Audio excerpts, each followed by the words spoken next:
5 is present. With your permission, we will waive the reading of the constable's return of the warrant. Welcome to Dover's 2026 Annual Town Meeting. While you get into your seats, a few preliminaries. The fire chief reminds us that there is no smoking in the building and no sitting in the aisles or on the stairs. Please turn the ringers off on your cell phones. Non-voters and non-residents are welcome to attend our town meeting, but they should be seated in the area designated in front of me here, or in the designated area in the cafeteria or gymnasium. Our guest tonight includes our State Representative, Josh Tarski. Thank you, Representative Tarski, for your service to Dover. Some introductions. My name is Jim Rapetti. I'm the moderator for the town of Dover, and in that role, I will oversee tonight's proceedings. On my immediate right are the Board of Selectmen, Robin Hunter, Chair, Dave Haviland, and Cam Hudson. Our town administrator, Michael Blanchard, town council, Nina Pickering-Cook, assistant moderator, Kate Canny, and our town clerk, Felicia Hoffman. On my far right, the warrant committee, we have Woody Weiss, the chair, Kevin Bauman, Michelle Boudreau, please raise your hand, Nina Green, Marty Howard, Cam Hudson, Sarah Cadena, Kenny, Gavin Koo, and Dick Malcolm. A few words on procedure and tradition. The beginning of the Blue Book, which is actually white this time around, our white Blue Book, summarizes the basic rules for town meeting, but let me emphasize a few key points. Before each article, I will state the subject matter of the article and then recognize a person to make a motion on the article. The full text of each of these articles is printed in our white Blue Book, and in most cases, the warrant committee has included a summary of their position on the article in the Blue Book.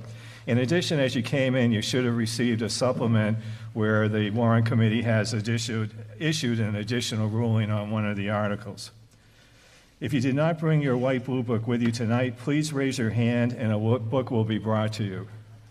Okay, we have several here.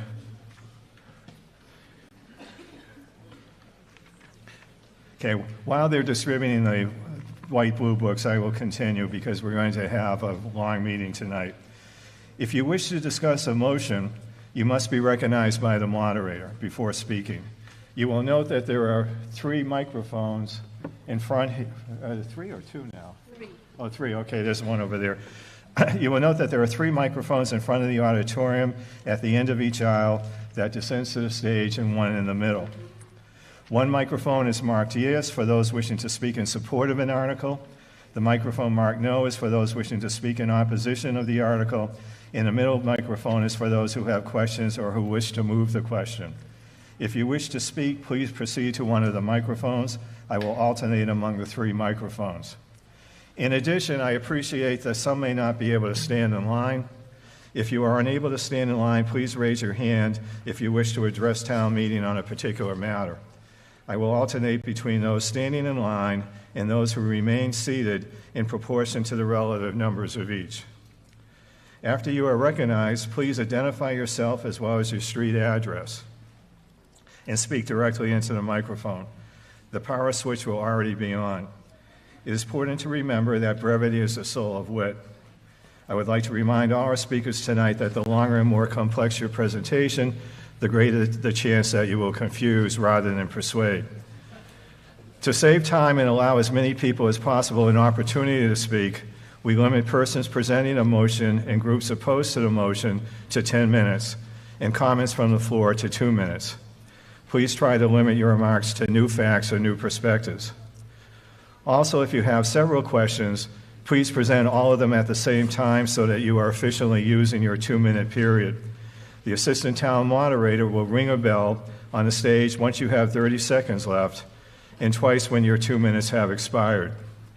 Limiting comments from the floor to 2 minutes will provide the maximum opportunity for all who wish to speak to be heard. A couple other points about procedure. Every motion approved tonight can be brought up for reconsideration up to the point that the town meeting is adjourned. It is quite possible that we will go into a second night next Monday. If we do, everything that is voted on tonight can be brought up for reconsideration next Monday night. Be sure to stay until the end of the meeting. because given the opportunity to make a motion for reconsideration, the outcome of your favorite article may be changed.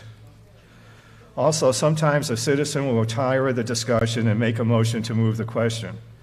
If such a motion is made and seconded, we must move to an immediate vote on that motion. All discussion and action on the article is suspended until the motion to move the question is acted upon. If the motion to move the question passes, we then proceed directly to a vote on the main motion without any further discussion. The code of conduct for the tradition of a town meeting in Dover has been refined for over 185 years. Too many rules in our town meeting will become a game only lawyers can play. Too loose, and it will become anarchy. And a further word about conduct. Disagreement is the essence of democracy. It would be a very boring town meeting if we agreed about everything. But it is imperative that we disagree without being disagreeable. Let us honor the memory of all those who sacrificed to give us this great gift of democracy by conducting ourselves in a professional and collegial manner. Emotional outbursts or accusations directed toward individuals or groups have no place here, and they dishonor the memory of those who sacrificed to provide us this great gift of democracy. Before we proceed to the articles of the warrant, would you please join me in expressing our thanks to the scores of elected and appointed volunteers who compromise our town government, as well as the able employees who ensure the smooth running of the town.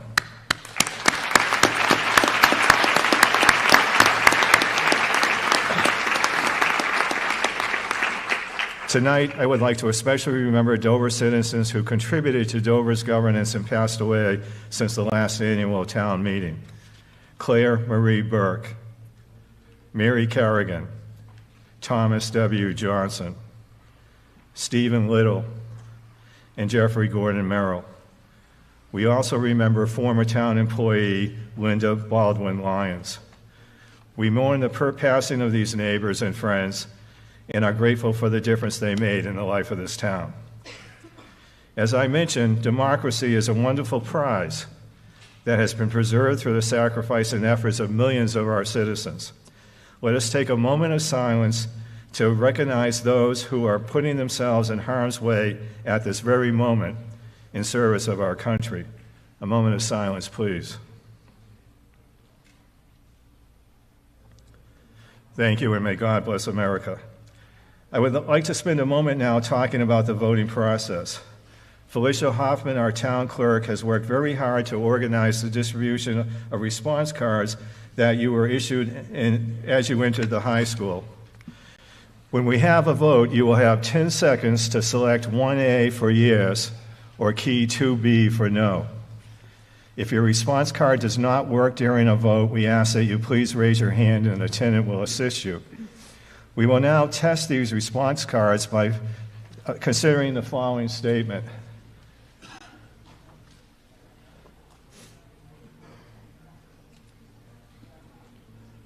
Did you watch the Kentucky Derby?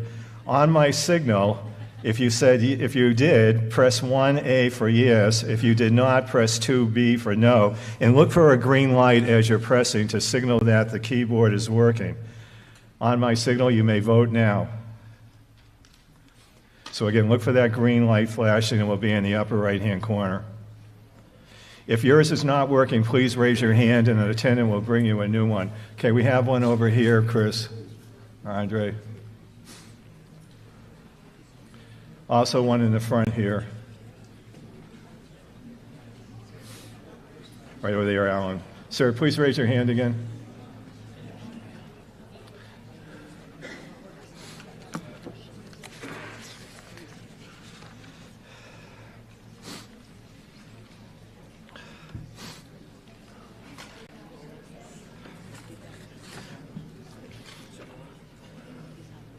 Okay, before we move to the articles of the warrant, it is customary to recognize the chairman of the warrant committee for a motion governing the conduct of the meeting. I call upon Mr. Weiss, chair of the warrant committee, to make this customary motion. Mr. Weiss.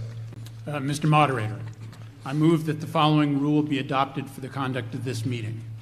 Any amendment to a main motion that would increase an appropriation must contain a provision for the source of the funds for the increase, such that the total amount to be raised and appropriated at the meeting will not be increased. Thank you. Do I have a second? Second. Thank you. Motion has made and seconded that if somebody makes an amendment that will require an extra expenditure, the person making the motion will have to identify the source of funding for that additional expenditure. Is there any discussion on that motion? Okay. I think we can do this with a voice vote, Jessica. Is that okay? Okay. All those in favor, please say aye. Aye. Opposed? Motion carries unanimously. Okay, we'll now proceed to Article 1 of the motions, but before we consider Article 1, it is customary for the Chair of the Board of Selectmen to make a presentation. Robin? Thank you. Good evening, everyone. Move the microphone closer. Good evening, everyone. Thank you for being here tonight. We appreciate the time, the engagement, and the commitment to the town of Dover. Our presentation this evening provides a high-level view of where we are today and, importantly, how we are thinking about decisions in front of us this evening as well as in the future. Next slide, please. Before we get into details, we want to start with a shared perspective. There are strong and deeply held views on all sides of the issues before us. That is a reflection of how much people care about this town, and that matters. The role of town boards is to understand the issues and not to advocate for one perspective over another, but to present recommendations grounded in facts and focused on the long-term best interests of the town. Our responsibility is to be proactive and deliberate and not reactive. And importantly, all of our boards and committees, the Select Board, Planning Board, Warrant Committee, Board of Health, and others, are made up of residents just like you, who volunteer hundreds of hours to understand the issues, review the facts, and work closely with town administration. Their shared goal is simple: to put forward thoughtful, fact-based recommendation that protect Dover's long-term future. You will see on the next slide a yellow light. That is intentional. It is not red. It is not telling us to stop, but it also is not green. It's not telling us everything is fine. It is a signal to proceed thoughtfully, to be disciplined, and to make decisions with care. Next slide. The environment we are operating in is challenging. On one side, we have increasing costs, personnel, services, capital, and the potential of reduced available grants. On the other side, we have revenue growth that is constrained, roughly at 2.5%. This gap is what puts us in what we are calling a yellow light environment. We are not in crisis, but we cannot move forward on autopilot. We need to be thoughtful and deliberate in how we manage these pressures and make decisions. Next slide.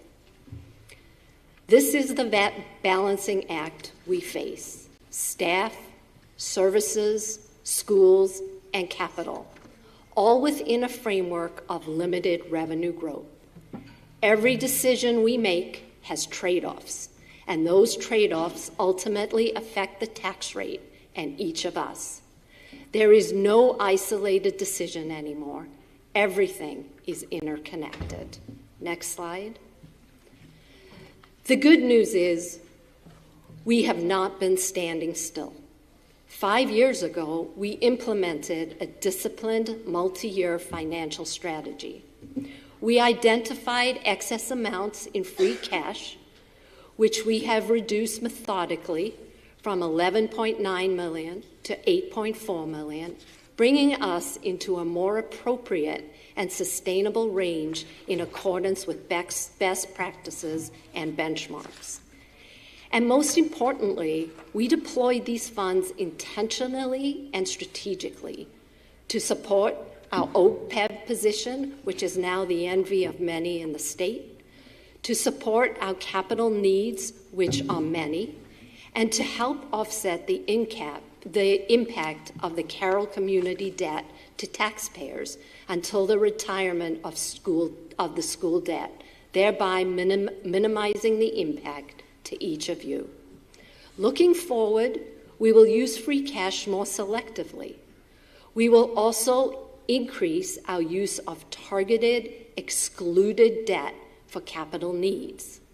What this means is the debt will roll off as it matures and not permanently increase the tax burden.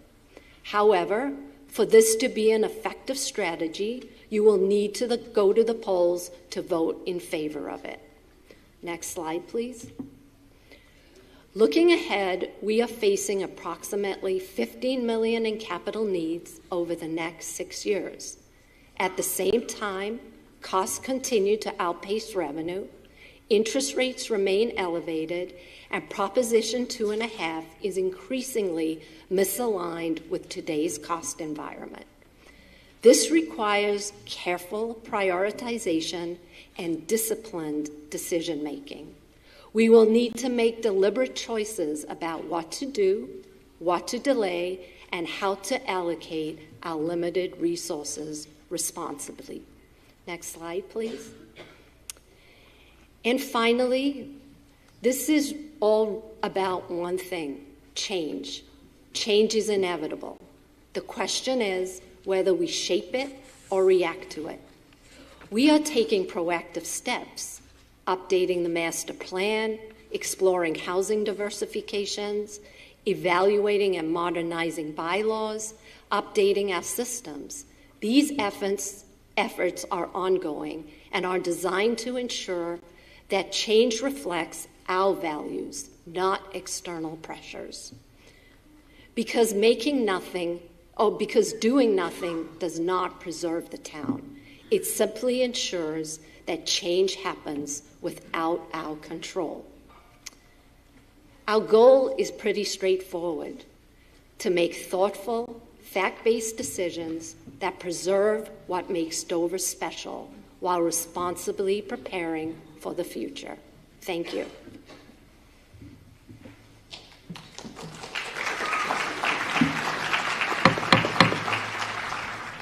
Please hold the applause. Okay, we're now moving into the White Blue Book. So if you turn to page 14, the first article, Article 1, is on page 14. And I would like to call upon Mr. Weiss to make the motion. Mr. Moderator, I move that the reading of the various reports by the town clerk be waived and the reports be received and placed on file. Thank you, Mr. Weiss. Mr. Koo, do I hear a second?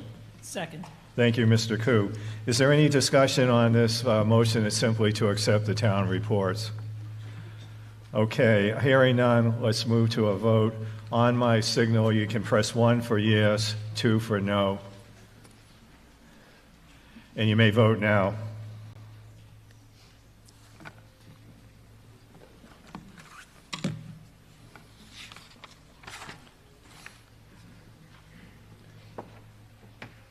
Okay, motion carries 248 to 10. Okay, now on to Article 2, page 15. Mr. Koo. Mr. Moderator, I move that the salaries recommended for elected officials of the town, as shown on page 15 in the Blue Book, be called over by the moderator, and that if no objections is raised to each, they be approved as read. Okay, thank you. Mr. Howard, do I hear a second? Thank you, Mr. Howard. So this is asking that we vote to allow me to call over, which means to list the salaries that are included on page 15. If nobody says hold as I'm reading through the list of salaries, the salaries will be deemed to have been approved. If somebody says hold on one of the salaries, we'll move to a consideration of that salary separately.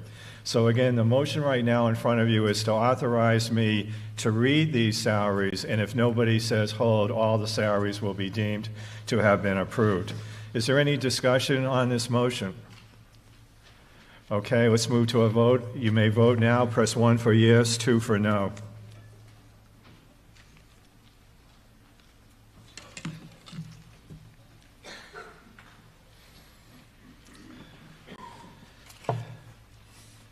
Motion carries 251 to 9. Okay, so if you turn to page 15, on the very right-hand column, under the column, it says FY, that's fiscal year 27, which is the salaries that are being considered for the next fiscal year. So first, Board of Selectmen Chair, $200. Clerk, $150. Member, $100. Assessors, Chair, $400. Members, $350. Town Clerk, $110,339. Planning Board, Chair, $100. Member, $50. Constables, 3 each, $150 for each of them. Board of Health, Chair, $150. Member, $100. I did not hear a hold on any of these. Does anybody have a hold? Okay, then these salaries are deemed approved.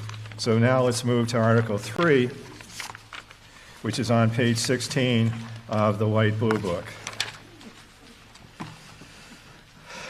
Mr. Koo.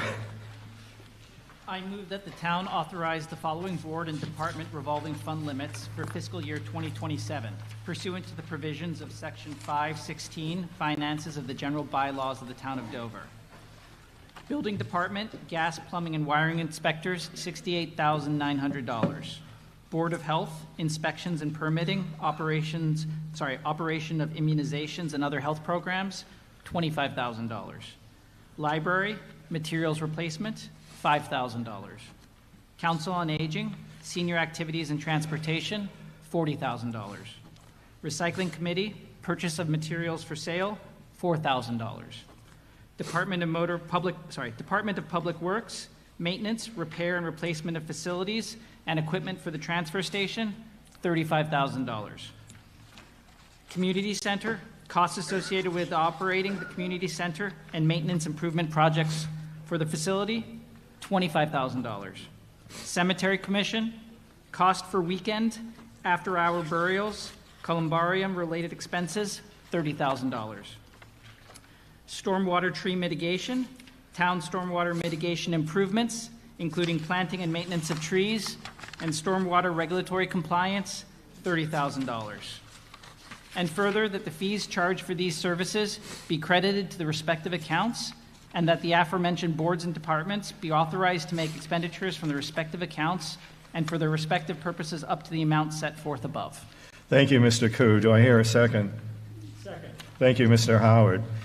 Are there any questions or discussion with respect to this motion? Okay, hearing none, we'll move to a vote. If you're in favor of the motion, you'll press 1 for yes. You'll press 2 for no. You may vote now.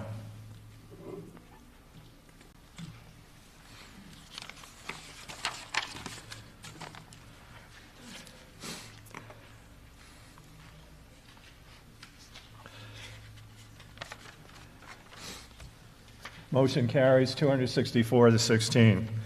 Okay, Article 4. Now, for Article 4, there is a handout because there are some amendments to the budget, the operating budget that's in Article 4. So make sure that you have the handout because there were a couple of the figures were changed. Okay, Mr. Weiss, could you make the main motion, please? Mr. Moderator, I move that the salaries and expenses recommended by the departments, officers, boards, and committees of the town as shown in the FY 2027 requested column in the handout provided to town meeting and entitled Revisions to Article 4 Operating Budget be called over by the moderator. And if no objection is made that such salaries and expenses are approved and to meet these appropriations, the town raise such amounts from the tax levy and other general revenues of the town and transfer the following sums: $100,000 from overlay surplus and $85,750 from free cash. Thank you, Mr. Weiss. Do I hear a second? Second. Thank you, Mr. Howard. I now turn to Mr. Weiss, Chair of the Warrant Committee, to make a presentation on the operating budget. Thank you, Mr. Moderator. Would you speak into the mic so we can hear you? Thank you, Mr. Moderator. I'm going to speak particularly to Articles 4, 5, and 6, which relate primarily to the town budget and to the fiscal situation of the town. In October of last year, the Massachusetts Municipal Association, which represents 351 towns and cities in Massachusetts, released a study showing that the towns and cities in the Commonwealth are experiencing severe financial stress. The title of the study was A Perfect Storm, and the two primary influences that are affecting all these towns and cities were that Proposition 2.5 has restricted growth in property tax revenues. Since 2.5 went into effect in 1982, inflation has exceeded allowed growth in the tax levy in many years. Second, unrestricted state aid has failed to keep pace with towns' expenses. Originally, when Proposition 2.5 went into effect, state aid was to make up for the expected shortfall in tax revenue. However, unrestricted government aid, which is the primary way by which the state supports the towns and cities, is now 25% lower than in 2002 when adjusted for inflation. Compounding the situation for many municipalities, including Dover, capital replacement or repair has not kept pace with need. Dover is not immune to these financial pressures. We are highly dependent on residential property tax revenue. We have minimal commercial development, so there's no commercial property taxes to support the town. State aid is constrained for us. Much state aid is proportioned inversely to the town's wealth. For example, Chapter 70 state aid to education calculates the state's contribution to each town based on property values and residents' incomes. In addition, we have an aging infrastructure. As you'll hear, some town buildings are in need of major modifications or replacement. Further, over several decades, we've deferred replacement and repair of some of our capital assets, and we are now trying to catch up, but some of the repair and replacement costs are urgent. So how does Dover pay for these operations and for town operations and its capital expenses? Property tax levy accounts for 83% of our revenue. Local receipts, primarily automobile excise taxes, account for 6%. Other resources, primarily free cash, account for 8%. State aid is 3% of revenue. These percentages are substantially different from most municipalities in this Commonwealth. Across Massachusetts, cities and towns, property taxes account for 58% of funding, local receipts for 9% of revenue, other resources, including the Community Preservation Act or enterprise funds or reserves, 14% of revenue, and state aid is 19% of revenue. What do these revenues pay for? How does the town spend your money? As you can see here, the green is education, and that accounts for over half of the operating expenses. And that's been true for many years. The slices of the pie in the upper left from about 10 o'clock to 12 are all fixed costs: debt and interest, insurance, pensions. So you can see that the rest of our government services account for a relatively smaller percent of our operating expenses. Fixed costs account for 18% of the operating expenses. Education this year accounts for 52%. Next slide. While town operating expenses have increased over the last 5 years, the distribution of the expenses has changed little. Growth in the operating budget over the last 5 years has occurred due to many different categories: health insurance, utilities, debt service, particularly the Carroll Community Center, and inflation. Increase in the operating budget for FY 2027 over FY 2026 is remarkably small at 1.4%. That's less than the rate of inflation. We were able to make that number by having two things work in our favor. One is that the increase in health insurance premiums was substantially lower than expected. And the second is that this year, for reasons that are explained in the Blue Book, we're not making a contribution to the regional school OPEB stabilization fund. As has been true for over 20 years now, there is no request for a Prop 2.5 override for the town. That is in contrast to several surrounding towns. As you can see on this slide, these are the last 5 years from FY21 to FY26. Education has dominated the budget in all these years, but you can see the major growth is in the fixed costs. Our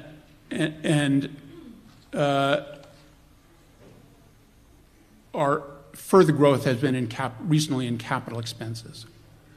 Well, the operating budget has been strained last year and this year. Managing the capital budget has been difficult. This year, there were initial requests for over $6 million. Some of those requests were deferred, some modified. Capital Budget Committee worked closely with a number of the department heads to manage things. Nevertheless, Capital Budget and Warrant Committee together approved over $4 million in capital repairs, replacements, or other actions. The major ones being the fuel island, slightly over $1.2 million, restoration of the roof at the regional high school and gymnasium for $764,000, and drainage work, paving of the Carroll Park parking lot, and improvement of the pickleball courts at Carroll Park for $500,000. In view of the town's aging infrastructure, we anticipate capital spending will remain above historical levels for the rest of this decade. One thing to note is under Capital 5, there's a request for a public safety building needs assessment. Public safety building has many structural deficiencies now, and action will need to be taken in the next few years.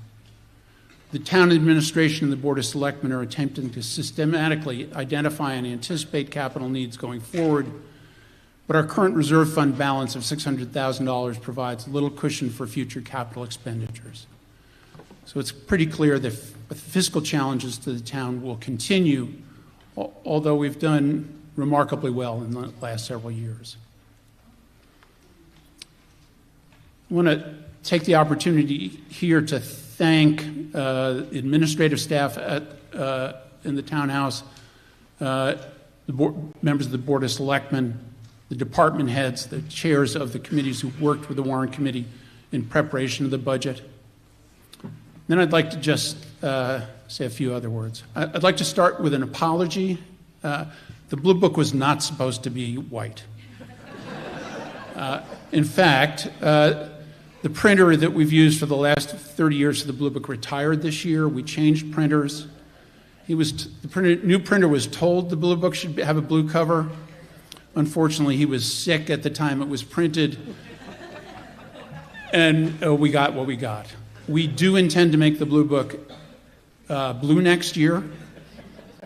And I will also note that we've spent about half as much on the Blue Book printing this year as we did last year, and that's despite having the color figures. For all the members of the Warrant Committee, I want to again thank all the people we've worked with this year. All have been helpful.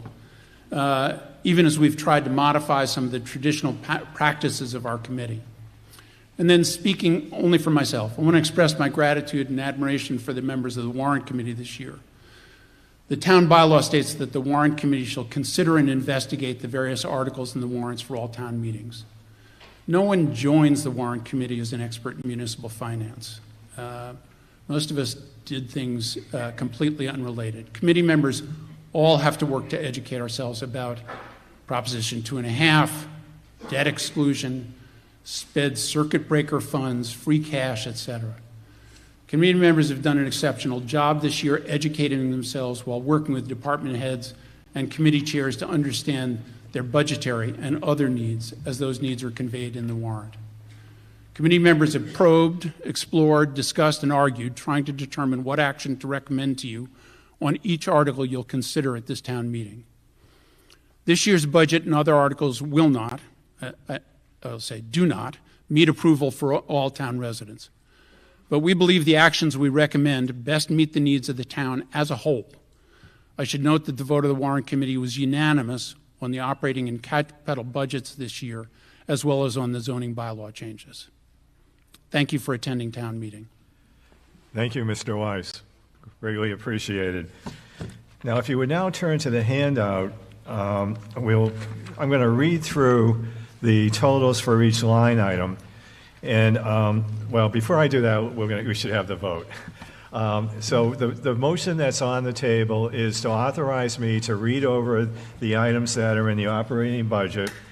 If somebody has a question or objects to one of the line items, please say hold.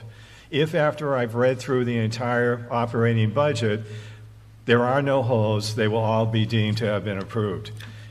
The ones that have a hold, we will then move to a separate consideration of each item for which a hold is expressed. Are there any questions or discussion about the motion that's for us that will authorize me to read the operating budget? Okay, hearing none, we'll move to a vote. If you're in favor of this motion, you'll press 1 for yes. If you're opposed, press 2 for no. You may vote now.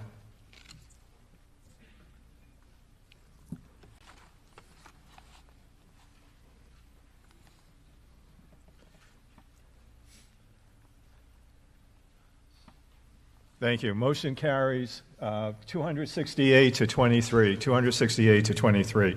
So now if you turn to the handout, I will read from the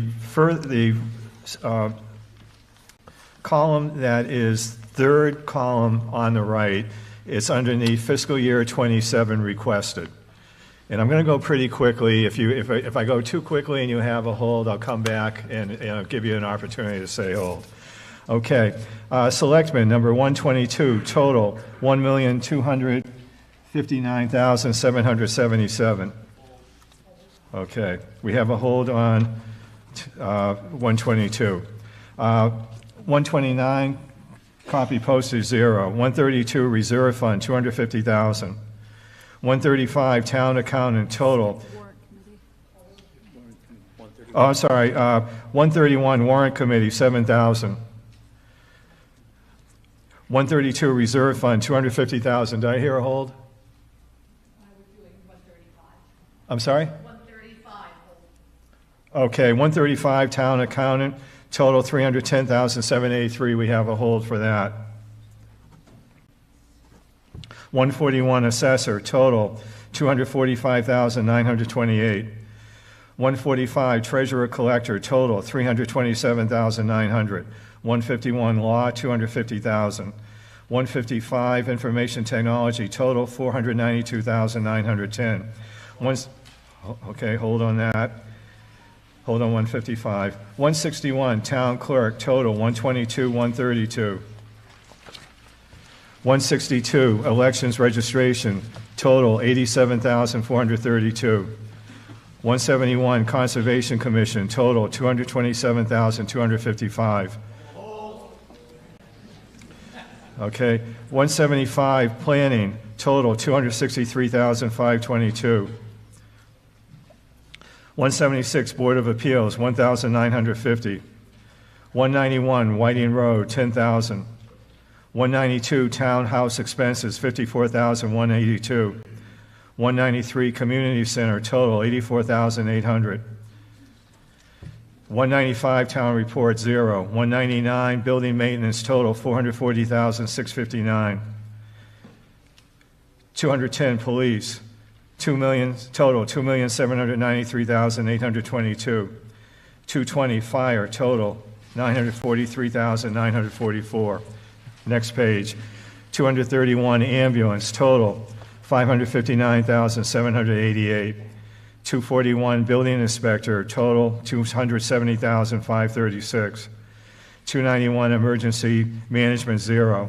292 animal control, $25,872. 294 care of trees, 0. 295 tree committee, 0. 299 protective agency building, $62,300. Education, 300 Dover School, $9,380, $175.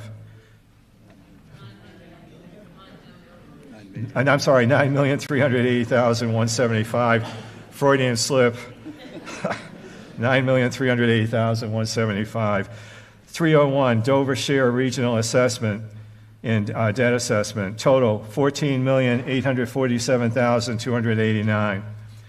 302, Minuteman Vocational, $259,441. 304, other vocational schools, $25,000. Public Works and Facilities, engineering, number 411, 0. Next page. Number 422, Department of Public Works, highway maintenance, $1,617,398. I'm sorry, was there a hold? I guess not. Okay. 428, snow and ice, total $384,000. 424, street lighting, $8,899. 425, town garage, $116,766. 428, road work, $355,000. Was there a hold on that? No. Okay. 439, solid waste, total, $444,563. 450, town water, $49,787. 491, cemetery, total, $157,623. On to Health and Human Services, number 510, Board of Health, total, $294,843. 541, Council on Aging, totals $364,453. 543, Veterans, $2,000. Next page. Library, number 610, total $969,134. 650, Parks and Recreation, $598,877. 691, Historical Commission, $1,550. 692, Memorial Day, 0. Okay, debt service, maturing debt principal and interest, $2,505,006. Number 912, under insurance, workers' compensation, $109,200. 914, group insurance, $3,125,000. 916, Medicare FICA, $257,500. 945, other insurance, $405,829. Pensions, number 911, Norfolk County Retirement, $1,909,574. Okay, so we have several holds. Let's go back to the first page. The first hold was number 122, Selectmen. Would the person who said hold please come up to the front if you have a question?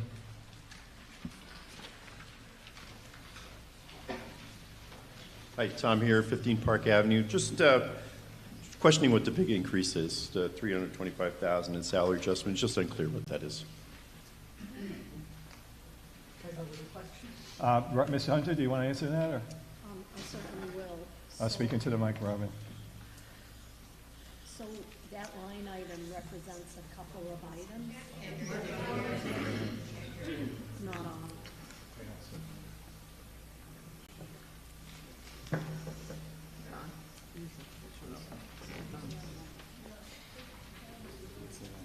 None of these are operating. Okay, I'm going to try not deafen you. So that line item represents a couple of items. We have 2 union negotiations that are ongoing, and we put a placeholder for the potential increases in there.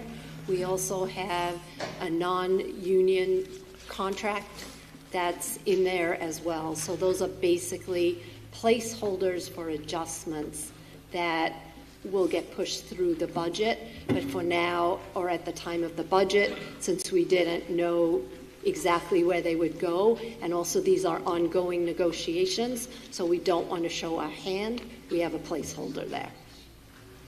Okay, thank you, Robin. Ma'am, do you have a question? Or Yes, thank you. your name and address, please, Sorry. speak into the mic. Wendy Parker, 30 Greystone Road.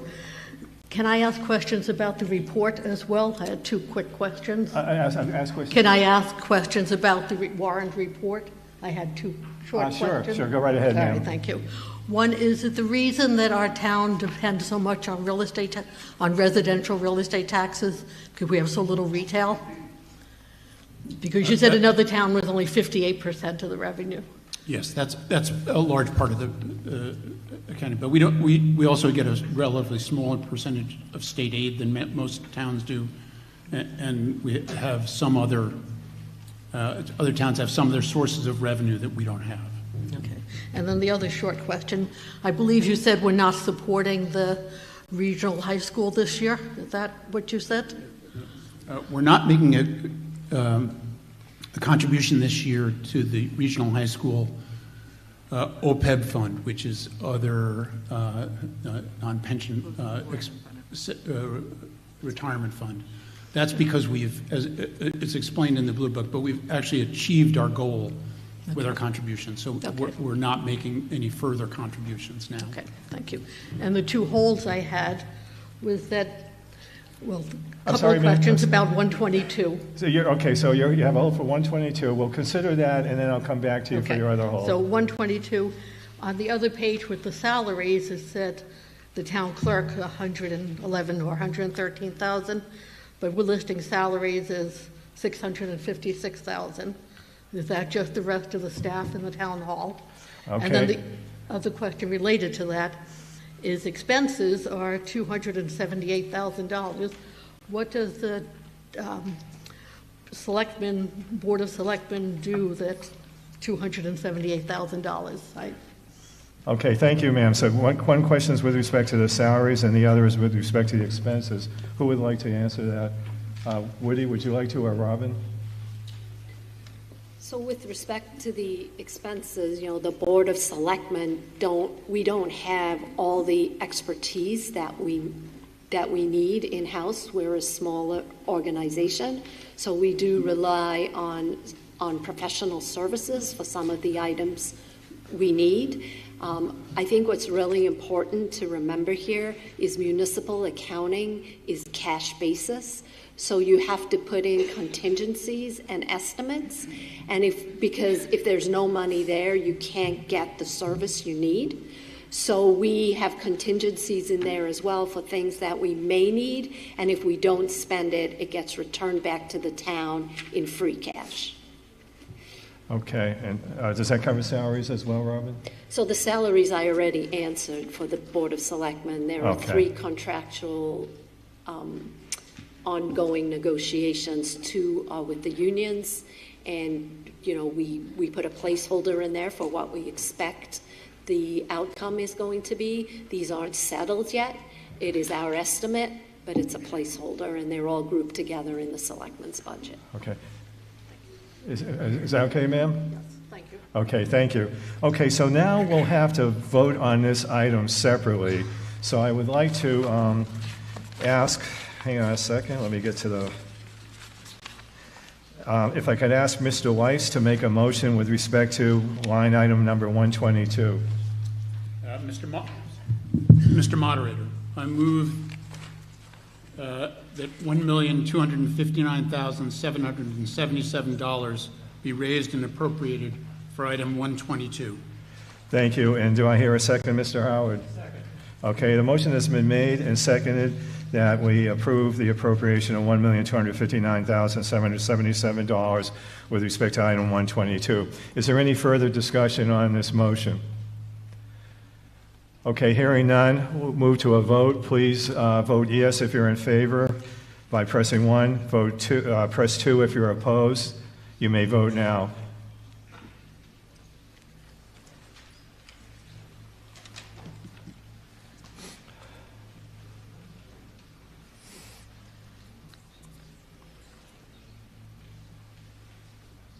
Motion carries 223 to 69. Okay, I believe the next item for which there was a hold was item 135, Town Accountant. Yes, ma'am. And again, I'm sorry if you could just state your name and address again.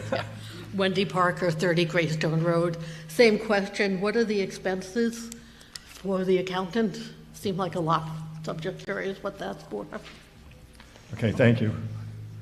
The 43,000 Yeah, expenses. so, the town is required to have audits, so there are professional services in there. There's also software licenses, so there are a whole lot of things that are associated with the town department office. Seems like a lot, but okay. Well, if it makes you feel better, I work for a public company, and our audit fees are close to $1 million. Okay, thank you. Okay, thank you, ma'am. Now, again, we'll have to entertain a separate motion on item 135 for the appropriation of $310,783. Mr. Weiss, could you make the motion? Yes. Mr. Moderator, I move that $310,783 be raised and appropriated for item 135. Thank you, Mr. Weiss. Do I hear a second, Mr. Howard? Second. Okay, motion has been made and seconded with respect to item 135. Is there any discussion? Okay, hearing no discussion, we'll move to a vote. If you're in favor of the motion, press 1 for yes on my signal. If you're opposed, press 2 for no. You may vote now.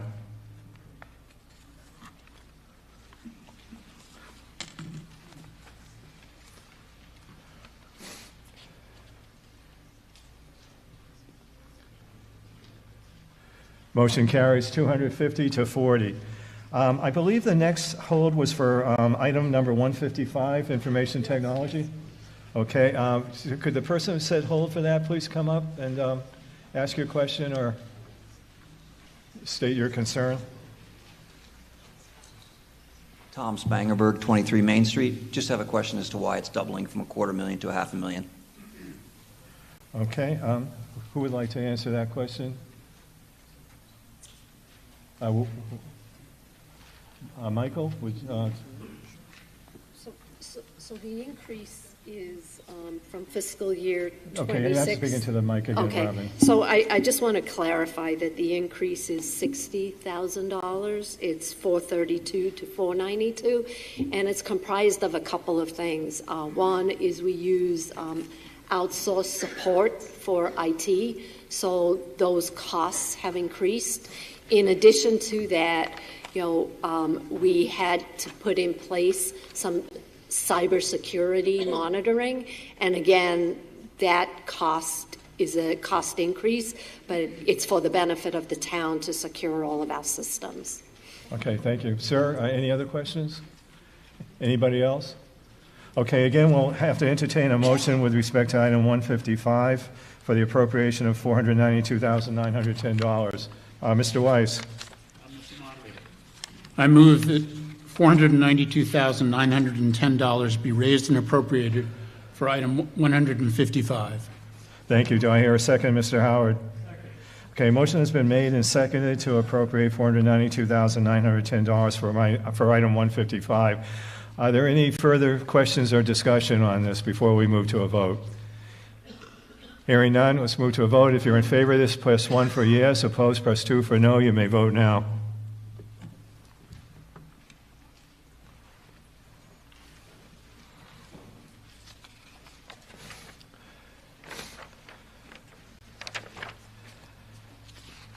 Motion carries 243 to 54.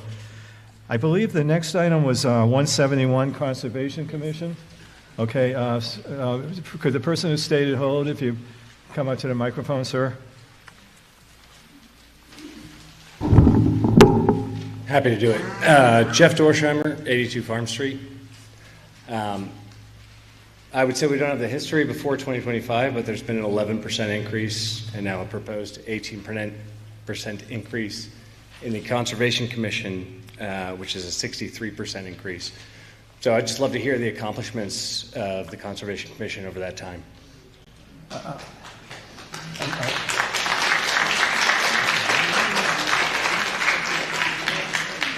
Okay. Would somebody from the Conservation Commission like to respond to that question? Okay, somebody's coming up to the microphone now.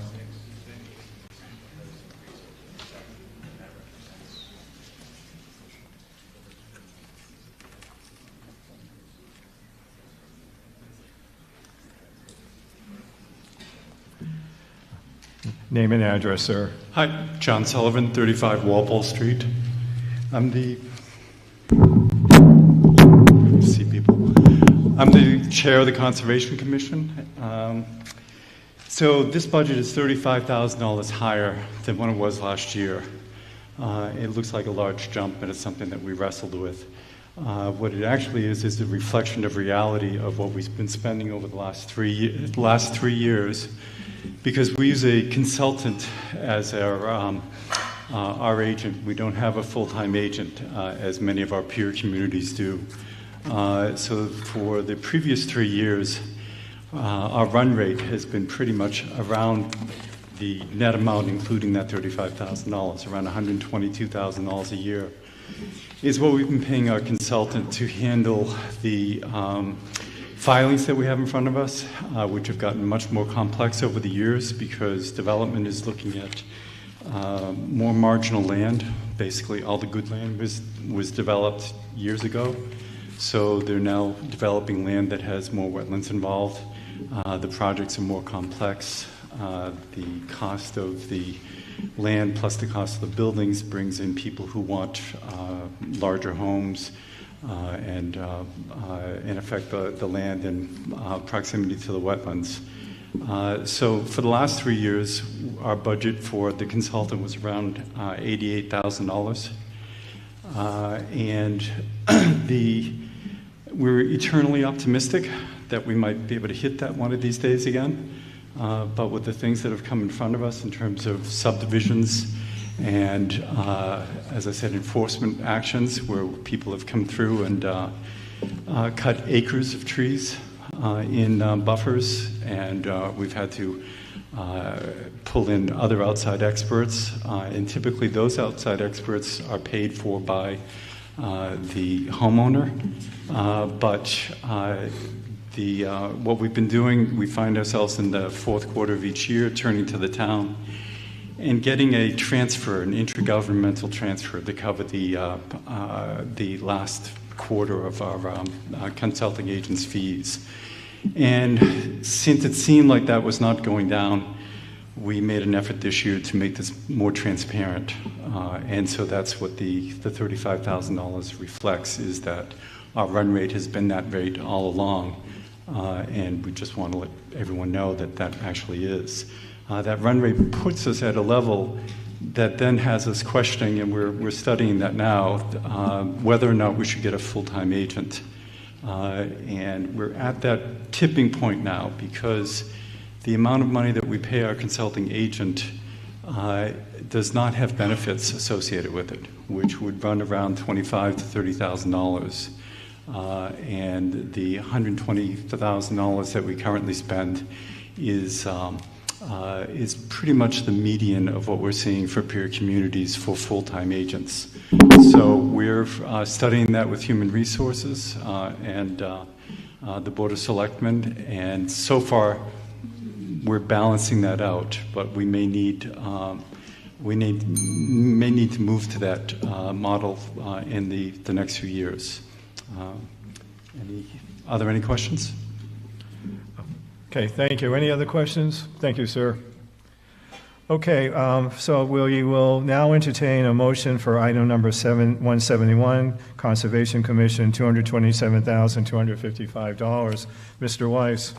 Mr. Moderator, I move the $227,255 be raised and appropriated for item 171, Conservation Commission. Thank you, Mr. Weiss. Do I hear a second? Mr. Howard.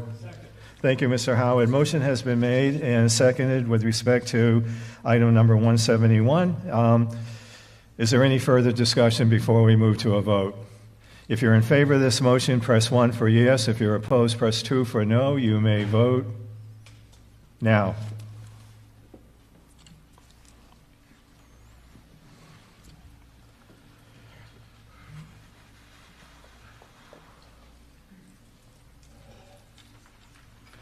Motion carries 213 to 104. Okay, on to the next article, Article 5, and there is a handout for this as well. I'm sorry? Oh, is there another one? No. We already did. All set. Yeah, we did. Yeah, we're all set. Okay, Article 5, and again, there's a special handout for Article 5.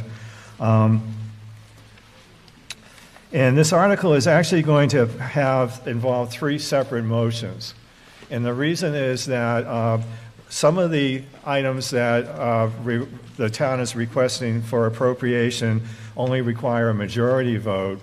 Some of the other items that are being requested are going to be funded by a bond, and they'll require a 2/3 vote. So the items have been broken out into separate motions. With respect to the first motion, Mr. Howard. Mr. Moderator, I move the capital budget items recommended by the Capital Budget Committee as shown in the handout provided to the town meeting and entitled "The Revised Order and Amendment to Article 5 Capital Budget" be called over by the moderator, and if no objection is made, that to meet these appropriations, the town raise and appropriate the sum of $587,115 and transfer from free cash the sum of $707,000 for the following items. First, the fire department ambulance breathing air compressor and fill station for $92,115. Second, for the police department patrol vehicles for $100,000. Third, for the police and fire department, the public safety building feasibility study, $150,000. Fourth, the Department of Public Works dump truck with plow and spreader, $135,000. Also for the Department of Public Works, a backhoe with plow, $180,000. Also at the DPW, a mower for $30,000. In addition, radio upgrades of $145,000 for the DPW, as well as the town center, Springdale, Walpole, Center Street intersection improvements for $150,000, as well as the Carroll Park water system repair for $150,000. In addition, the selectmen for the townhouse boiler repair, $12,000, as well as in the townhouse, the HVAC feasibility study for $150,000. Thank you, Mr. Howard. Ms. Boudreau, do I hear a second? Thank you. Okay, as is the case with other motions, this is asking me to call over the items. If somebody has a question or wishes to speak against the item, please say hold, and we'll consider that item separately. So right now, you're voting on authorizing me to call through these motions. If you're in favor of this motion, press 1 for yes. If you're opposed, press 2 for no. You may vote now.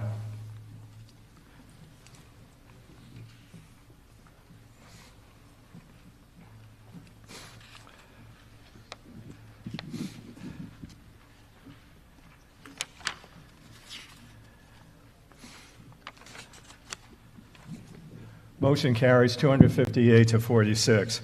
Okay, so I will now call through the items. If anybody has a question or wishes to speak in favor, well, actually speaking against the item, please say hold. 1A, Fire Department Ambulance Breathing Air Compressor Fill Station, $92,115.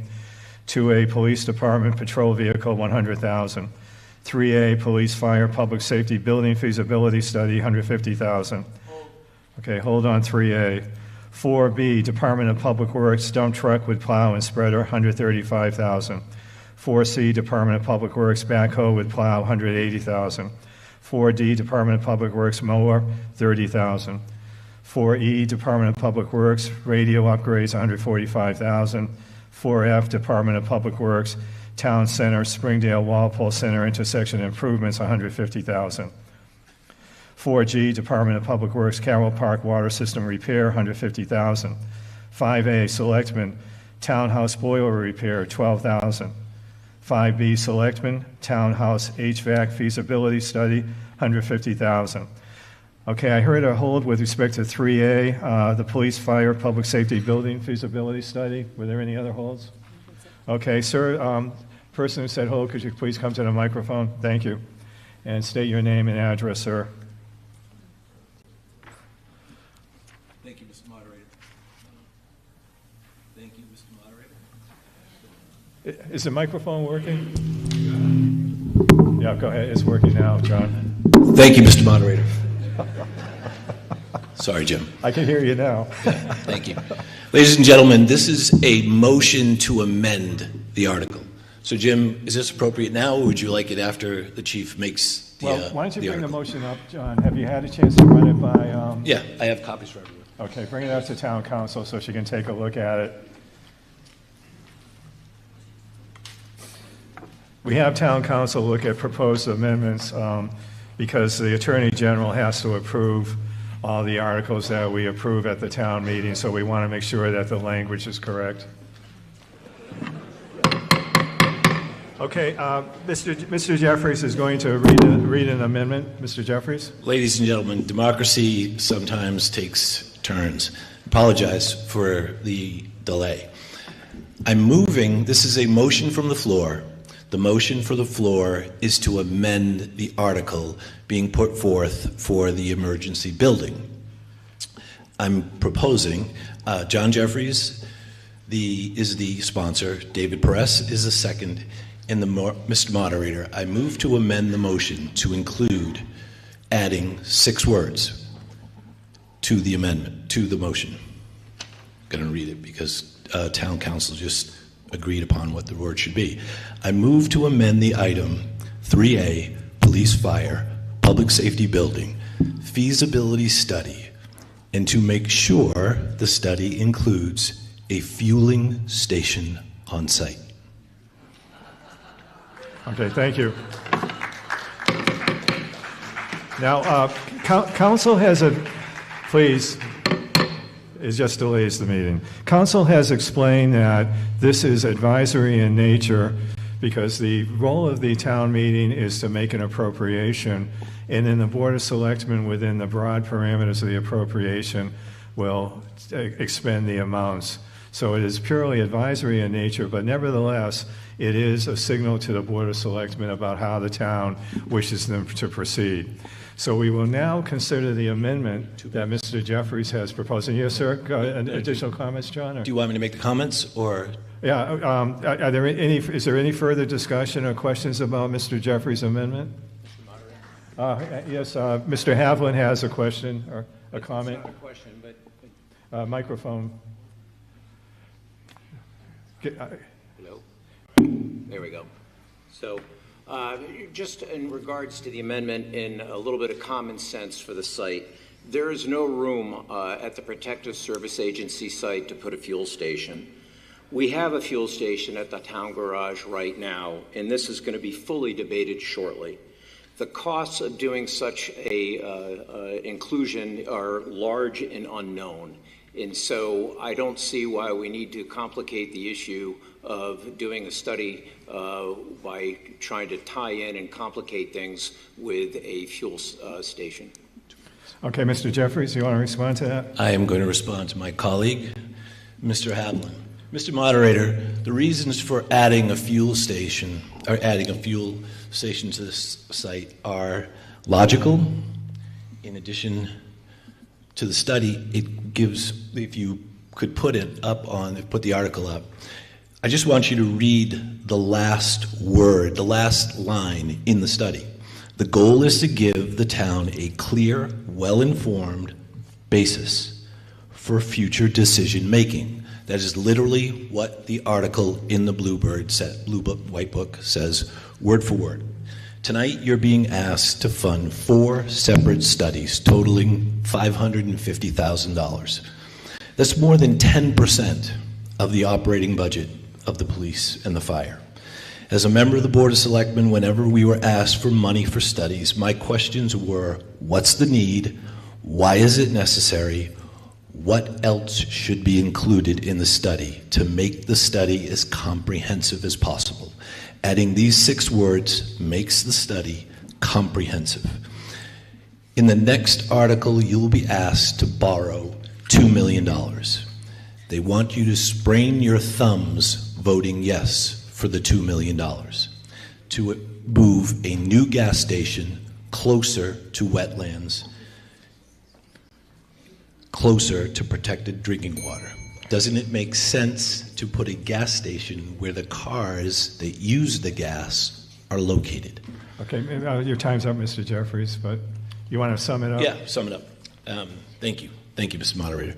Finally, in a very emotionally charged meeting, which you will hear about in the next article 2 weeks ago, the town administrator, Michael Blanchard, was asked directly, other than the town yard, did you consider any locations for the new gas station anywhere else in town? Michael answered, no. I'm asking you to include this in this study. That's all. Thank you. Okay, any other questions or comments on this? Okay, yes, sir, do you want to come up to the microphone? Or yes, sir.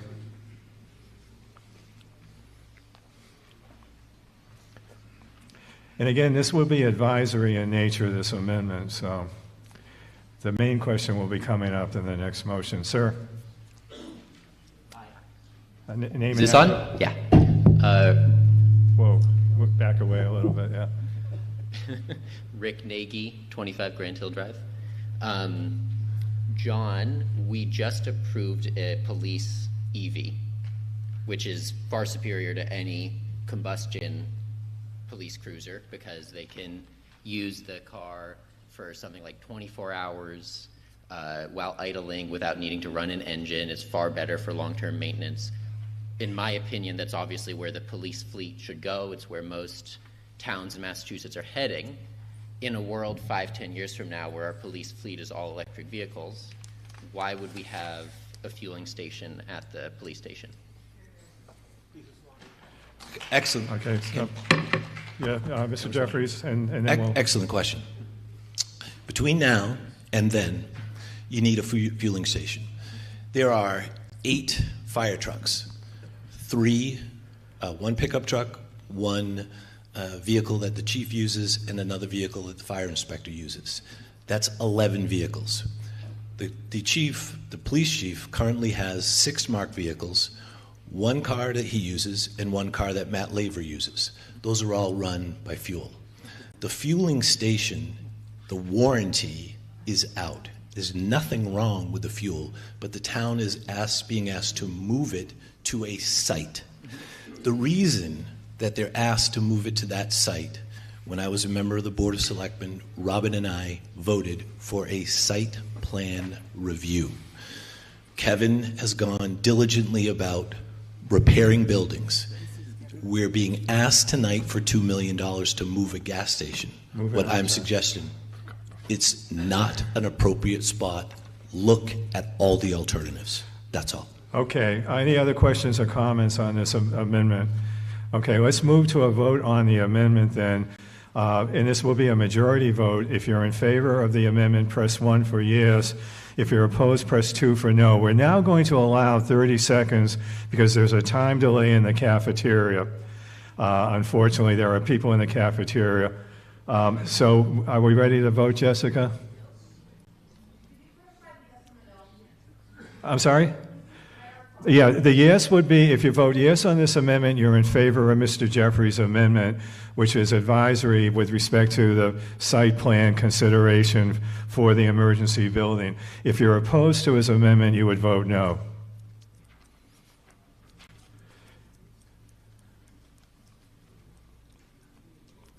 Are we ready? You may vote now.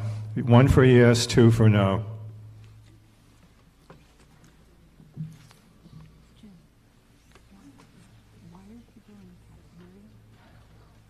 They set it up there, so I know. Just make everyone come in. I asked them that, and she said no. So.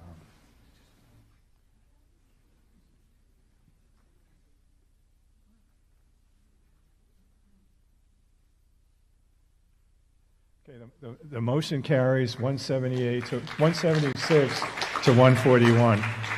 Okay, so we'll now move to a consideration of the appropriation of $150,000, number 3A, as amended by Mr. Jeffries' amendment. Is there any further discussion?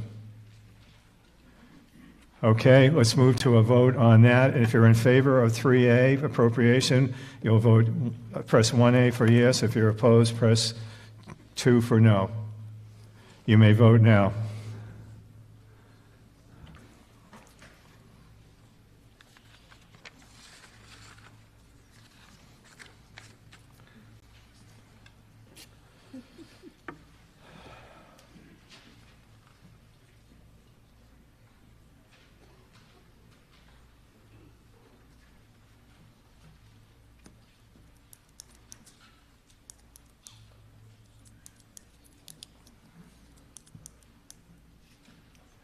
Motion carries 204 to 99. Okay, now we're moving to the next motion in the handout. Mr. Howard. Sum of of $1,250,000. Are you speaking to the microphone, Marty, please? Yep. Mr. Moderator, I move that the town appropriate a sum of $1,250,000 to be expended by the Board of Selectmen for the purpose of replacing the town fuel island located at 2 Dedham Street, including all costs incidental and related thereto, and that to meet this appropriation, the treasurer, with the approval of the Board of Selectmen, is authorized to borrow the sum under Chapter 44, Section 7.1 of the Massachusetts General Laws or any other enabling authority. That the Board of Selectmen is authorized to contract for and expend any federal or state aid available for the project, and that the Board of Selectmen is authorized to take any other action necessary or convenient to carry out this project, provided, however, that this vote shall not take effect until the town votes to exempt from the limitation on total taxes imposed by Chapter 59, Section 21C of the Massachusetts General Laws, Proposition 2.5, amounts required to pay the principal of and interest on the borrowing authorized by this vote as set forth on the ballot for the May 18, 2026 election. Okay, thank you, Mr. Howard. Do I hear a second, Ms. Boudreau? Thank you for the second. Okay, we are now going to have 2 presentations. As the White Blue Book states, people who are opposed to a motion that represent a group are allowed 10 minutes. We increased it from 8 minutes to 10 minutes because of the complexity involved in the issue. First, we'll hear from the town presentation. Town Administrator Mr. Blanchard will discuss why the town is making this proposal, or the Board of Selectmen are making this proposal.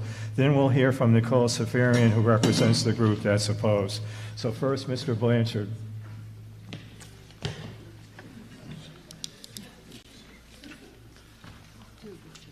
Mr. Mayor, make a motion to increase the workers' comp insurance. We'll have to wait for the next town meeting, Michael. Is this mic on? Can you hear me? Okay.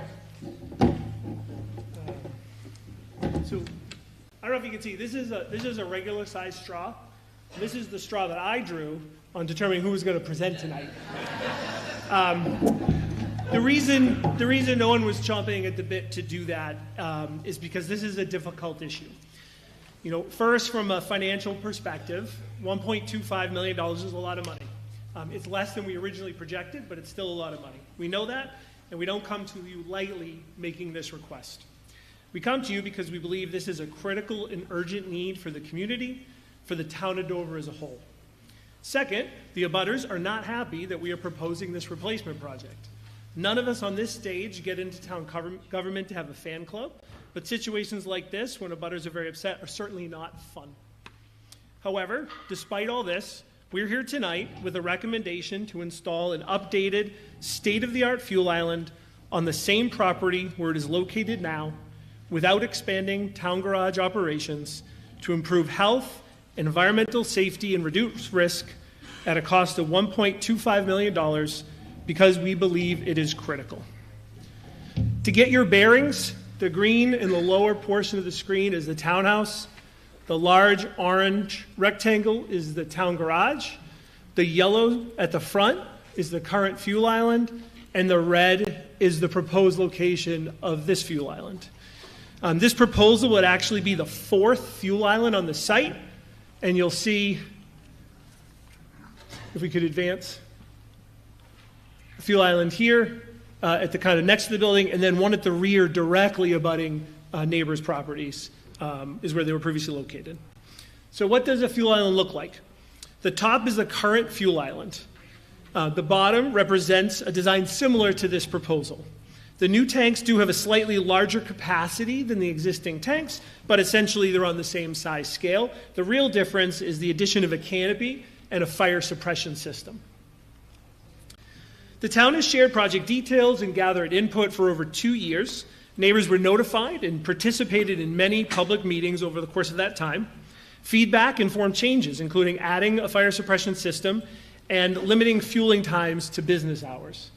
It is clear abutters disagree with our final recommendation before you this evening, but this is very different from a lack of communication or engagement about the process. The replacement fuel island will serve the same purpose on the same parcel as the existing fuel island. It is our understanding that the housing market value in the area already reflects proximity to municipal operations. This would not be true for other homes if the fuel island moves to another neighborhood, as has been suggested. The project keeps the fuel island on the same parcel. A new location will move operations to a neighborhood where they currently don't exist and will significantly increase the cost of the project. Abutters have specifically suggested the cemetery, Carroll Park, or the transfer station. The transfer station could certainly make some sense. However, the town only owns 2 acres on that site.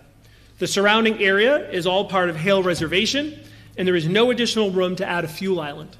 Most importantly, the transfer station is located on top of a capped landfill, and we cannot dig or install the necessary infrastructure and stormwater system needed for a fuel island to be located there. Any new site would add significantly more cost than the current recommendation before you. We are not presenting any alternative locations this evening, as we strongly believe the current DPW property is where the fuel island belongs. Town garage operations are not expanding. Existing municipal operations will remain on the same site. There is no increase to fleet size or fueling frequency. The project does not add new operations or activity levels. In fact, the expected result is less operational noise during refueling, as trucks would not need to constantly back up with those annoying beeping alarms. The replacement project reduces risk and better protects health and the environment with modern tank safety design, vapor recovery, leak detection, and fire suppression. The new fuel island does change the distance to some property lines, but it is the same distance as the existing location to the closest residential dwelling. The fire suppression system that was added to address Butters' concerns does not contain PFAS. The entire town garage site, including both the current fuel island location and the proposed location, are all located in the same groundwater protection district and would all use the same catch basins, drains, and stormwater system. Leaving the fuel island in the exact same place has all of the same concerns that the abutters have shared and doesn't solve the issues being raised, noting that we cannot put it back in the location where it is exactly today, even if we wanted to, as it is in an active AT&T easement. We would have to move away from the easement, creating increased operational and safety concerns. It is a safety concern. It is not an inconvenience to our drivers, and it is certainly not for the benefit of Dunkin' Donuts, as has been suggested.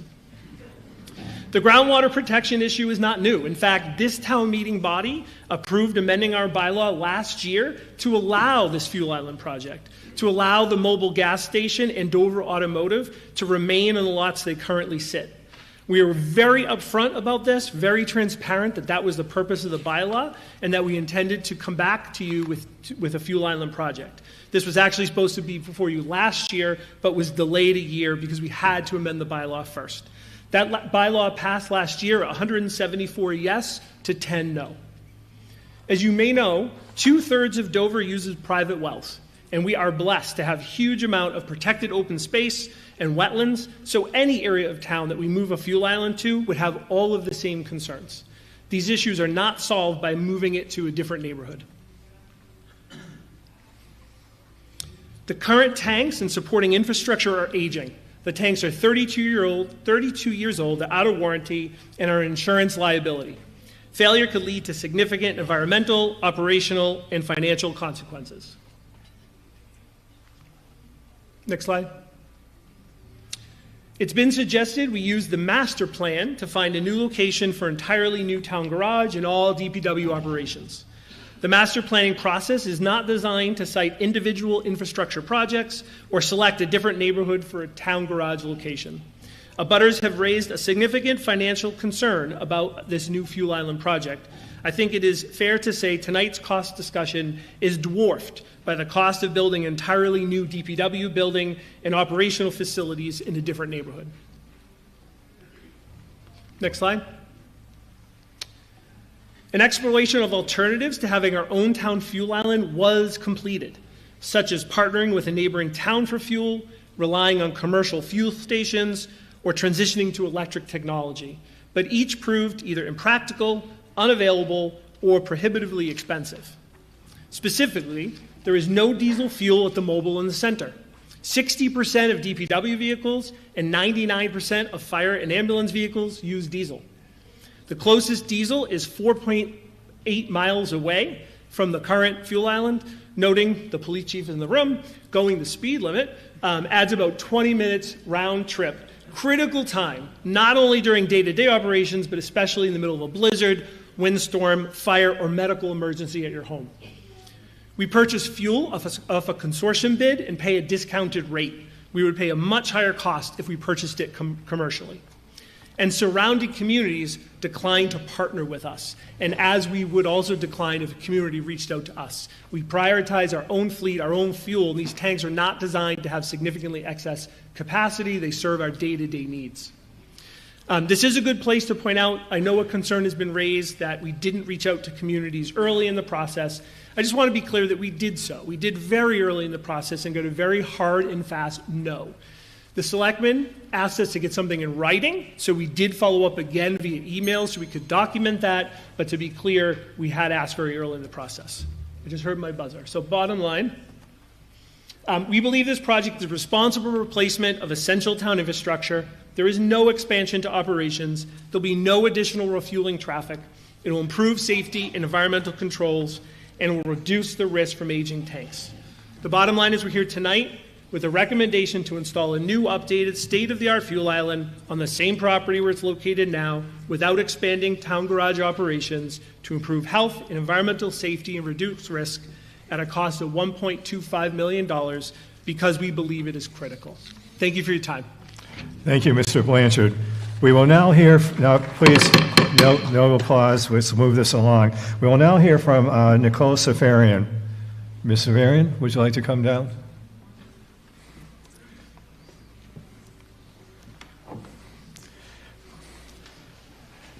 Name and address, Ms. Safarian. Hi, I'm Nicole Safarian, 13 Meeting House Hill Road. I'm here with my husband Peter and my neighbor John, and we live next to the town yard. We moved there 20 years ago for its rural character and quality of life, and we want to protect both. We're concerned about moving the gas tanks next to the rear of the DPW, right against the 100-foot wetlands buffer, near the storm drains that flow into almost 5 acres of conservation land. Almost every gas station eventually contaminates the soil beneath it. Leaks can occur, and even a small spill can reach groundwater. Even just 10 gallons of gasoline can pollute millions of gallons of water. Cleanup, if something goes wrong, can cost more than the project itself. I attended meetings, I sent emails, I even filed a FOIA request, Freedom of Information Act, to learn more about this project because it was not clearly explained to the abutters or neighborhood. What I saw was limited site analysis, a weak rationale for not keeping it in the same location, and this did not inspire confidence in a decision with this amount of risk. I'd also like to say that this is 40 feet closer to my house than it is to John's.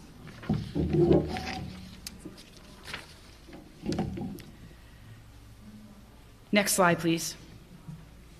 Tonight is not about protecting Dover's health. Tonight is about protecting Dover's health, water, and conservation land. This decision affects all of Dover residents, not just abutters. Next slide. This photo shows the current location next to Duncan. There's room to maneuver, a foundation pad already in place. The long-standing AT&T easement runs along the entire town yard. In fact, there's a lot of other stuff that's over it currently. And it's never been an issue before. Keeping the station here is the safest option, in my opinion. Next slide. The proposed 9,900 gallon gas tank would sit less than 100 feet from homes, conservation land. The stars here show the abutting property lines. If anything goes wrong here, it affects drinking water, backyards, and protected habitat. Next slide. This decorative fence is on our property lines. This is what divides us from the DPW. Families are living on the other side of this fence. Next slide. We've already seen damage to the habitat from the salt shed and stormwater coming out of the town yard. Trees on the adjacent 5 acres of conservation land are dying or dead. Adding a major fuel facility in an area where we're trying to protect is going in the wrong direction. You're going to see photos next of the trees. Next. This is the salt shed right up against the 5 acres of conservation land that I co-manage with Fred Sears in my neighborhood. Next slide.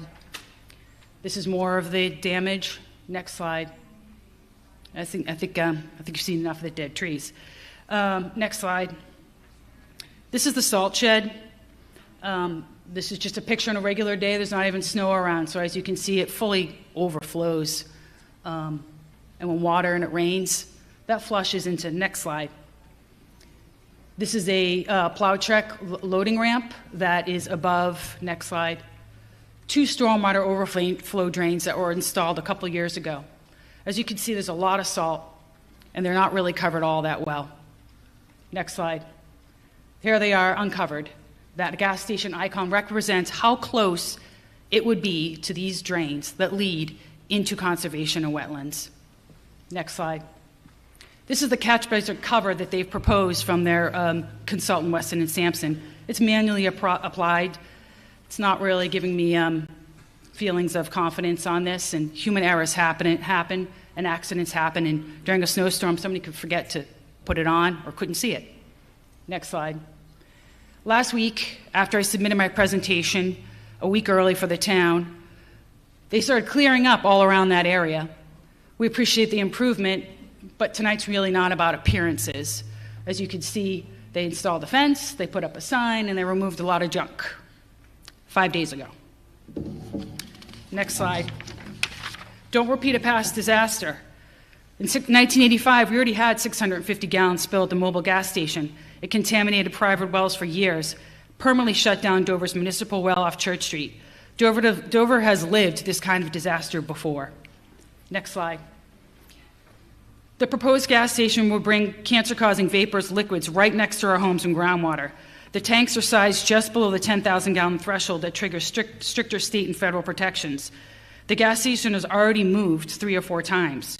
We should not accept the next location that puts residents at a greater risk. Next slide. The Boston Globe recently did an article on living next to gas tanks. Gasoline contains benzene, a known carcinogen. Long-term exposure increases leukemia risk. There's no safe level. Next slide. Childhood cancer increases dramatically for children living next to gas stations. Next slide. Too costly for Dover. I know it just got reduced $500,000, but it's still too costly for Dover. This is a major capital project funded with borrowed money. We've seen the Carroll Community Center and other big projects. They rarely stay on budget. Next slide. Even a member, when I did my FOA, I read probably 1,000 documents from the past 4 years. This one stuck out to me. As a member of their own warrant committee said, I implore whoever is a subject matter expert to more seriously explore alternatives to the full-scale replacement of the fuel island. Next slide. There are many streets nearby. This is not just an issue for the abutters. This is all of Dover Center. The library is on the other side of this proposed gas station. Next slide. This is a map of the conservation land. As you can see on yellow, that's the major plot, and the gas station would be directly next to it. This also flows into a groundwater protection district off Church Street that could possibly provide drinking water. I would need an expert to advise on that. Next slide. As Michael mentioned, there was a bylaw that was proposed to be changed last year to allow this. Their consultant strongly recommended that they propose a bylaw to get this through. I'm under the influence that maybe people didn't realize what they were voting on last year. Next slide. As it's been mentioned, we are shifting to electric vehicles. And it's here, and alternative energy is here. Gas demand will go down over time. A huge permanent gas station may take decades to recoup the money back. It may not match long-term needs. Next slide. This is a slide that I got from the FOA where I saw that alternative options have not been fully and publicly explored. The DPW reached out to nearby towns for permanent use for gas just 2 days before the Board of Selectmen approved this. That's not the due diligence I expected. Next slide. Currently, right now, we have a view of a mom and 4 fox pups. She's raising them right next to that salt shed. It is a very active wildlife area. Next slide. This is a risky and expensive ask. We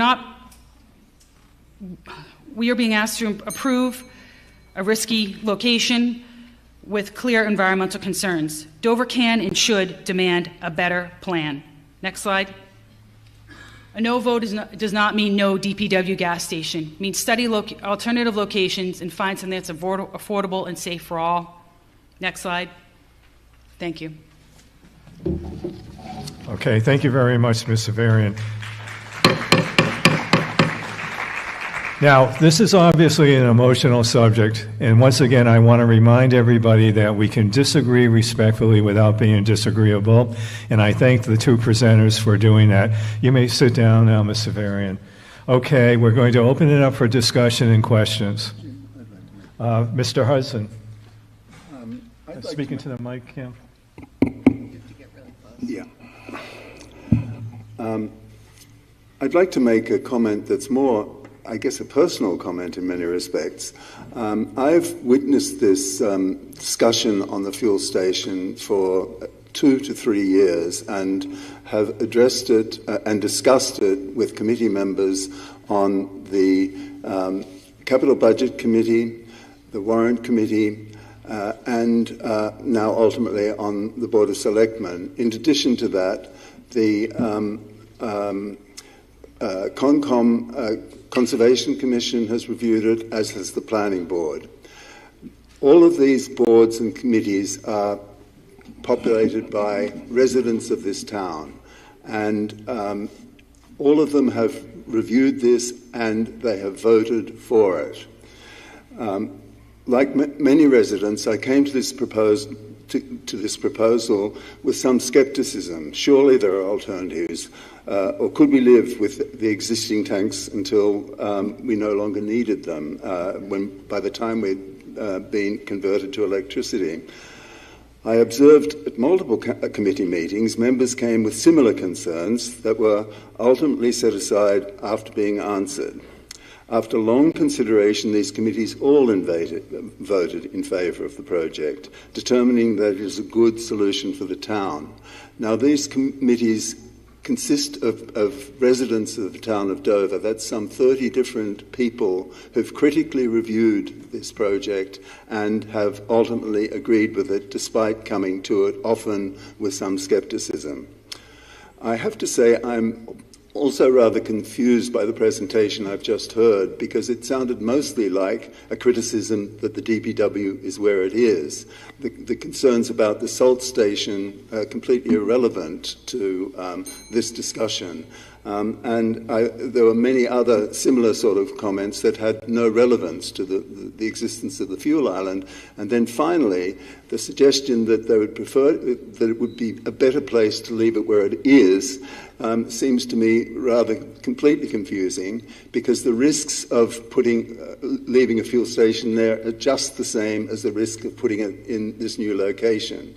And for that reason, I think there's a lot of misunderstanding going on here, and I strongly recommend that you vote for it. Thank you. Okay, any questions or comments? Please come up to the front and don't be shy. Ask questions, or if you want to speak in favor or speak in opposition. Again, we can disagree without being disagreeable. Feel perfectly free to express your opinions on this. Sir. Tom here, 15 Park Avenue. Quick question. On the email it was too quick for me. It looked like it was 23,000 gallons. Is that for the year? The volume that we were asking Medfield to provide us? Ms. Safarian, if you could come to the microphone to answer so that... Unless she wants to pull it back up. I think it's a few slides back. Can we see that slide? It was the email. Yes. Okay, sir, can we change the slide? There we go. Right, so it's 15,000 plus 9,000. It's 25,000 gallons. Is that per year? Yeah. Are you asking Well, I'm reading it, just doing math, and I'm not good with numbers. Okay. I'm an accountant, actually. So. No, it's just a quick note, $1.2 million for 25,000 gallons a year seems like a lot. Okay, thank you, sir. Any other questions or comments? Sir, Mr. Jeffries, name and address, please. Mr. Moderator, John Jeffries, Meeting House Hill. I respectfully disagree with Cam, Mr. Hudson, and specifically his comments regarding Nicole's presentation. It is perfectly relevant. This process began as a site plan review. It was given very specific guidelines. Kevin McCabe has gone about his job with the directions that I gave him, Robin Hunter gave him, and Bob Springett gave him. This was a site plan review. What we are asking you tonight is to vote no, go back to the Board of Selectmen, give them your direction to look at other sites. Nothing else has been considered at this scale. And Cam, respectfully, that's what makes it relevant. We need to put the time, energy, and effort into every site, not moving it closer to wetlands. One last thing. We, the neighbors, know very well what goes on. 3 of those stars that you see on the map are homes that I own. My wife and I and kids have lived here for 16 years. The thing that you don't see is the level. The elevation is left out of that site. Where it stands right now is 30 feet below my properties. Where it's proposed is on the same level as Haven Street and the bottom of Meeting House Hill. 30 seconds, Mr. Jeffries. Thank you, Mr. Moderator. Ladies and gentlemen, that's what makes it relevant. Please direct the Board of Selectmen, like you did to me many times, go back, study this, and do a thorough job. The tanks are not going to fail tomorrow. You do have time to do this. Thank you, Please Mr. vote Jeffries. no. Thank you. Thank you, Mr. sir. Moderator. Any other questions or comments?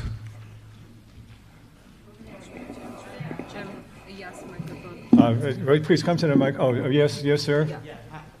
Name and address, sir. Hi, Rob. Is the microphone on? Okay. I'm not asking questions. Hi, Rob Andrews, 35 Miller Hill.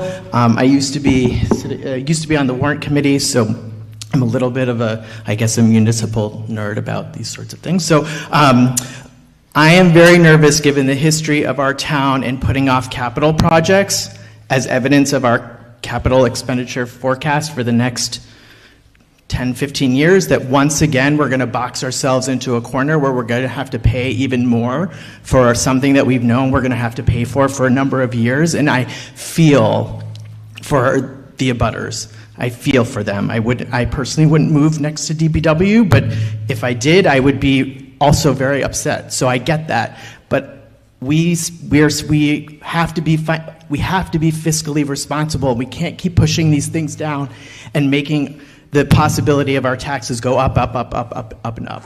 So I really encourage people to vote yes. I think the due diligence is done. I feel for the abutters. It's a really hard decision, but I think it's the most prudent thing to do financially. Thank you. Thank you, sir. Please hold the applause. Sir, name and address.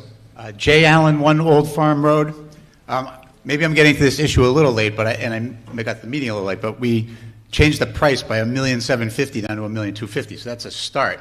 And then I do like that this slide is up here that shows that we only use on 2 9,900 gallon tanks.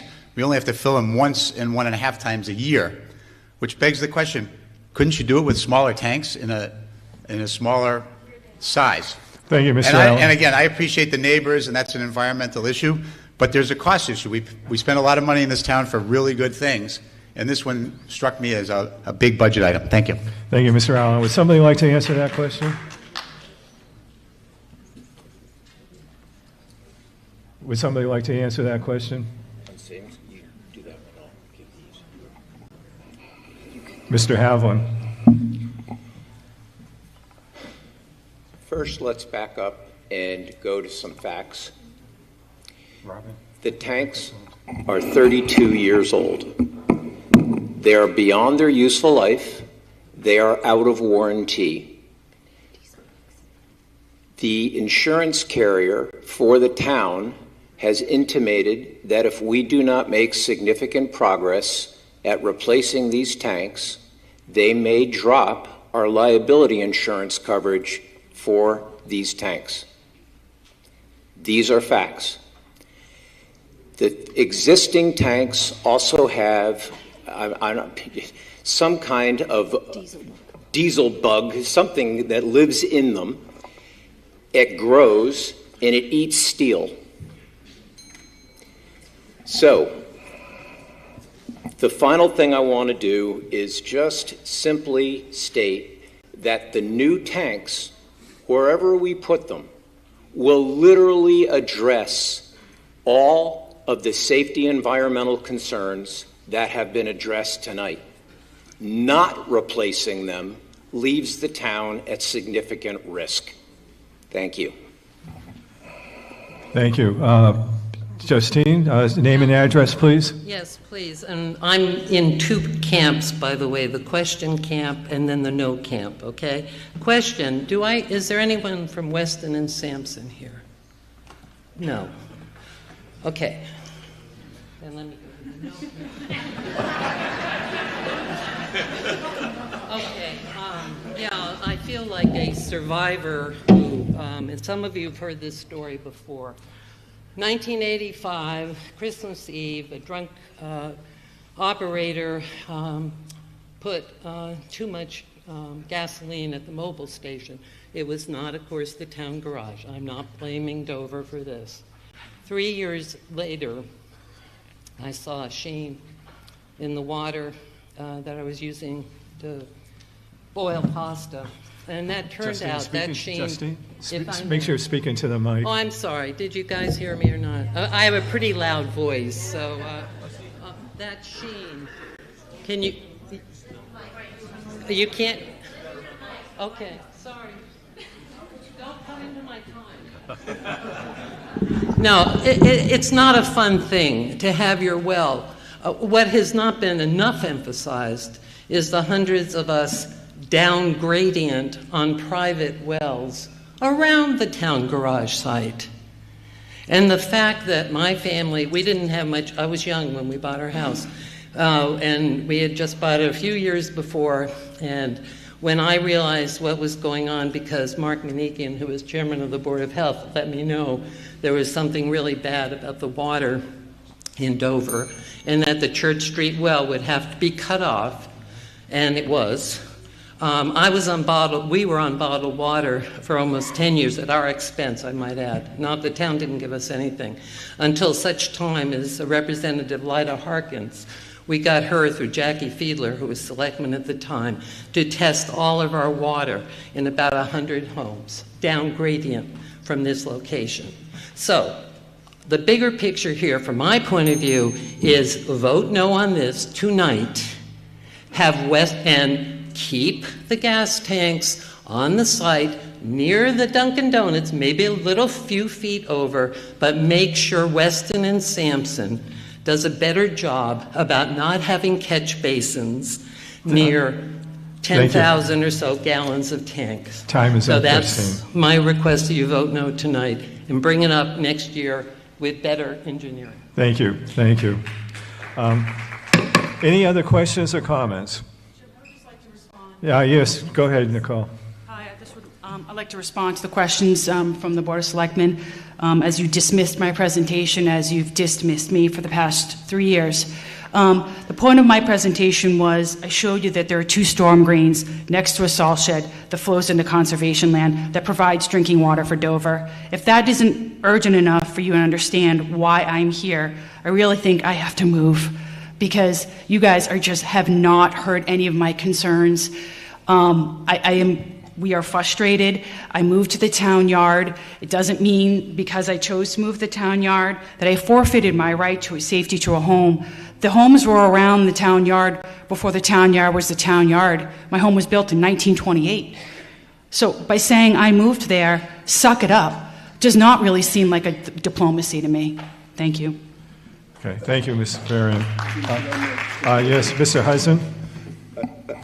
I find your comments rather confusing, I've got to say, Ms. Safarian, because you are talking about salt sheds and water drainage it's going to exist in the DPW as long as it's located there.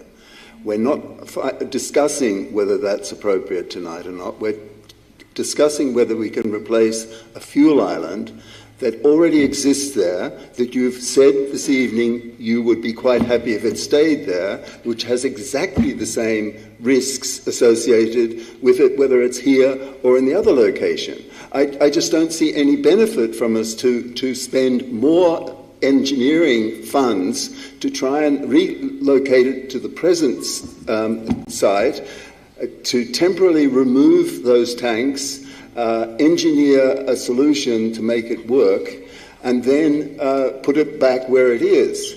I just don't see how that's going to solve the risks to nature and to the woods and the foxes and the woodlands, and how that's going to change anything.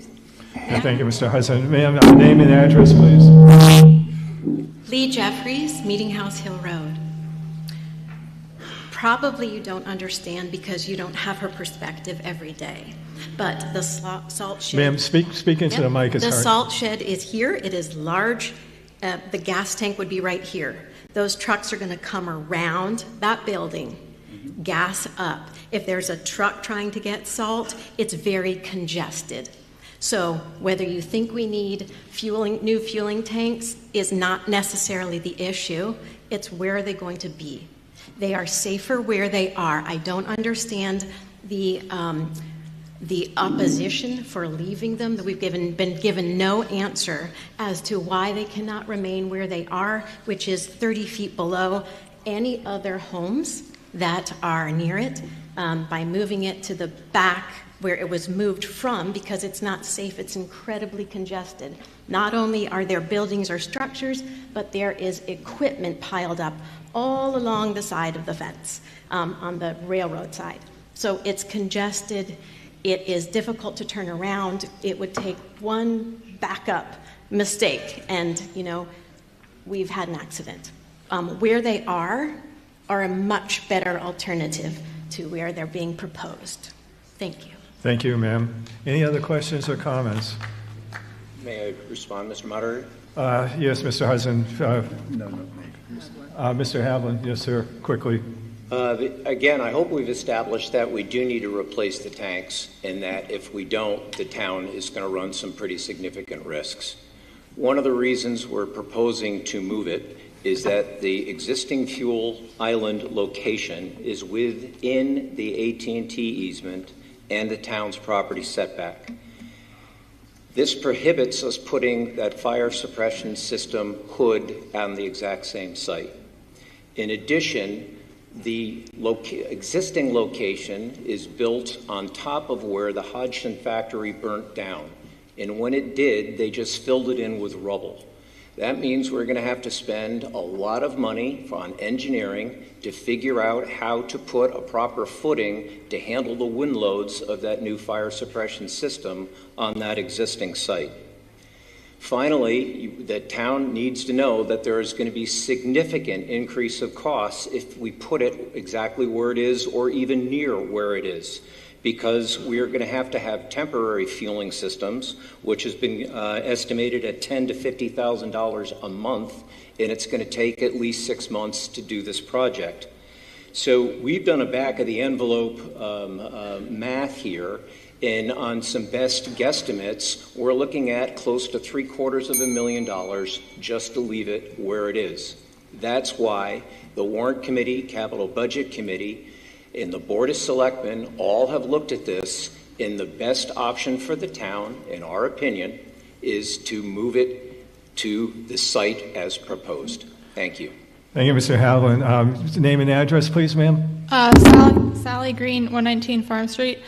I think you mostly answered my question just now, but just to clarify, the reason why it can't stay like just a few feet next to its current location is because the place right next to the current location is in the AT&T property easement, which means that you can't put the fire suppression there, and we want the fire suppression, and also because of the rubble. Those are the reasons why it can't stay like very close to where it is currently. So the primary reason is the AT&T easement. Mm-hmm. When we move it, the location is much closer. It's not back where it is, so it becomes more difficult for trucks to refuel, which potentially poses a safety issue for us when they're refueling. It's a 3.3 acre lot, and it's tight. There are buildings in there and salt sheds. It's the highway garage. It's where all our trucks are, where all our trucks need to refuel. So moving that out of the AT&T easement just makes it more difficult to maneuver trucks. So, and in addition to that, there are costs associated, additional costs associated with putting in the fire suppression system because of the rubble. I don't think I understand, but maybe other people. So wait, the new proposed location is that outside of the AT&T easement? Yes, the new proposed location is behind the town garage. The idea there, when we hired a consultant, we said, we want you to, we need to determine whether or not we need to replace the fuel island. So they did a study, just like Mr. Jeffrey said. And then we said to him, please find us the best, or the consulting firm, the best location in your professional opinion to put it. I hate to be flip, but this is the town garage. That's where our trucks are. So it makes sense to put the fuel station there. It's been there all these years. And so the consultants we hired looked at the facility, they looked at the location, and they came up with this proposal. And what this proposal did was it put the fuel tanks behind the town garage. It allowed trucks, when they refuel, to pull in, go behind the garage, refuel, and then pull out the other way. Okay, so like easier. Yeah, right. So flow of traffic. Right. It's a safer way to do things. We were also eliminating backup noise, from all the beeping. So for us, it seemed like a reasonable recommendation. We went to a very reputable consultant, and we asked them for their opinion, professional opinion. Okay, thank you for your answer. Thank you, ma'am. We now have a queue. Is everybody, are you speaking in support or against, or you have a question? Question? Okay, go ahead, sir. And then, Mr. Bunn, do you have a question also? Kind of. Okay. I definitely have a question. I don't know how far. I'm Jerry Finkelstein, 4 Ann's Way. My question is, you're voting now whether we should do this thing. I thought that just before this, we had an amendment that said we had to restudy this. Wasn't that the amendment to say we should study someplace else to do it? Wasn't it? No, sir. So I think those two are conflicting. We just passed an amendment to say we have to study it, and now you're saying there's a vote to do it. I don't think so, sir. Let me direct your question to a member of the Board of Selectmen. So the amendment that was made on the floor was for us to consider as part of the Protective Services building, also to consider for that study adding a fuel island there. What that would do is it would add additional costs. It would delay this, And we would, by maybe 2 years, and as Mr. Haviland told you, or told the town, we are at risk with the current fuel island. But I thought the vote on that meant that we had to do that rather than do No, this. sir. No, it didn't. Sir, It was a consideration. It was something for Yeah. us to consider. Sir, council advised that it was advisory. Let me turn it to town council. Yeah, so the amendment was to an appropriations article, town meeting as the legislative body appropriates the money. So you all appropriated $150,000 for a feasibility study for a protective services building. As part of that, Mr. Jeffries made a proposal to include as part of the feasibility study, adding a fuel island to that protective services building. Because it is only an appropriations article, that amendment was advisory only and non-binding. Thank you. Sir? Name and address, please. Kevin Band, 7 Pleasant Street. Mr. Speaker, I'd like to move the question. Fred, he was there first. I saw you standing there, Fred. I'm sorry, Fred. I saw. No, Fred, the question has been moved. I'm sorry, sir. He was there first.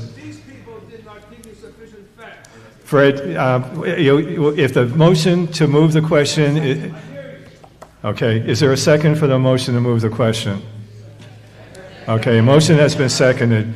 We now have to, our rules require that when there's a motion to move the question, we have to move immediately to a vote on the question if the motion to move the question passes. So we will now vote on the motion to move the question. On my signal, if you're in favor of moving the question, press 1 for yes. If you're opposed, press 2 for no. You may vote now.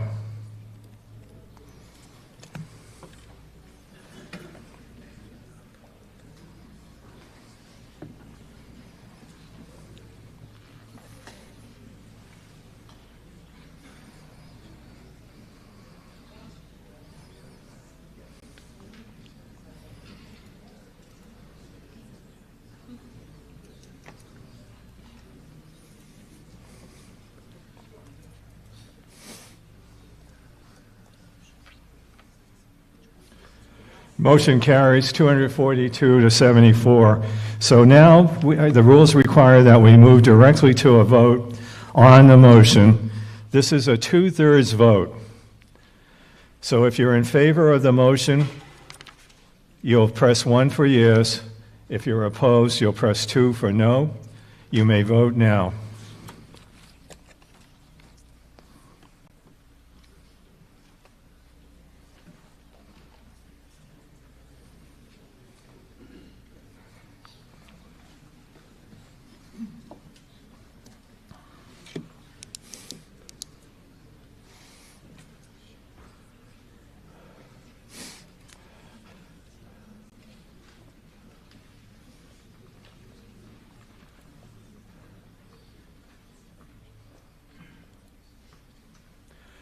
The vote is 197 to 118. I'm just a simple tax lawyer, so I'm going to ask the town clerk to do the calculation.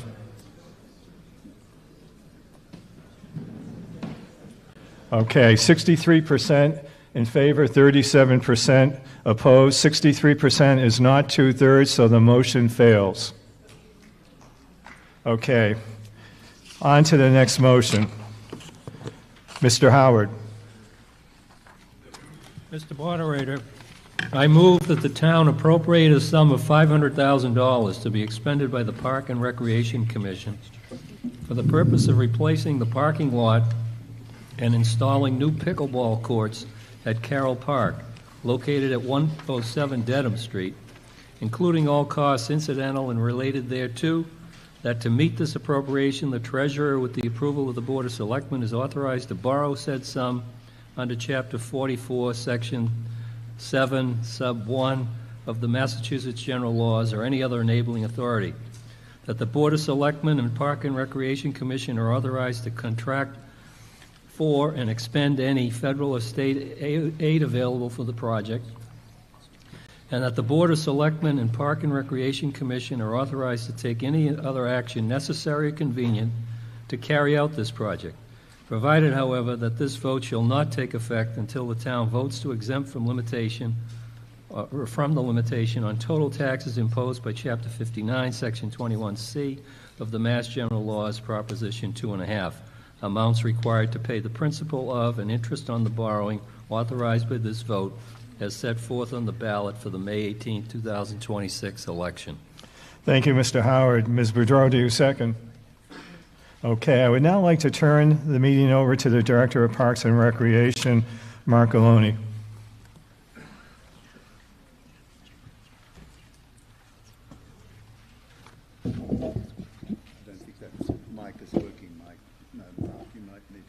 Mark, why don't you use the other microphone? It's probably better.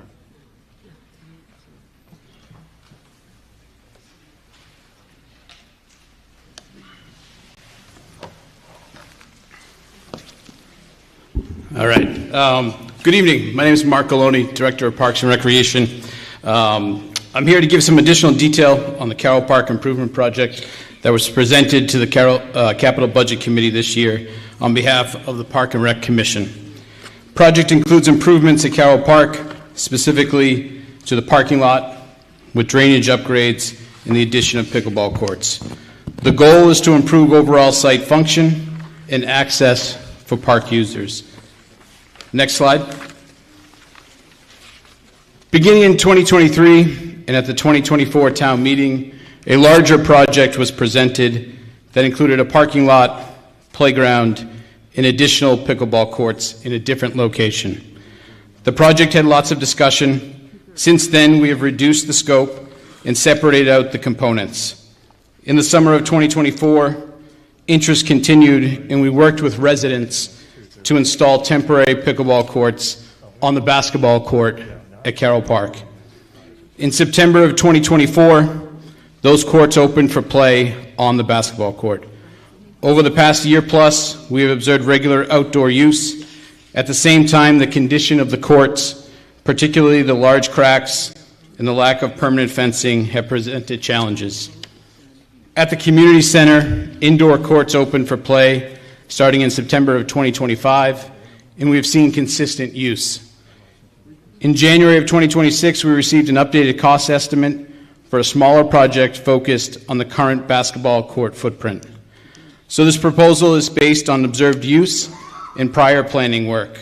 Next slide. It's more than just pickleball.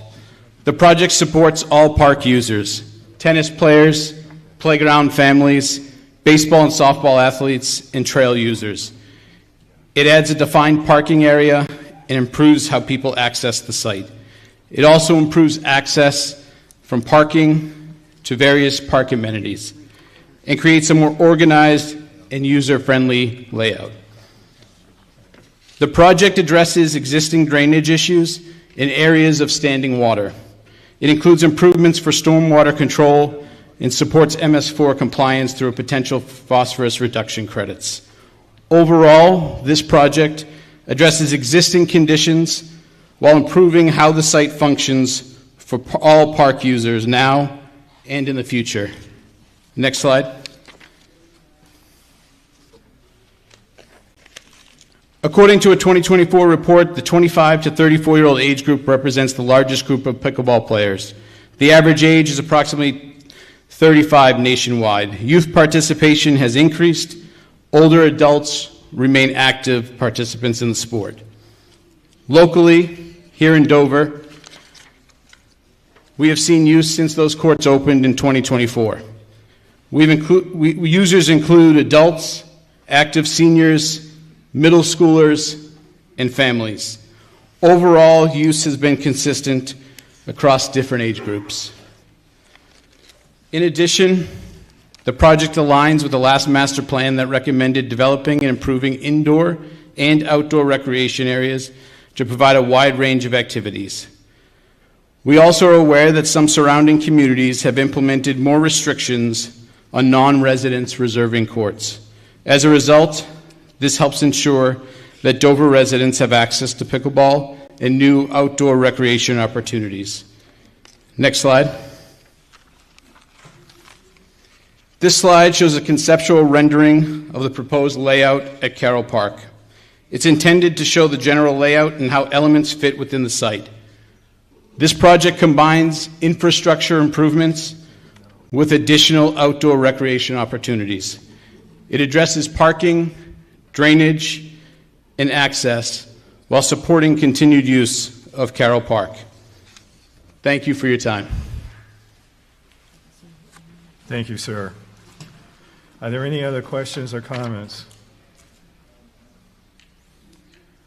Okay, hearing none. Yes, sir. Name and address, please. Yeah, Jeff Dorsheimer, 82 Farm Street. So we're proposing getting rid of the basketball courts? Sir, yeah, answer the question. Thank you. Sure. Yes, it would get rid of the basketball court. We have 2 new basketball courts in town, one at Chickering School, one at the Carroll Community Center, and that court was not getting lots of use. So that, yes, it would get rid of that. Down the road doesn't mean we couldn't bring it back, but yeah, the 2 new courts. Thank you. Yeah. I just don't know why conflating these 2 issues. If there's a parking lot that needs to be fixed and a pickleball court that needs to be installed, those are 2 separate issues, in my opinion. But yeah, I don't know why it makes sense to remove the basketball court. Okay, thank you, sir. Yep. Another question or comment? Yeah, Paul Wood, 55 Yorkshire Road. First, I just want to thank Mark, who's done an incredible job with our Parks and Rec, all of our fields, our facilities, what he's done with the Carroll Community Center. He's really great for Dover. And I see Carroll Park as sort of our outdoor community center. It is great for tennis, it is great for hiking, it is great for the playground. The parking lot has been a disaster for years. It's a dust storm. You bring your kids, they want to run out of the car, you got to wash your car after being there. It's just such a gem of a park for us. And I happen to be a pickleball player. It was a brilliant idea to put it on the basketball court. We're not digging up new stuff. The cost for doing this is just included in repaving the parking lot. Other towns have done it. Natick just put in 6 courts. Framingham put in 8. Weston put in 6 at millions of dollars. So this is a bargain. And I just think it'd be great to see Dover add pickleball to all the great stuff we have at Carroll Park. Thank you, sir. Mr. Hoffman, name and address, please.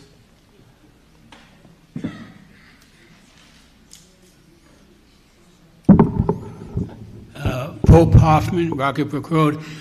Can someone break down the cost between the parking lot, and how much the pickleball courts are going to cost, and how many pickleball courts are there going to be? Okay, Mr. Galani, do you want to answer that question, sir?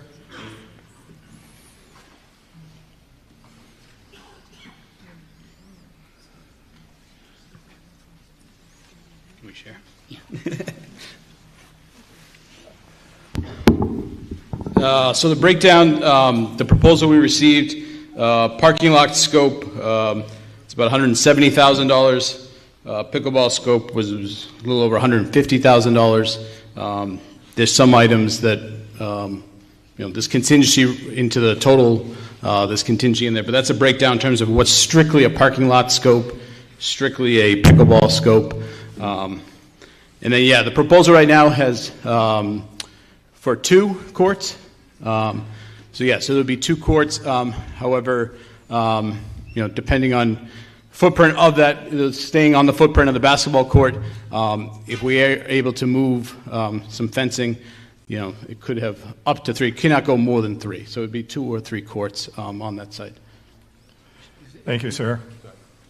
Is that the average cost for a pickleball court? Mr. Hoffman, speaking to the mic, sir. Sir, wait a minute. Hold it. Wait. You have to speak into the mic so everybody can hear. Mr. Hoffman, please. Is that the average cost for a pickleball court? Yeah, $75,000. Yeah, so we've used Activitas is the firm we've used. They've done courts. They just opened some in Reading, Lexington, a bunch of communities. But yeah, the cost is it's what they are going for, and it's increasing by the year. So yeah, it was a little less a few years ago with the larger project, but it's gone up since then. Okay, thanks. Thank you. Any other questions or comments? Okay, yes, sir.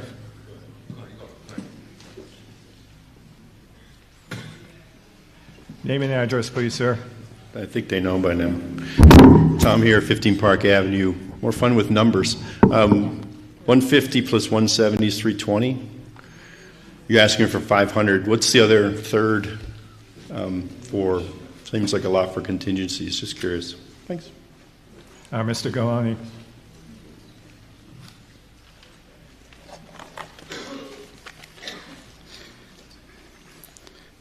Yeah, so there is, soft costs, a little over $55,000, 20% design, construction contingency, over $70,000. So yeah, the construction subtotal, $323,000. There's general conditions, bond, contractor fee, yes, so the general breakdown, total comes to $497,000. That's why we're asking for $500,000.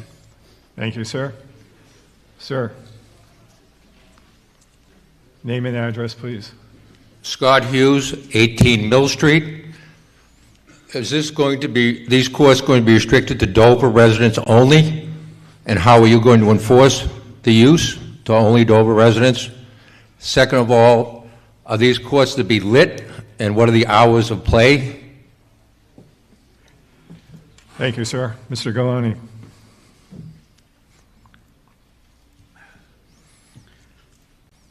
This project does not include lights. The tennis courts are lit right now.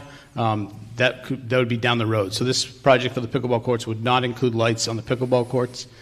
And in terms of residents, so right now, only residents can reserve courts indoors at the community center, and that would be similar here is to prioritize residents. Obviously, if a resident books the court and has a non-resident playing with them, that's good, but it would prioritize Dover residents. If we get to a point where Dover residents are getting shut out, that we would institute. Other towns do punch cards. There's a bunch of ways to, but we want to prioritize Dover players. You have 30 seconds, Mr. Hughes. And how are you going to monitor the use by non-residents?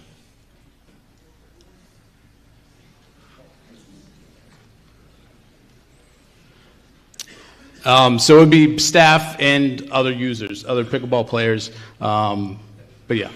So. Okay, thank you. Any other questions or comments? Are we ready to move to a vote then? Okay. So again, this is a 2/3 vote with respect to an appropriation of $500,000 requested by Parks and Recreation. If you're in favor of this motion, you'll press 1A for yes. If you're opposed, you'll press 2B for no. You may vote now.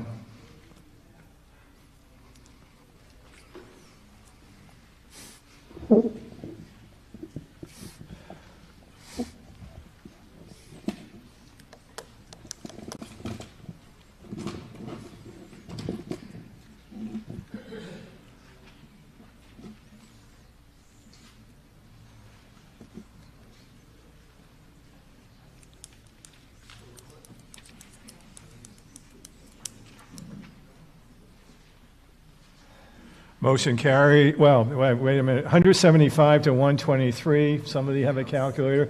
Motion does not have 2/3. Okay. Next, Article 6. Appropriation for Dover Sherburne Regional School capital expenses. Ms. Boudreau.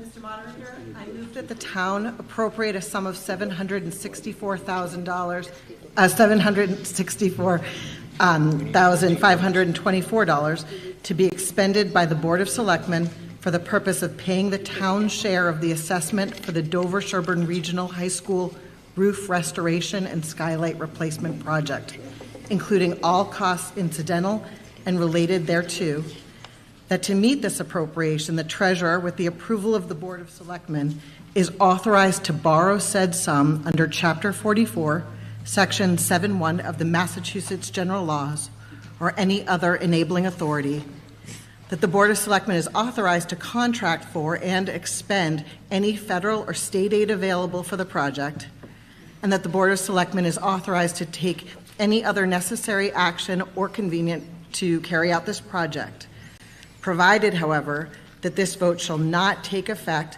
until the town votes to exempt from the limitation on total taxes imposed by Chapter 59, Section 21C of the Massachusetts General Laws, Proposition 2.5, amounts required to pay the principal of and interest on the borrowing authorized by this vote as set forth on the ballot for the May 18th, 2026 election. Thank you, Ms. Boudreau. Do I hear a second? Second. Thank you, Ms. Kenny. So the motion has been made and seconded to appropriate funds to improve the regional high school facility. This is a 2/3 vote because it's going to be funded by a bond. So are there any questions or comments before we move to a vote? Okay, hearing none, let's move to a vote. Again, this is a 2/3 vote. If you're in favor of the motion, press 1A for yes on my signal. If you're opposed, press 2B. You may vote now.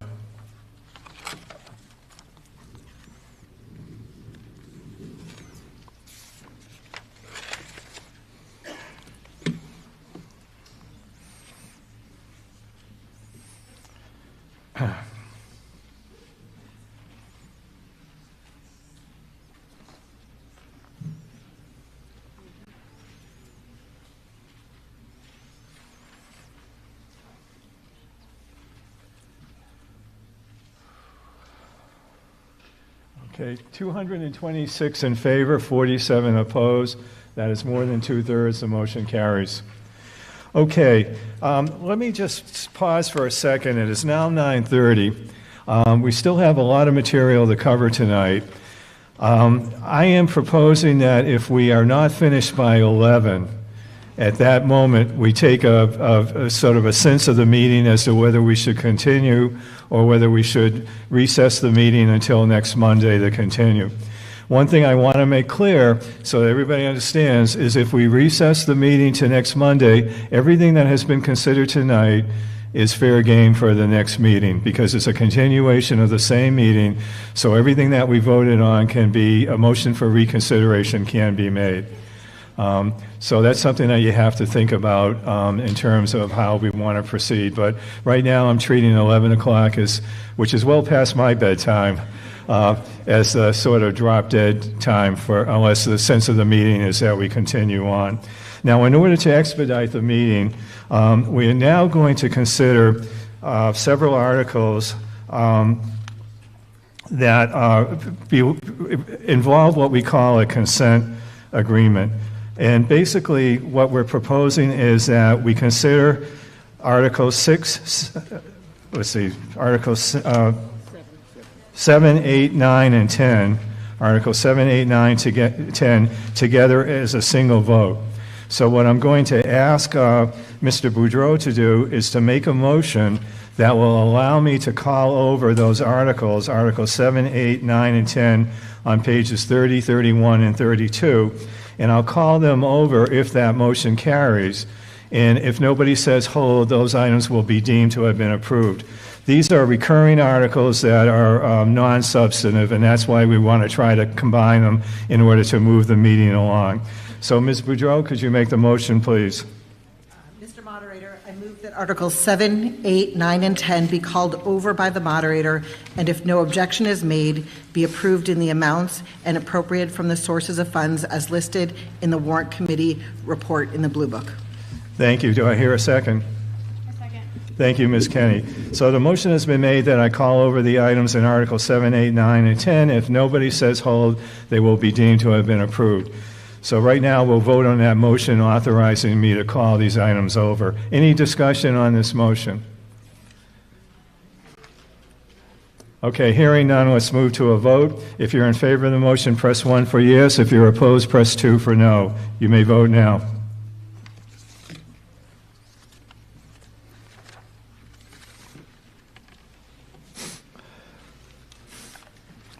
And this is a majority vote.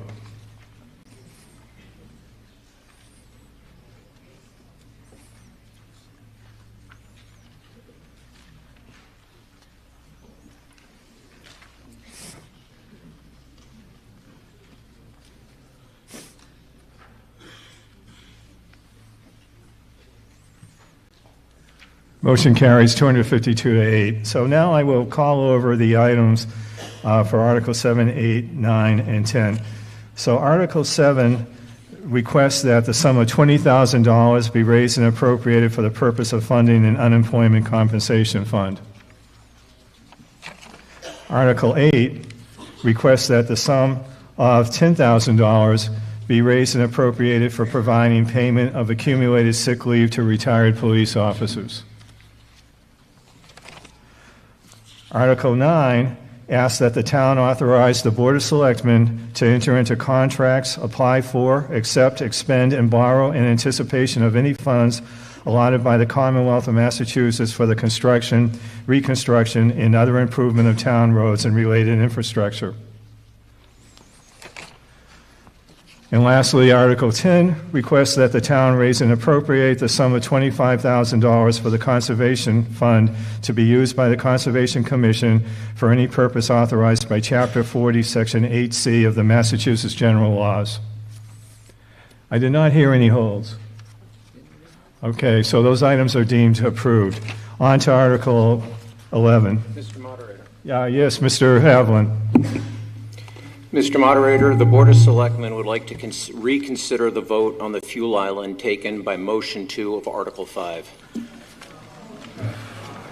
Okay, a motion has been made for reconsideration. Is there a second? Okay, motion has been seconded. We are permitted to have discussion on a motion for reconsideration, but the discussion has to be limited to reasons for reconsideration. We are not going to debate the merits of the article itself unless we vote yes in favor of reconsideration.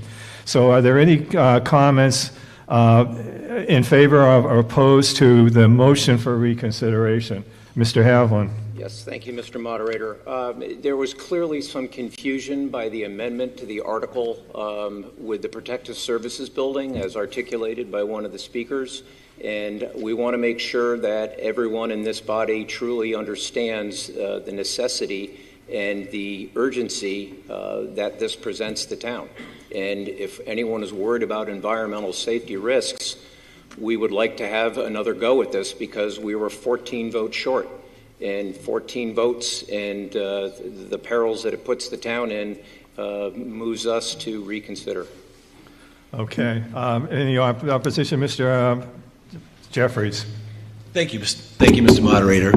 Ladies and gentlemen, if you are perfectly happy with the way you understood the vote, please vote no for the motion to reconsider, and the motion does not get reconsidered. This is up to you. If you are feeling you're happy with your decision, please vote no for reconsidering. Thank you. Thank you, Mr. Jeffries. Could I ask the town clerk whether this motion for reconsideration was made within 30 minutes? It is. Okay, it was. The reason I'm asking that question, if you turn to page 5 of the White Blue Book, you'll see a description of the vote required for a motion for reconsideration. And let me read from it. It says, even after an issue has been voted on and decided by its meeting, it is possible to reopen the issue for further discussion and voting. This is done by a motion to reconsider. Dover's bylaws state that if a motion to reconsider a town meeting vote is made within 30 minutes of such vote, only a simple majority is required to pass the motion to reconsider. A motion to reconsider not made within 30 minutes requires a 2/3 vote. Okay, so this motion was made within 30 minutes, so an affirmative vote, if that's a majority, will permit reconsideration. If it's a majority vote opposed, we will not have reconsideration. Any other comments before we begin? Again, focus your comments on whether or not we should reconsider, not the merits of the argument. Dan Murphy, 83 Main Street. We just had 100 people leave after that vote. This is underhanded. Yeah. That's why we have this in the White Blue Book, sir, as a warning to people. Why didn't you say that warning before they left? I did. I didn't hear you say it, and I've been here all day. I think everybody else heard it, sir. Sorry. Well, if you, sir, you can watch the game film when this is over. This is videotaped, and I would welcome you to watch it. Okay, any other questions or comments? Yes, sir.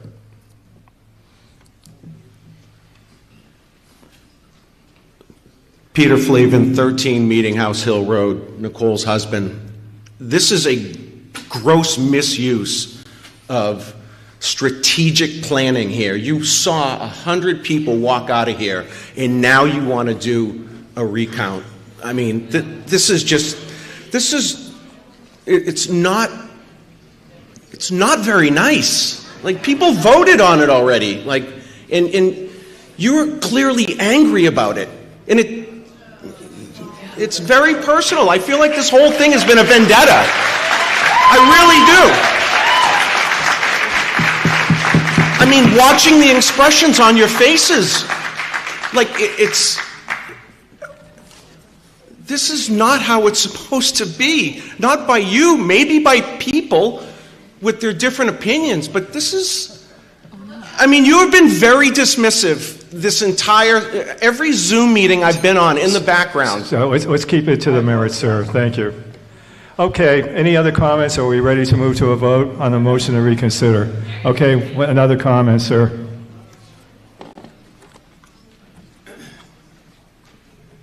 John Bennett, Pond Street. I'd like to know exactly what time and when those 30 minutes had elapsed. Yes, sir. I could ask the town clerk that. Felicia? The vote was taken at 9:13. The motion to reconsider was 9:36. Okay, the vote was 9:13, and town clerk's reporting 9:36. You guys need to look in the mirror because this is a scam, and it's just horrible what you're doing.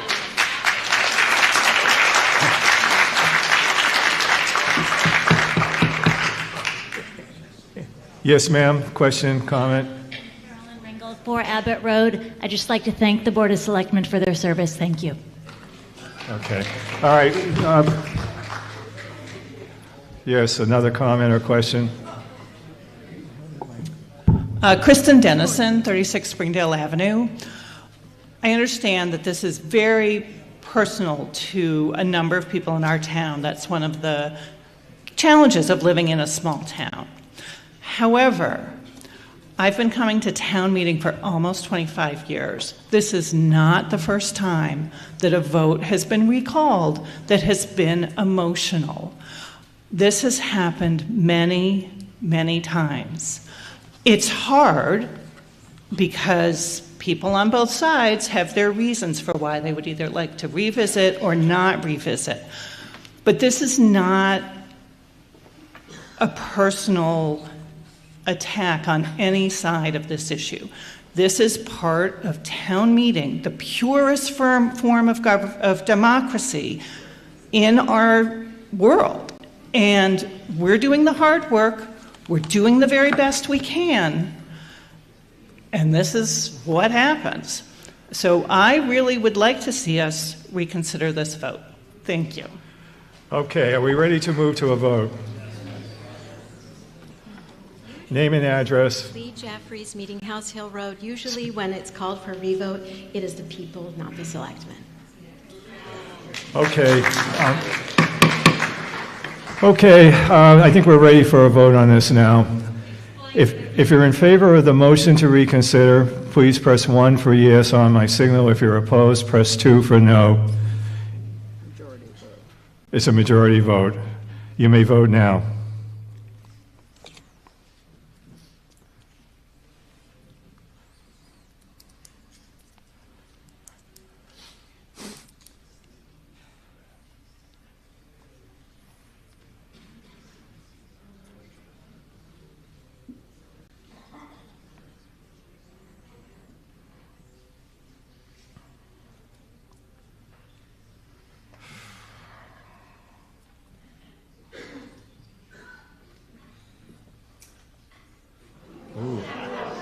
The motion does not carry.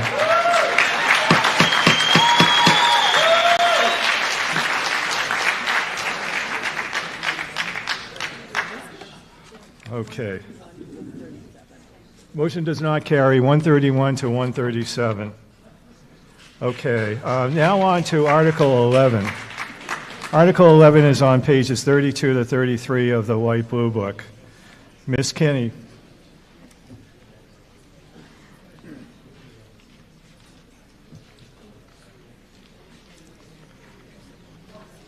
It's a general stabilization fund vote. Sarah?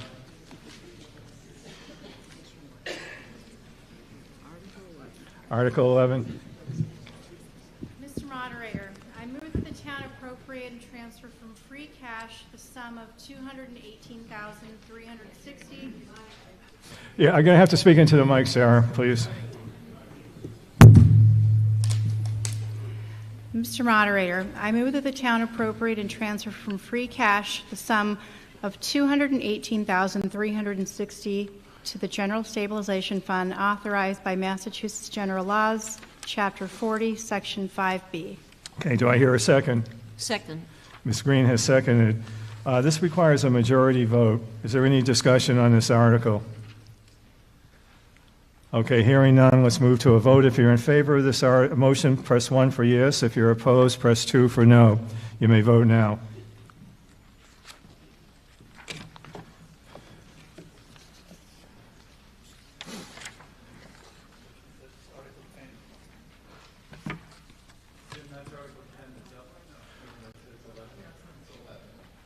It's Article 11, I believe. No, it's COMSCOM. Oh. What happened to our Article 11, Rebecca, Jessica? Is it?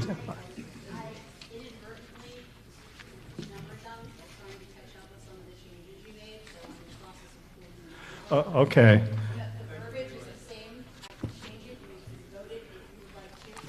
The verbiage is not right, so you should revote. Okay, we're going to have to redo the vote then, Jessica. So if you could put up the appropriate article.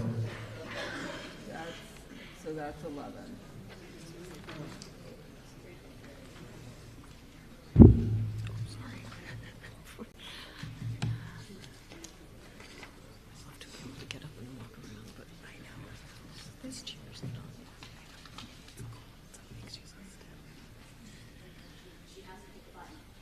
I'm sorry? Oh, okay, could you,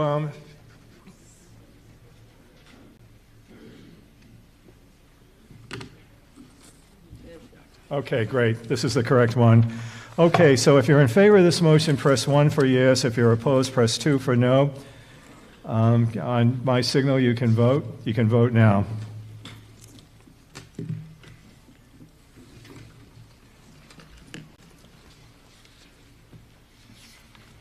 And this is a majority vote.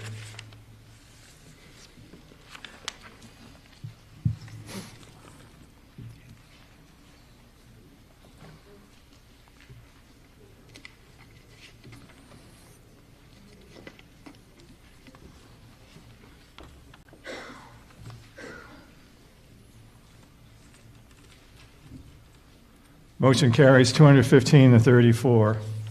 Okay, Article 12, which is on page 33 of the White Blue Book. Ms. Kinney. Mr. Moderator, I move that Article 12 be dismissed as the Regional School OPEB Fund has met its funding goal and no regional school OPEB contribution beyond that in the operating budget is recommended this year. Thank you, Ms. Kinney. Do I hear a second? Ms. Green. Second. Thank you, Ms. Green. Any discussion on this vote, which is a majority vote? Okay. On my signal, if you're in favor of the motion, press 1 for yes. If you're opposed, press 2 for no. You may vote now.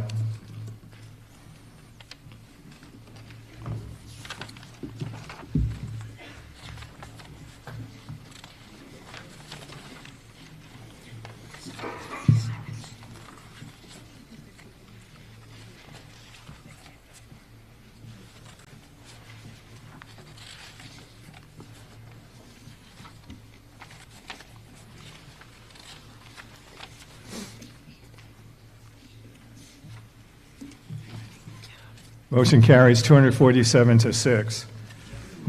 Article 13 on page 34. Yes. Oh, sir. Page. Sean Carell, 17 Yorkshire Road, Dover. move to reconsider and I'm not doing this because I strategically waited till people left. I'm doing this because I think it's a real good thing for the community, just to reconsider the vote on the Carroll Park Improvement Project. Okay, is there a second? Okay, motion has been made for reconsideration and second. When was the vote? What time? 9:28. Is the motion being made within 30 minutes? Yes. Okay, so the motion is being made within 30 minutes, so it will be a majority vote. Okay. Okay, so a motion has been made to reconsider. Okay, let's go back to. What Motion article was 3 of Article 5. Okay. Motion 3 of Article It was motion 3 of Article 5. With respect to an appropriation of $500,000 with respect to installing new pickleball courts at the Carroll Park, including all costs incidental and related thereto.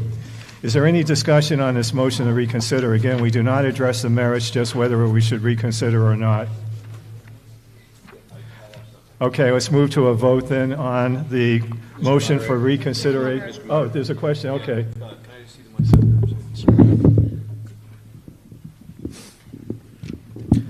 Kevin Bauman, 12 Windsor. I think there was some misunderstanding about the major focus of this project, which is paving the decrepit and embarrassing parking lot that is the Carroll Center parking lot. And while stuff is there, we could take advantage of improving pickleball courts that are already being used as pickleball courts. Thank you, sir. Any other questions on our discussion of the motion for reconsideration? Okay, let's move to a vote then on the motion for reconsideration. If you're in favor of reconsidering, you'll press 1 for yes on my signal.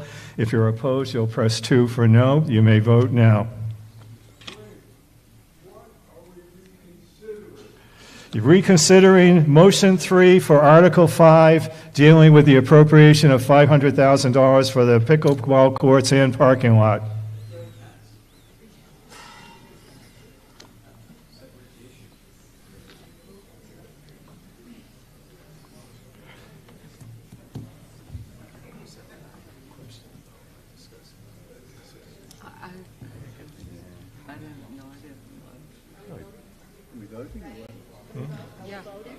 Are we ready to vote? Okay. We can press 1 for yes, 2 for no. You may vote now.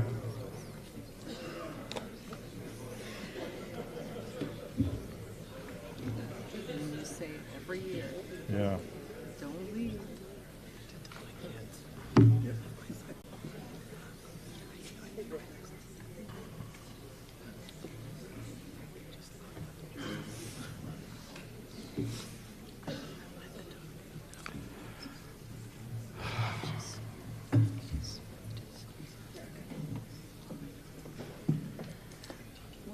Well, motion for reconsideration passes, so we'll go back to the third motion for Article 5.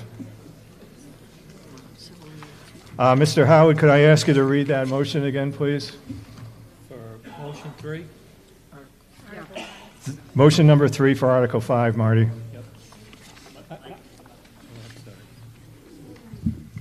I move that the town appropriate a sum of $500,000 to be expended by the Park and Recreation Commission for the purpose of replacing the parking lot and installing new pickleball courts at Carroll Park, located at 107 Dedham Street, including all costs incidental and related thereto, and that to meet this appropriation, the treasurer, with the approval of the Board of Selectmen, is authorized to borrow said sum under Chapter 44, Section 7, subsection 1 of the Massachusetts General Laws, or any other enabling authority, that the Board of Selectmen and Park and Recreation Commission are authorized to contract for and expend any federal or state aid available for the project, and that the Board of Selectmen and Park and Recreation Commission are authorized to take any other action necessary or convenient to carry out this project, provided, however, that this vote shall not take effect until the town votes to exempt from the limitation on total taxes imposed by Chapter 59, Section 21C of the Massachusetts General Laws, Proposition 2.5, amounts required to pay the principal of and interest on the borrowing authorized by this vote as set forth on the ballot for the May 18, 2026 election. Thank you, Mr. Howard. Do I hear a second? Second. Thank you. Okay, any discussion on this? Mr. Jeffries? Thank you, Mr. Thank you, Mr. Microphone on, please, sir. Thank you. Thank you, Mr. Moderator. Nope, it's still not on. Come on, Chris. Thank you. Mr. Moderator, the measure needs a 2/3 vote. In the vote, it wasn't close. It was approximately 40 votes short of the 2/3 required. If 40 people have changed their mind, please come forward. If you have not, let's move the vote. It was not close. I don't think there's going to be any new information that should keep us here longer. Please keep in mind, if we don't finish this by Jim's bedtime, we have to do this tomorrow. I would strongly encourage to move the vote. Not tomorrow, John, next Sorry, Monday. John. Next Monday. My apologies. So, John, are you moving the question? I would move the question. You're moving the question. Okay.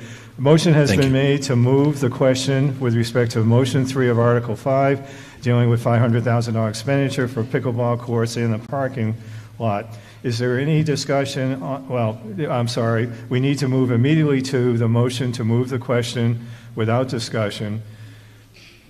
On my signal, if you're in favor of the motion to move the question, which means we will move to an immediate vote, press 1 for yes, press 2 for no. You may vote now.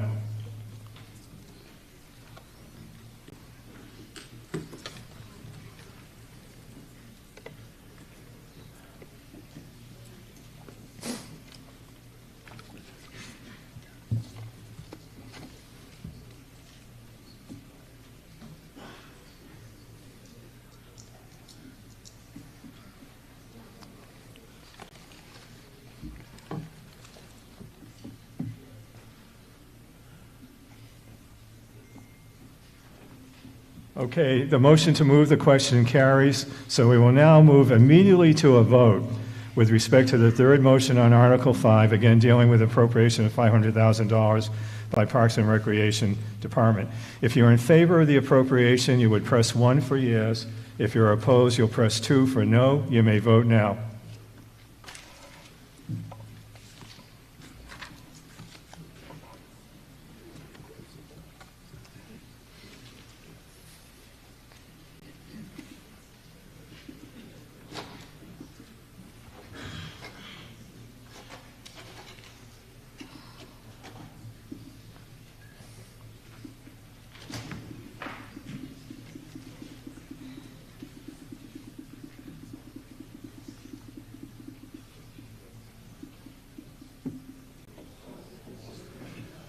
This was a 2/3 vote. We do not have 2/3. Motion does not carry. Vote was 153 to 121. Okay, on to Article 13, which is on page 34 of your white blue book. Ms. Green. Mr. Moderator, I move that the town appropriate and transfer from free cash the sum of $10,880.60 for the purpose of this article and the following unpaid bills. Board of Selectmen, William Solomon Cable License Renewal, Special Counsel, $9,675. Department of Public Works, Town of Westwood Police Detail, $949.60. Conservation Commission, Hometown Weekly Legal Ads, $256. Okay, thank you. Do I hear a second, Mr. Baumann? I second. Thank you, sir. This requires a 4/5 vote, 80% vote, and again, it's paying unpaid bills with respect to the past year. Any discussion on this motion? Okay, if you're in favor of the motion, press 1 for yes. If you're opposed, press 2 for no. You may vote now.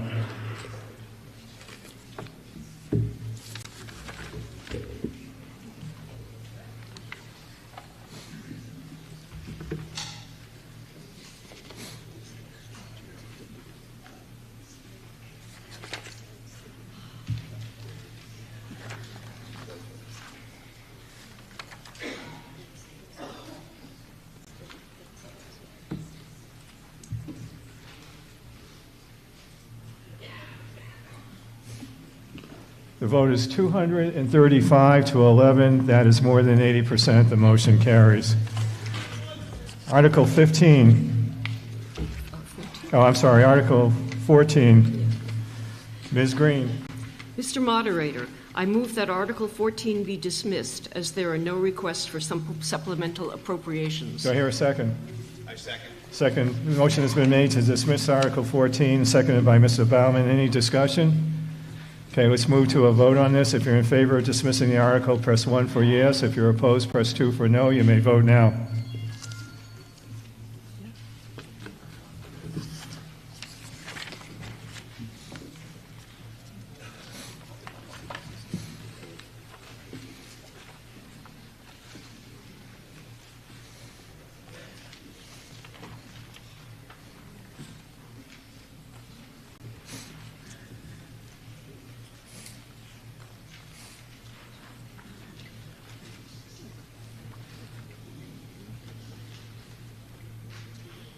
Motion carries 243 to 2. Article 15, which is on page 35 of your light blue book. Ms. Green. Mr. Moderator, I move that the town vote to amend Section 5-16 Finances of the General Bylaws of the Town of Dover as printed in the warrant. Do I hear a second? I second. Okay. Motion has been made and seconded by Mr. Baumann. Any discussion on this motion? Again, it's on page 35 of the white blue book. Okay, seeing nobody wishing to discuss this, let's move immediately to a vote. You may vote by pressing 1 for yes, 2 for no. You may vote now.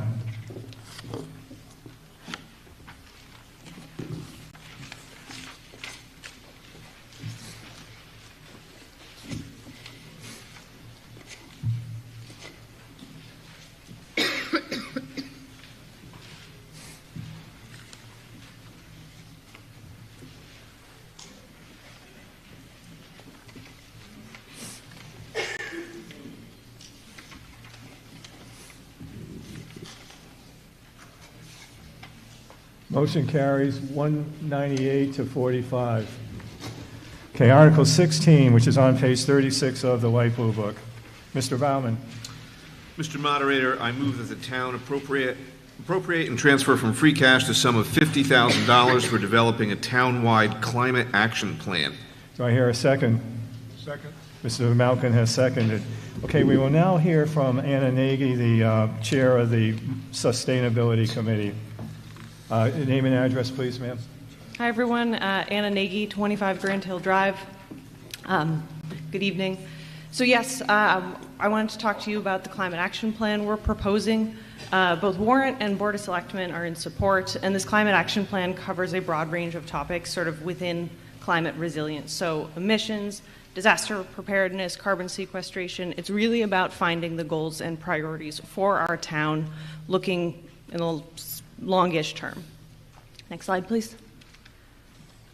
So the reason we're bringing it up tonight is we believe there's good, efficient timing we can work with. As we've heard about throughout the evening, capital budget projects are coming up. There's end-of-life infrastructure. All these things could benefit from a general sort of strategic approach. There's increased grant funding specifically toward climate work, so we believe it's good to consider this holistically now. Also, the Sustainability Committee is really excited to be working on a grant-funded effort to improve climate adaptation for the community. So we believe both our work and the end-of-life infrastructure, now is a good time to take a step back and consider our climate action plan. Next slide, please. So briefly on us, we're a newer committee. We've been working for about 18 months now. We're really excited to work on climate resilience. We do this through general planning work, but also on-the-ground projects, focusing on ways that the town government can be more sustainable. So we're focusing on finding policies and procedures that the town can take steps to just sort of be more climate resilient. Next slide, please. So the way this works is it's a lot like other planning documents. Essentially, we hire an environmental engineering consultant to do a technical review. We expect it to take about a year, so if everything goes well, we'll be kicking off in the fall. We'll come back relatively quickly. The Sustainability Committee will be in charge of working with everybody in the community to both take in this technical information and find everyone's goals and priorities. Next slide, please. Climate action plan is pretty standard, pretty normal for municipalities. The state has one, but they kind of have two main components. One is adaptation, one is mitigation. This will help us plan for the future and save the town money as we both look at ways where we can mitigate our contribution to climate change and impacted secondary systems, as well as just adapt to things that have already taken place. Next slide, please. So you can think of things like mitigation of energy efficiency, electrification, versus adaptation is more along the lines of cooling centers, ways we could support local agriculture, stuff that is made more difficult for the community now given climate change. Next slide, please. We're also pretty excited about doing this because there's a good deal of funding available both in the infrastructure segment that we believe will help the town offset some of the more worrisome capital budget projects that are coming up, but it's not really specific to infrastructure because as a town we will define our goals and priorities. We can use it to apply for things that might support our open space because our forests support carbon sequestration, et cetera, et cetera. So it's very, as much as it's a normal document to build, it's a very customized document to us so we can figure out as a community what we care about. Sorry about that. Next slide, please. So we're asking everyone to consider this and are hoping for support for $50,000 to build a climate action plan. We'd love to do that, and honestly, if folks want to get involved, we've got opportunities, we've got things that are going on. We really would love the input. Thank you. Thank you, Ms. Nagy. Mr. Havlin. Thank you. Very quickly, please know that the Board of Selectmen fully endorses this article. In addition to all of Anna's points, a climate action plan will provide Dover with disaster preparedness and identify weaknesses on our hurricane, blizzard, flooding, and other disaster preparations. It will also help us protect our water supply and physical properties. Completing a full climate action plan will allow us access to even more state grants. This is essentially free funding of required capital projects without our having to pay for them. Given our identified capital needs in the next few years alone, these new grant opportunities will be most welcome. The Sustainability Committee is committed to apply for additional grants which may pay for all or part of the $50,000 being requested. Hopefully we'll be successful, and if so, any grant proceeds will be returned to free cash. If the first $100,000 grants that the Sustainability Committee has been successful in this process is any indication, the Commonwealth is eager for us to complete this process as we are one of the last towns in the Commonwealth to do so.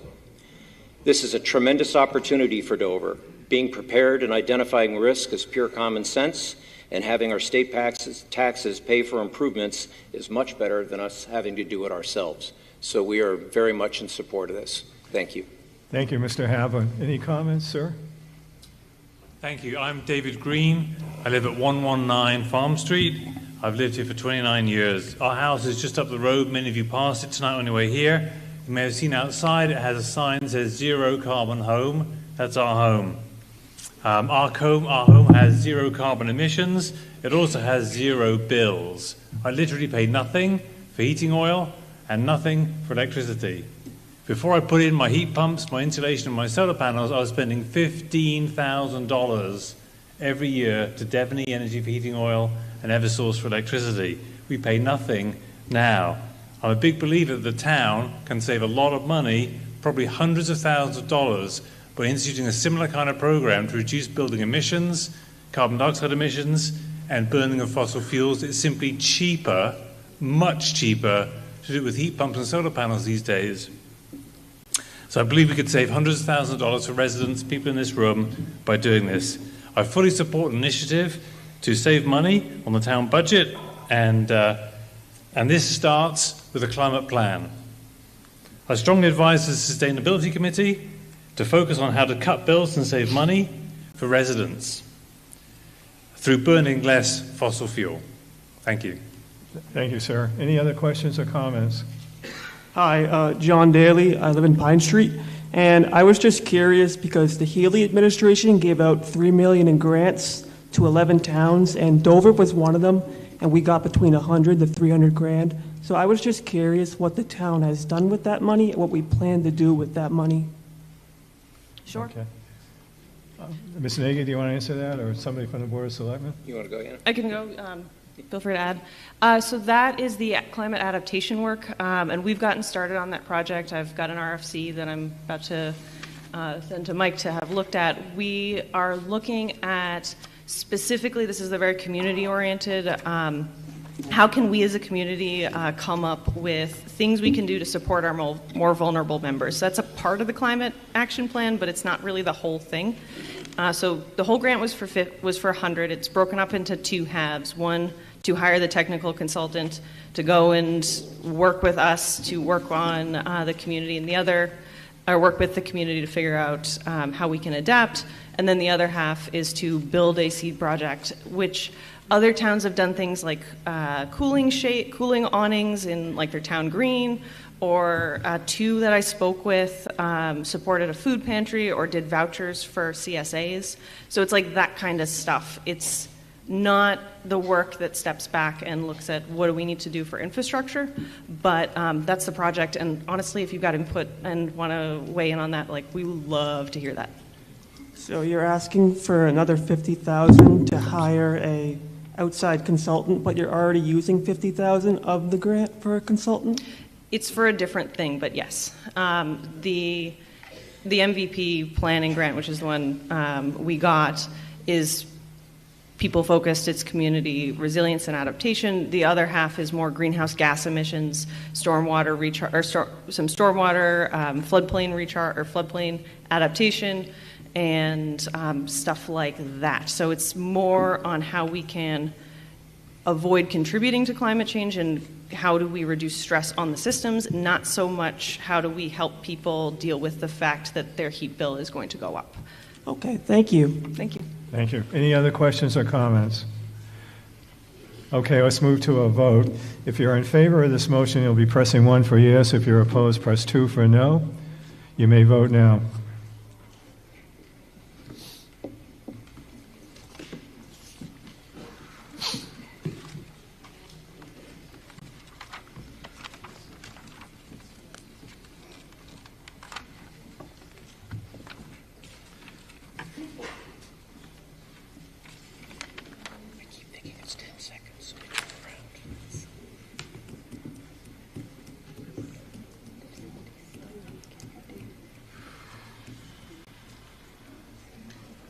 Motion carries 167 to 86. Article 17, which is on page 37 of the White Blue Book. Mr. Baumann. Mr. Moderator, I move that the town appropriate and transfer from free cash a sum of $200,000 for developing a Dover master plan. Do I hear a second? Second. Thank you, Mr. Malcolm, for the second. I now would like to turn over to the town planner, Melissa Santucci-Razzi. First, Carol Lisbon, the planning board chair. Carol Lisbon first. Can you hear me? No? Yep. Oh, here we go. Okay. So the planning board has 3 articles tonight, maybe, depending on timing. We will try. But before we get started, I wanted to make an introduction. So you're going to be hearing tonight from our new town planner, Melissa Santucci-Razzi. Melissa joined us in July of 2025. And some of you may have met her during the special town meeting in September when we had to adjust the MBTA Communities Act. Melissa has been involved in housing, land development, town planning for over 26 years. She comes to us from Braintree, where she was Director of Planning and Community Development. In her free time, she is the chair of the Zoning Board of Appeals in Watertown. I believe she's been doing that for almost 2 decades as well. So she brings to Dover an incredible experience and expertise in both planning as well as looking at things from a Board of Appeals standpoint as well. And it's a combination that's really quite unique and extremely valuable to Dover. So with that, I'd like to welcome Melissa to her first annual town meeting, and I will turn this over to her.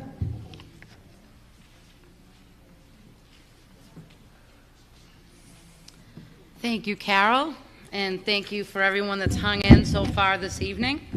Interesting for sure. Okay, myself set up here.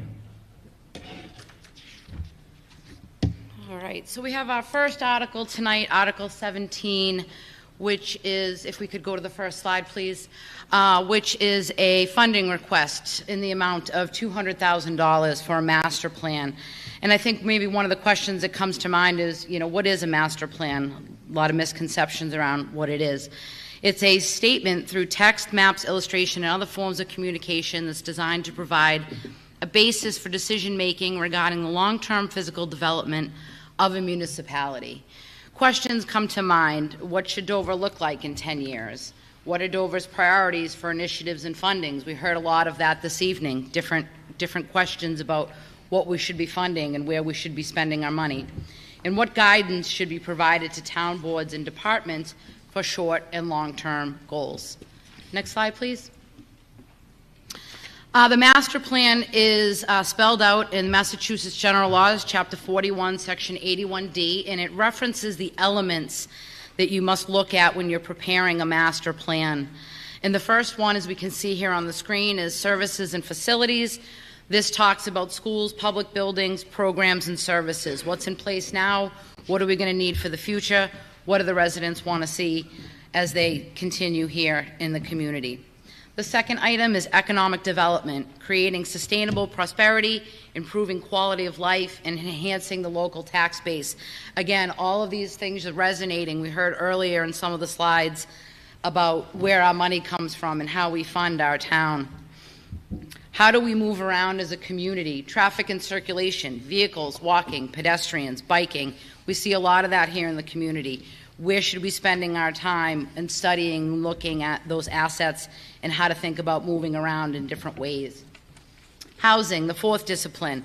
The Housing Task Force has undertaken a housing initiative study with the Barrett Consulting Group, and we're doing a lot of work related to housing. So hopefully that section might be sort of not well-suited, but I would say more far along than some of these other sections. So we'll be able to pick up where we left off on that particular subject matter. Natural and cultural resources. What is important to Dover? What is unique? What do we want to do to highlight these assets? Next discipline is open space and recreation. I think we all know how abundant Dover is when it comes to open space, but what about our recreational opportunities? We heard a little bit about that this evening as well.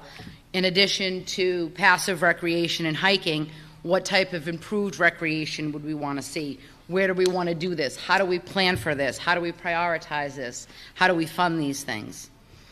And the last topic in the master plan is land use.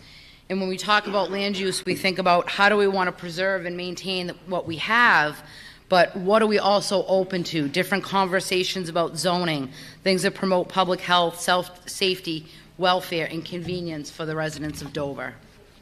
Next slide, please.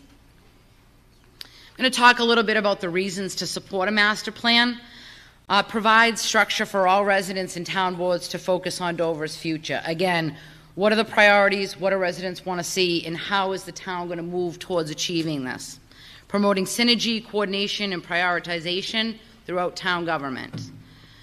This is one of my favorite ones, the opportunity for public participation, resident input, and community visioning. You don't have any of that without public input. Very important component. Basic standard planning practices suggest that the master plan should be updated every 10 years. We have a 2004 master plan with a refresh cover in 2012. Those of you that have seen the document, I would describe it as outdated, older format, doesn't really serve every reader in the same manner. So these days we see more graphics, we see more pictures, we see other types of ways to display the information in what the community sees for themselves in the future. And it positions us for more favorable grant considerations. The more we plan, the more people see that, and the more they want to help us complete what we're looking to do here. Touching back on a couple of these, again, resident input is the single most important piece in creating a community vision, bringing people together, talking about common goals, and setting goals for the community. One of the best parts about a master plan is the implementation section, where the community sets goals and they set strategies to achieve those goals. Measurable things that are action items that involve funding, regulation, programs, and use of other town resources, such as staff or volunteer time. Next slide, please. And how we propose to get this done. Hopefully, if this is voted on favorably this evening, the professional planning consultant will be secured through a competitive request for proposals bidding, meaning we're able to evaluate the consultants based on their qualifications and not the lowest price. The scope of work will include requirements for robust public outreach and participation in community-wide visioning charrettes. Again, bringing people together, talking about what they want to see for Dover in the future. Prioritizing those things. We can't have everything. What's most important and how we're going to get it done. Beneficial timing and coordination, again, with the housing task force that I spoke of, the material that was presented this evening by Anna Nagy on the climate action plan, and we're also close to completing an update on the open space and recreation plan. So perfect timing to create synergy with some very, very good work that's been done here in Dover.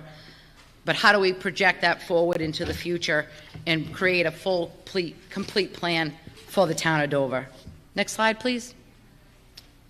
Thank you. Water break. Thank you very much. Any discussion on this motion? Again, it's $200,000 for a Dover master plan. I guess we're ready to move to a vote then. If you're in favor of this motion, press 1 for yes. If you're opposed, press 2 for no. You may vote now. And this is a majority vote.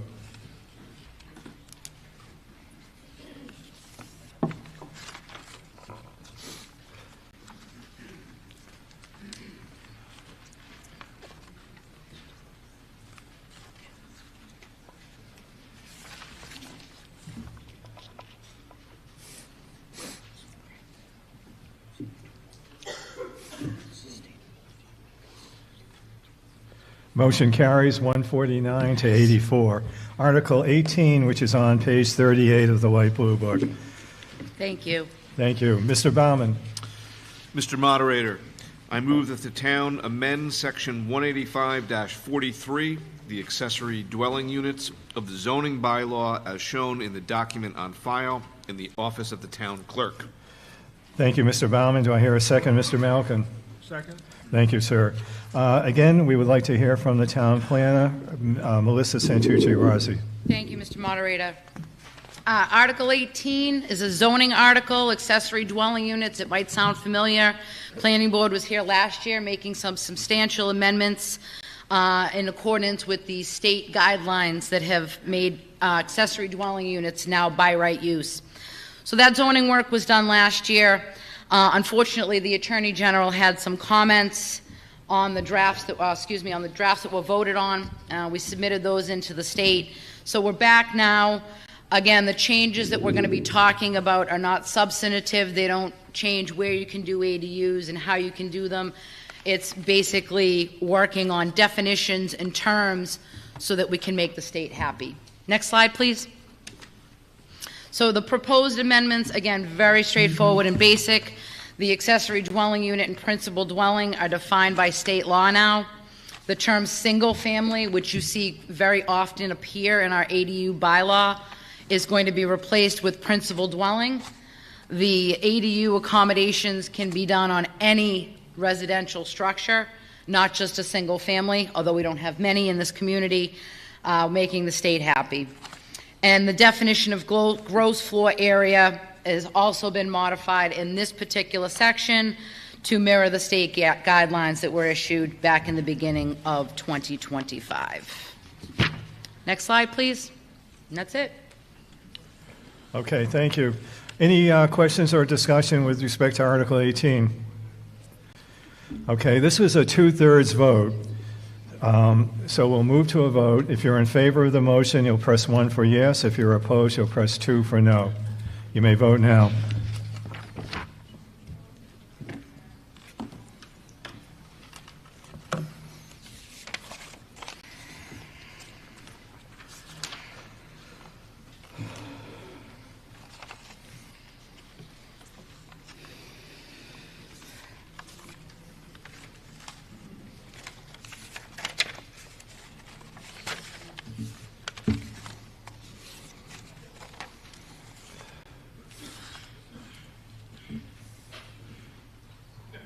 Motion carries 192 to 38. Okay, now to Article 19, which is on page 38, and there's also a handout with respect to Article 19 as well. This article is actually going to involve the consideration of 4 separate motions. If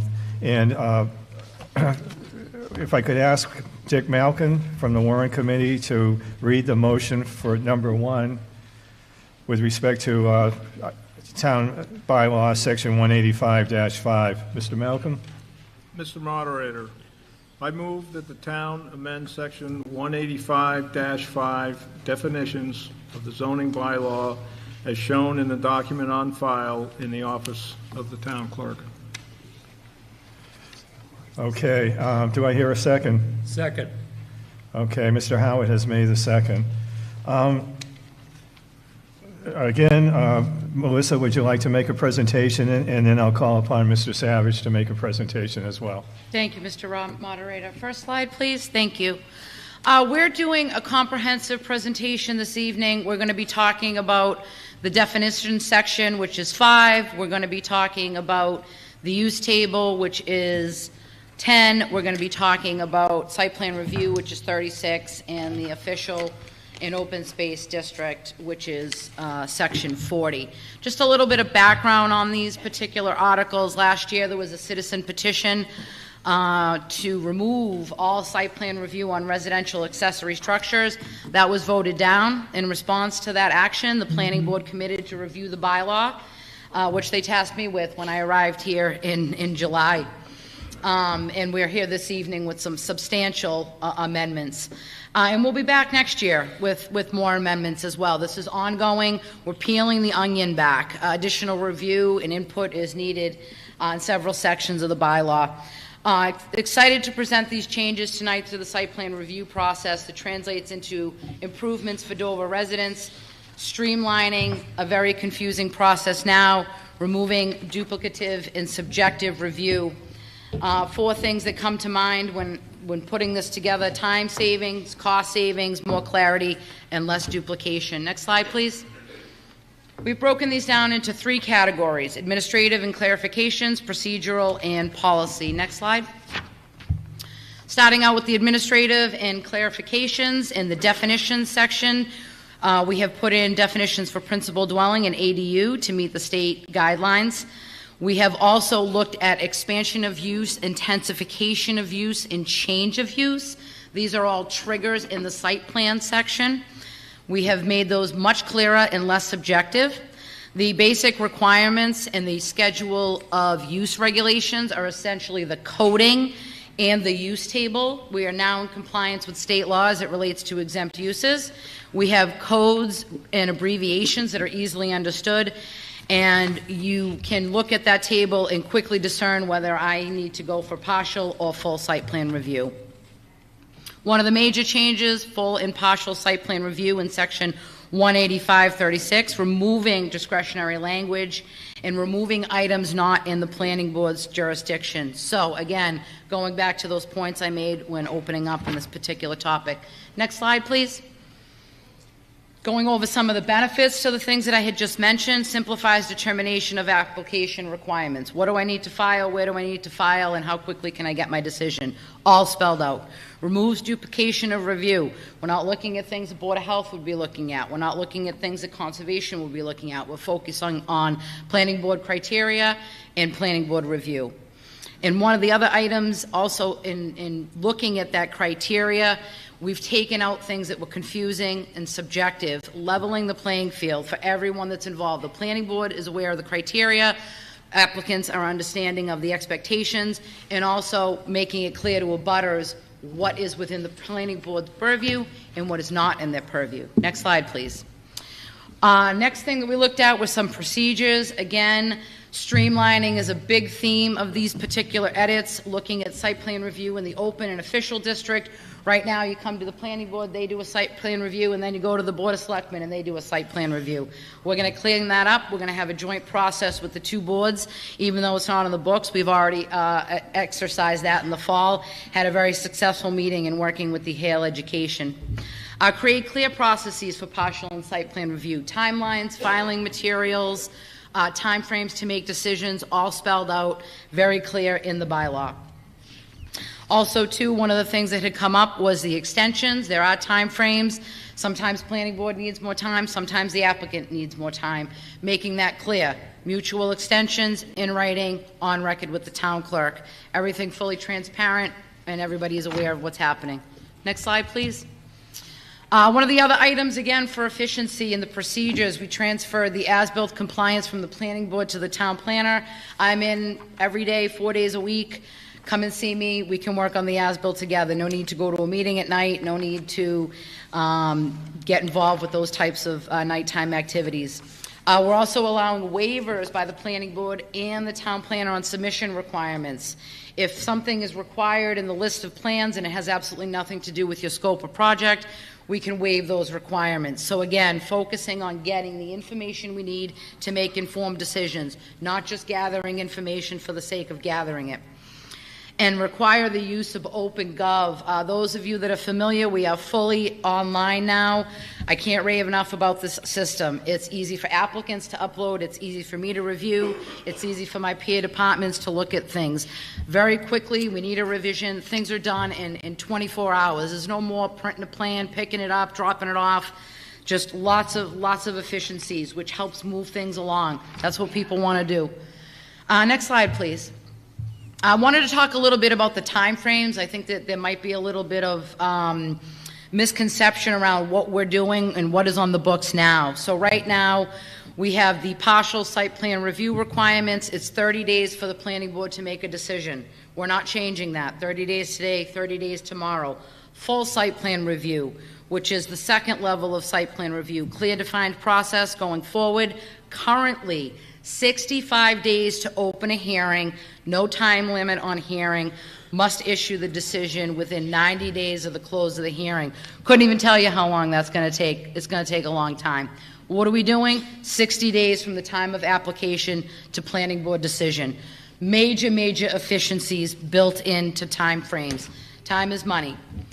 Next slide, please. Procedures continued. Wanted to, again, just highlight, there's been some comments made in the public about last year's town meeting and what people voted on. Last year's town meeting was an amendment by the planning board to change the partial site plan review from 30 days to 60 days. There was no changes proposed last year to the full site plan review. As I noted in the previous slide, and you can see here on the screen, this is the proposed language, very clear. Partial, 30 days, full, 60 days, in the text of the new bylaw, proposed bylaw. Next slide, please. Let's talk a little bit about these benefits. Efficiency, streamlined. Again, knowing exactly what you need to do, where you need to do it, and how long it's going to take. The waivers will be allowed to reduce what's shown on the site plans, eliminating irrelevant material, again, saving time in plan preparation and cost in plan preparation. And again, another plug for OpenGov. It's just very easy. It's very quick. The applications are up there, and you can access that in real time everywhere. You don't have to wait for a phone call from the town. You don't have to wait for a letter. You go on, what did this one say about my project? What did Board of Health say? What did Conservation say? And you're tracking this all along, so you're in full understanding of what expectations might be in the future from other boards. Next slide, please. Policy changes. This is probably the biggest change and the biggest benefit to the residents of Dover. Exemptions. All swimming pools will be exempt going forward. Sports courts and storage sheds less than 1,015 square feet going forward, and residential parking garages under 1,015 will be exempt. As you can see on the table, 24 of those came in since the beginning of 24. Apply the new bylaw, 21 are now exempt, down to 3 applications. Next slide, please. Just some pictures of what we're going to be looking at and what we're not going to be looking at. Next slide, please. And these are just a continuation of the policy changes. A butter notification for partial site plan review is now required. The responsibility for site plans under special permits retained by the planning board. And we put a time frame on site plan reviews, 2 years. And getting into the last ones, next slide, please. Again, there was some comments about policy changes. Just to be clear to the body this evening, the planning board is not proposing any changes to the dimensional table. This has been in place since 1994. Next slide, please. What we are proposing to do is have the accessory structure setbacks that now apply to buildings applied to exterior sports courts. I have an example up here on the screen of a court 115 feet by 75 feet. It's nearly 9,000 square feet. We want to make sure that these are not constructed right up against your property line. And the last slide. Next steps. What are we going to be doing going forward? More updates, looking at the bylaw, lighting, noise, definition, special permit process, continuing to gather input through the various projects that we're doing, and even more that we're going to be taking on. And we're taking a deep dive at looking at the site plan review fee schedule.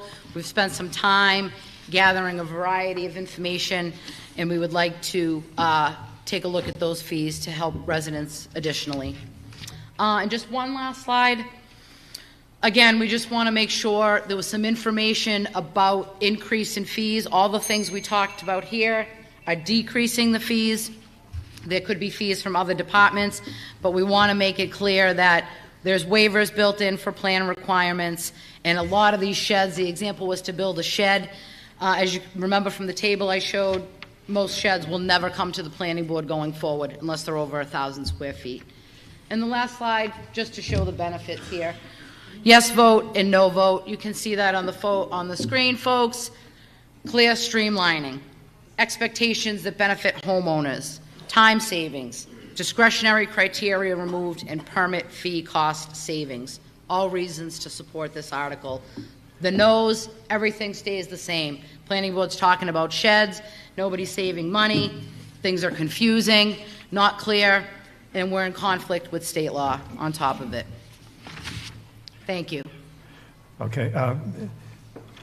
Ma'am, could I ask you to just summarize exactly what Motion 1 is doing with respect to Section 185-5?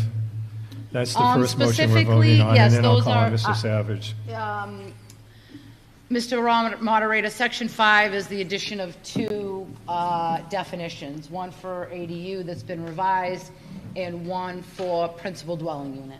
Okay. And now I'd like to call on Mr. Savage. And Mr. Savage, you have a motion to, I'm sorry, you have an amendment to the first motion. Would you like to make that It's actually an amendment, I believe, to the third motion, 185 dash, give me a second. Yeah, 36. Yeah, 185-36. Oh, okay.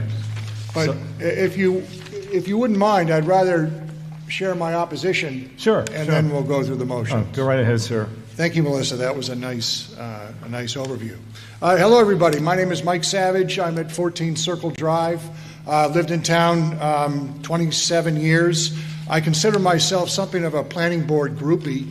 I think I've been to every planning board meeting or have watched it on YouTube afterwards, including one tonight, over the last 2 years. So I take what they're doing very seriously. I think Melissa's been a great add to the planning department. And as you can tell, there's a lot of material in this article. 19 is what I'm focused on. And I think on balance, it's actually a pretty good article for us. Also, I want to make it clear, in full disclosure, I'm one of 3 candidates who are running on the ballot for 2 open planning board positions at the election in 2 weeks. That is not why I'm speaking tonight. I talked before at town meeting, and I will likely talk again when I feel that my use of my property is being challenged. And the article that Melissa referred to is the one on sport courts. That is that they're now going to apply the same setbacks that they use for accessory buildings or structures, garages, sheds above a certain size, pool houses, etc., big structures, and apply them to sport courts. Well, I don't think we have an epidemic of sport court construction. I think we perhaps have one or two a year, and some of those, frankly, are repurposing old tennis courts, which would not be affected by this. And frankly, when I see a sport court being used, I see adults getting some exercise or kids having some fun. I think sport courts might be something we'd want to encourage. It's not for me. I have no intention of building a sport court on my own property. Frankly, I'm over 60 years old, and when I see a sport court, my back hurts just looking at it. But no one seems to have bothered to done the math. Thank you for moving the slides for me. Could we have the next slide? The setbacks, depending on a 1 acre or 2 acre lot, are 15 feet in from each side and the back, 15 or 20 feet, and 40 or 60 feet from the front. If your property was shaped like this auditorium, it's as if you're being told that, you know, the seats you own on the right and in the back, they're yours, you pay taxes on them, but you can't let just anybody sit there. Anybody who talks too much can't sit on the property closest to the property line, right? And I have a rhetorical question. It turns out that if you add up all those setbacks, 15, 20, 40, 60 feet, it's 35% of your property. Oh, okay. I got a couple of rhetorical questions. One is the town going to cut your property taxes by 35% for granting what is essentially a conservation easement? I don't think so. Is the next buyer of your property going to find it more valuable than a property in another town because they don't have these restrictions? That's also a no. So my suggestion on this part of the article is to reject it. I don't think we need to throw out the baby with the bathwater on this article. So my strong suggestion is to approve a floor motion that I'll propose in a minute that will cut out the single couple of sentences, it's on its own, this business of applying setbacks to sport courts when we really don't have a sport court problem. So I had a second motion that I'm going to pull. It had to do with that 60-day issue. I admit there's some confusion there, and I'm not going to add to it. So I had two floor motions. And what I'd like to do is, if it's all right, Mr. Moderator, read the one that applies to the sport courts. Okay, and that's with respect to motion number 3, sir? Yes. Okay, why don't we hold off, Mr. Savage, till we get to motion 3, so as not to confuse the issue, and fair then enough. I'll ask you to make the amendment. Okay. Okay, and could I, sir, just to clarify, are you opposed to the first motion? The 185-5 amendments? No. Okay. I just wanted to make that clear. Thank you. Is there, so let's move to a consideration of the first motion. And is there any further discussion? Thank you very much, Mr. Savage, and thank you also, Melissa. Very, very cogent presentations. So with respect to the first motion, the motion is to amend section 185-5. Is there any further discussion with respect to the first motion? Okay, this is a 2/3 vote. Hearing nothing, let's move to a vote on the first motion. On my signal, press 1 for yes, press 2 for no. You may vote now.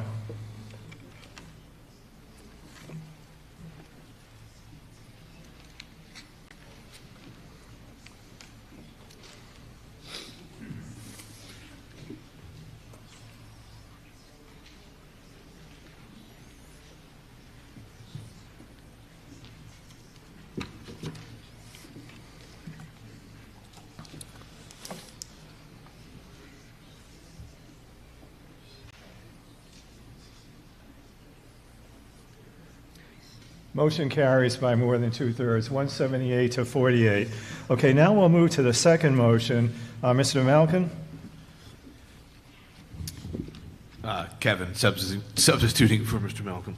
I move that the town amend 185-40 official or open space district of the zoning bylaw as shown in the document on file in the office of the town clerk.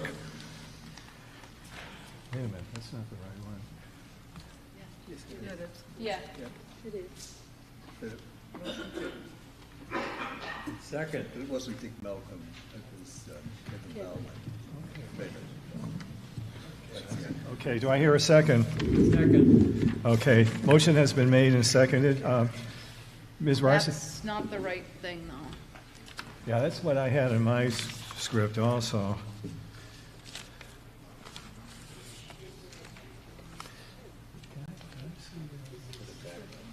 There's the next one here. No, not that one.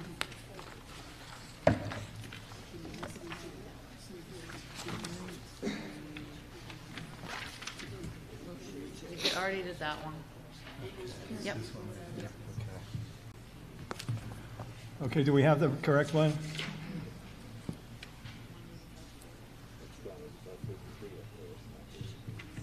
No, we want 185-40, right? Yeah. She's looking.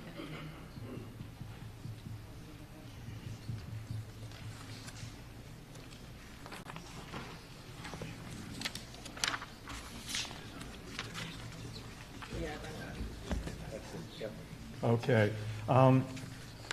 Do you want to just briefly summarize this, Melissa, also what's involved with this? Sure.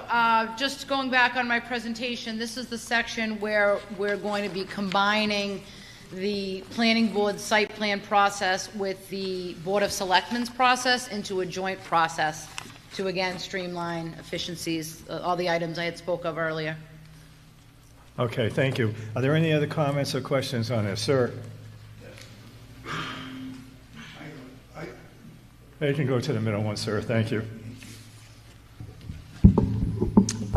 Yes, Boynton Glidden, 55 Pine Street.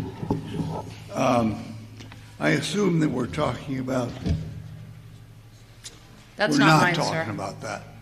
That is not my document, sir, no. Well, I certainly don't... I would disagree with almost everything on this, but this is not what we're talking about. That is not my document, sir. Okay. Well, that is Mr. Savage's document. He's the one talking about how much land you're losing with the current setbacks.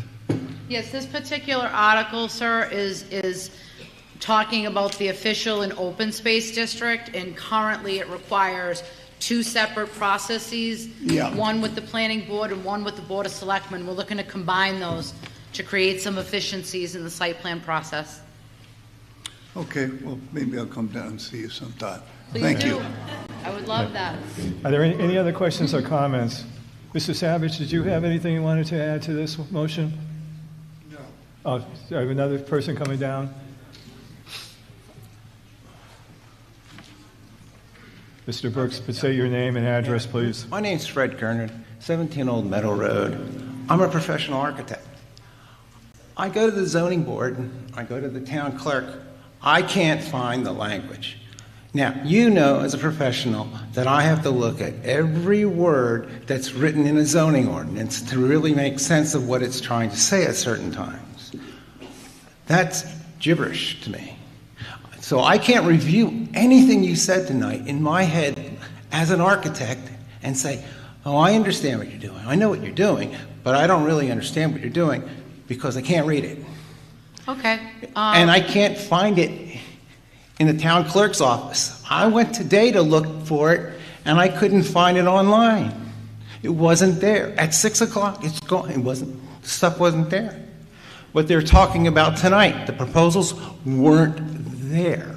And this is the second year that this has happened. Last year, I had to go through the same thing. I couldn't find anything, right, that looked at all like a zoning ordinance. The ones that I see in New York, the ones that I see all over the state, didn't see them. So it's a professional, it's just obnoxious Okay, And sir. you don't understand it because you're trying to sell it. Okay, Mr. Gurner, let her respond. Thank you for your comments, sir. Unfortunately, all of these documents are on file with the town clerk. They've been on file. Mr. Gurner, please, sir. Okay, again, Please. respectfully, I have the documents here. The most recent drafts were dated April 15th. We also have an entire section on the planning board's website with every memo that was presented in regard to these articles in all the versions of the text that have been filed with the town clerk. Thank you. Okay, any other questions or comments? Okay, this is a two-thirds, I'm sorry. I guess, okay. This is a two-thirds vote. Let's move to a vote on second motion. And again, if you're in favor of the motion, press 1 for yes. If you're opposed, press 2 for no. You may vote now.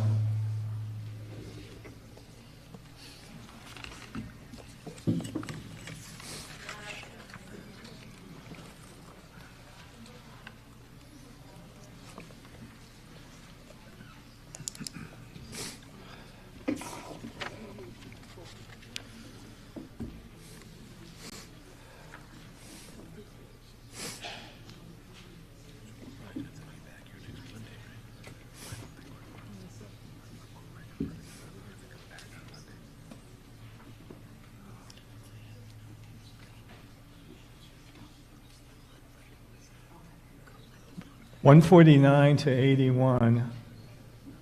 Need somebody to do the math there.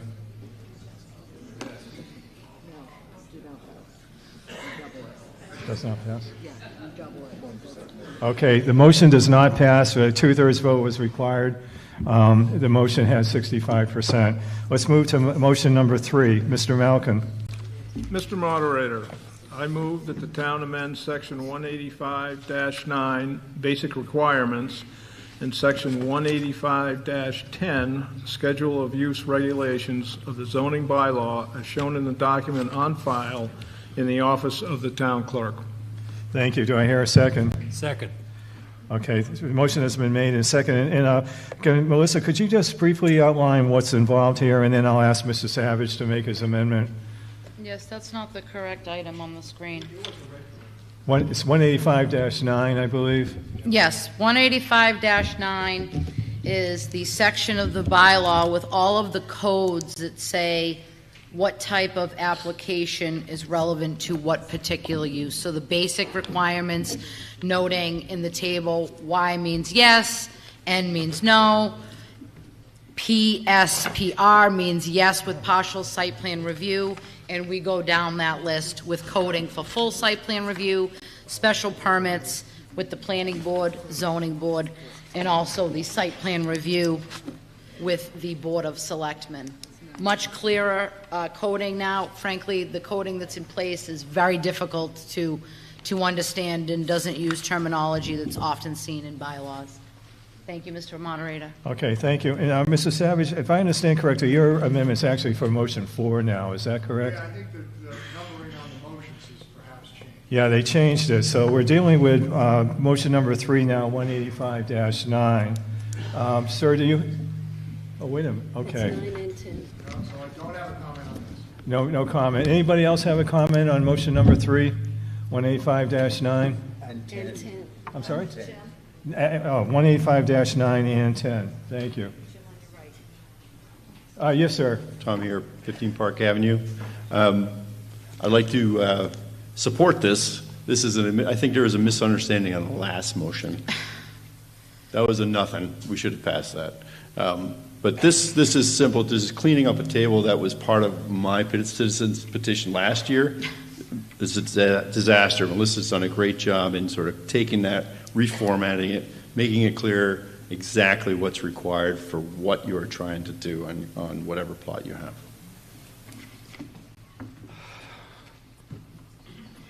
Any other questions or comments? Okay, well, let's move to a vote then on motion number 3. Again, it's a 2/3 vote. All those in favor, press 1. Opposed, press 2. You may vote now.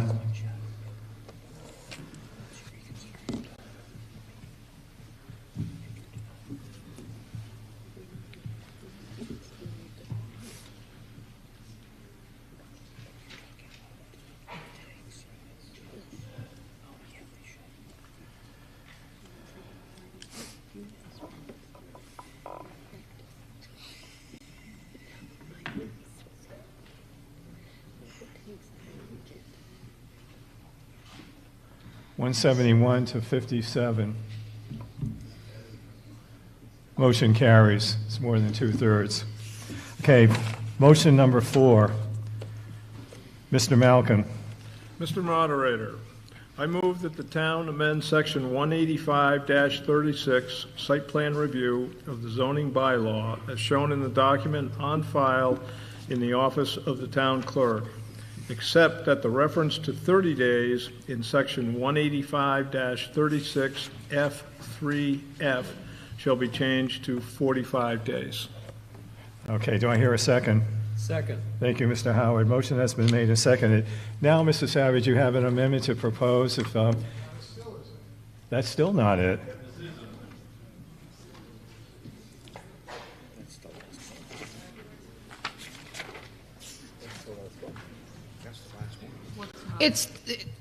I'm not recognized, but. Yeah, go ahead. Yeah. What is, it's the Speaking to the microphone. No, it's the screen that's confusing people. So I don't know what she's doing on the screen. The motion that was read is correct. Okay, so speaking to the mic. So the motion that was read is correct. She is trying to update the slides on the screen to catch up with where we are, but the motion as read is correct. So if you want to speak to the motion, or if you have an amendment to the changes to section 185-36, now would be the time to do it.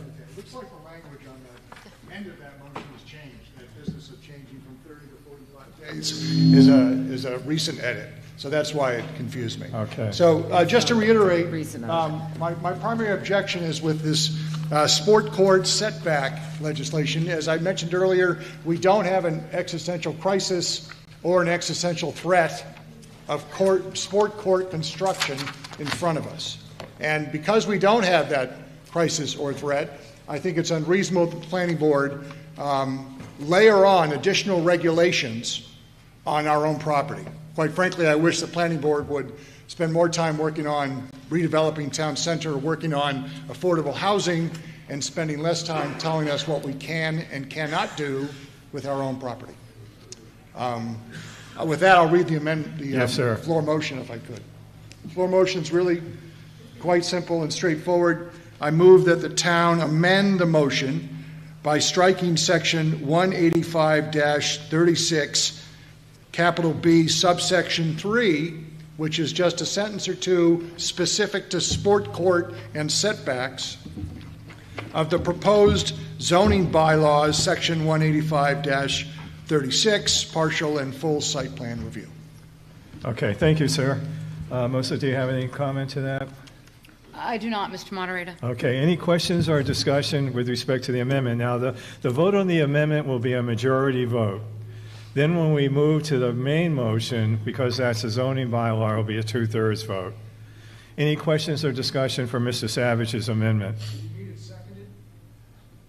I thought I heard a second, but let me just check. A second? Yeah, I thought I heard it before. Sorry. Thank you, sir. Okay, so let's move to a vote then. Again, this is a majority vote. If you're in favor of the amendment that's been proposed by Mr. Savage, press 1 for yes. If you're opposed, yes. Carol, can you please move to the microphone?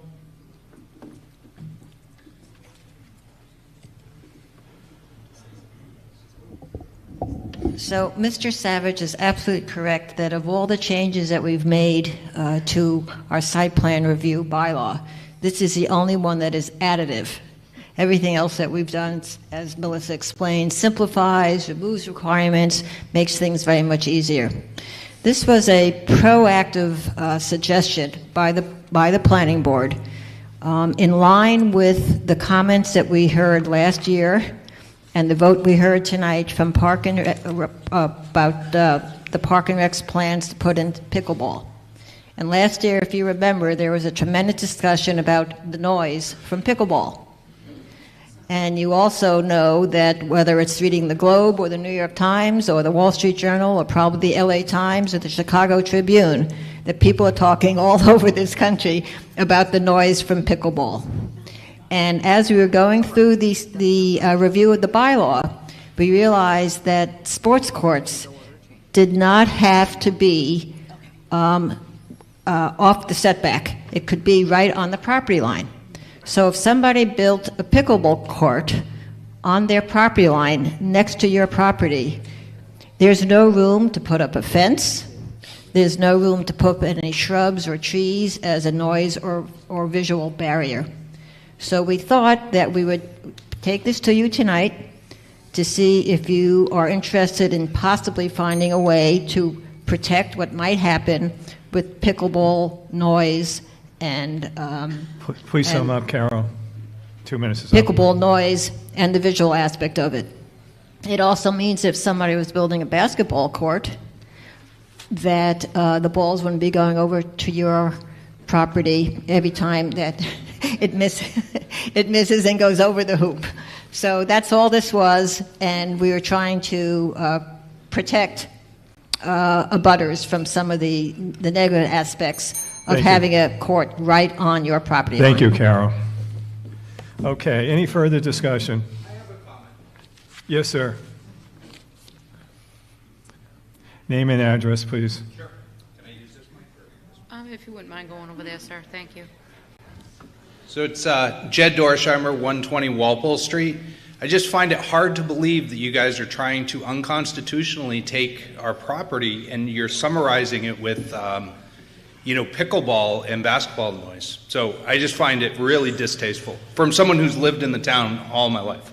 Okay, we have another two more commenters. Tara, do you want to comment? And then Tara Nolan, Cranberry Lane. I don't think anyone's taking property. We already have setbacks, which are buffers, which give us that rural sense that we all have. I don't think it's a dramatic change.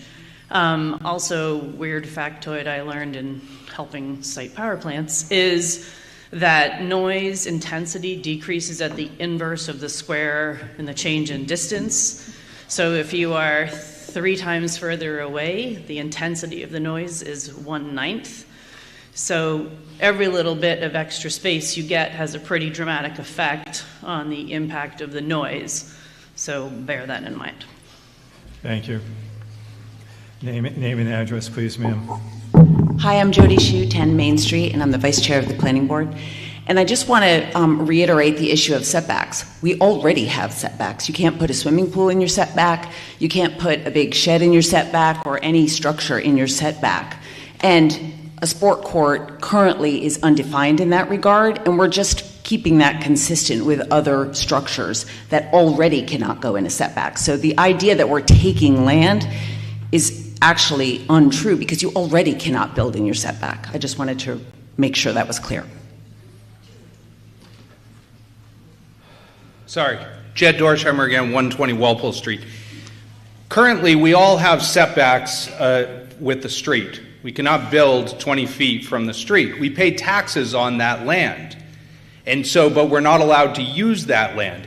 If the town is increasing the setbacks, telling us what we can and cannot do, that I believe it's unconstitutional, but they are taking that land which we are paying taxes on. So that is actually taking land from us.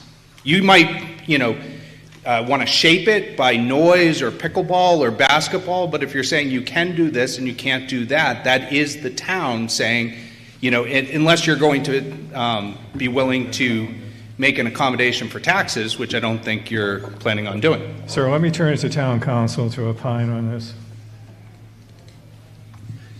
Approving setbacks for zoning is not legally unconstitutional.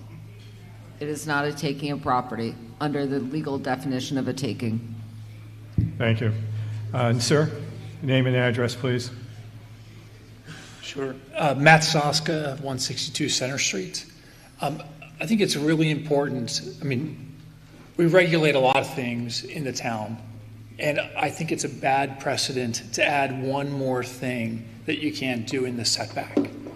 So I'm fully supportive of everything else I heard, and I wish the earlier motion had passed, but I don't like the idea of adding one more thing because the precedent that sets is there'll be one more thing later. Okay. Any other questions? Yes, ma'am. Hi, Jody Shue, 10 Main Street. I just want to reiterate that we actually took quite a few things off the list of things that are regulated with these proposed changes to the site plan review process, including swimming pools, sheds of a certain size, and other elements. So we're really trying to streamline it, but we're just trying to make sure, because we've heard from citizens that concerns about noise and structures very much on property lines are worrisome. And so we were trying to respond to citizen concerns about that. You can have a sport court. We're just saying it has to be outside of the setback like other structures. Thank you. Okay, yes, sir. John Sullivan, 35 Walpole Street. I had a question. Is a tennis court currently regulated relative to setbacks? Melissa? If I may, Mr. Moderator, that is included in this amendment this evening. So it was not previously? No. Okay. So on a 1 acre lot, and this is viewed as these setbacks are basically viewed the same as accessory buildings? Correct. So half the primary. Half the primary. Correct. So if you have a 1 acre lot, it's 15 feet. If it's a 2 acre lot, which normally if you have 2 acres, it's usually even larger, it's 20 feet. You have plenty of space there. I personally don't really want to have somebody's basketball court sitting right on my property line, especially if they have the ability to put it off in the distance or somewhere else in the middle of their lot. I don't see any reason for them to be allowed to put it right on my property line. No one's saying that you can't use that lawn there or ground there.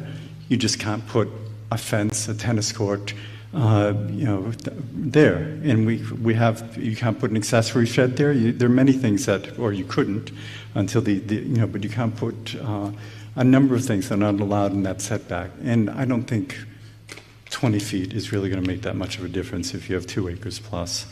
So, thank you. Thank you, sir. Sir, name and address, please.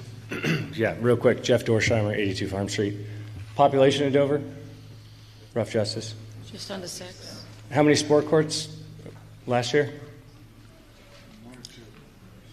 I don't have that information Anyone? this evening. Mr. Savage, do you know? I'm estimated at 1 or 2. Okay. Okay.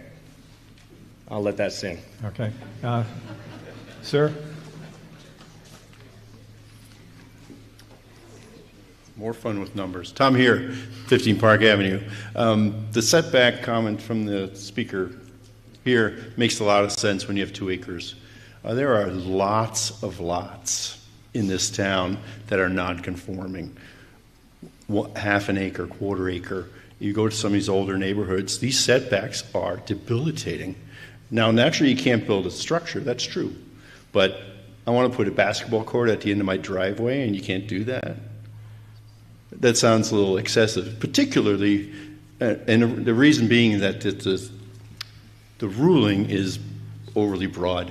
It makes no exceptions for smaller lots where we're already struggling to stay within setbacks, and putting a basketball court at the end of the driveway doesn't seem unreasonable. Thanks. Thank you, sir. Melissa?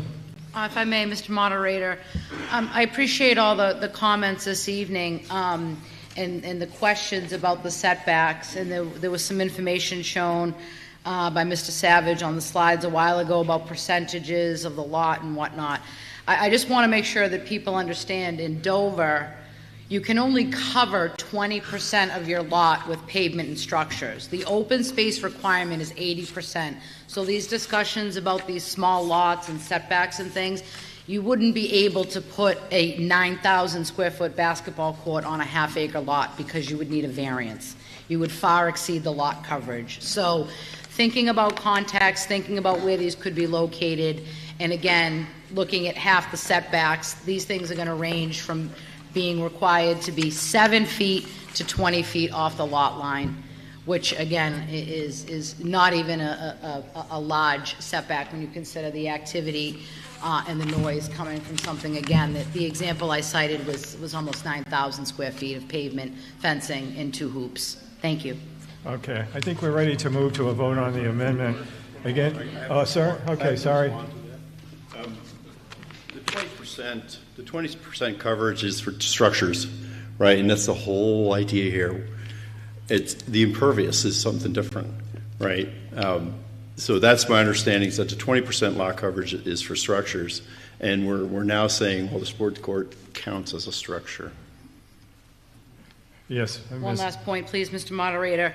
Respectfully, Mr. Hare, I disagree with that. We have two caveats in the zoning bylaw. One says lot coverage. Lot coverage is a combination of building and impervious. It does not say building coverage. Lot coverage at 20%, open space at 80% equals 100% of the lot. If what Mr. Hare had just stated was true, and the impervious was something different, you could technically cover your entire lot, and it would be concluded as open space. 20% coverage, buildings, structures, pavement, 80% open space. That's the code since '94. Thank you. Okay, let's move to a vote now. With respect to the amendment, it's a majority vote. If you're in favor of Mr. Savage's amendment, you'll press 1 for yes. If you're opposed, you'll press 2 for no. You may vote now.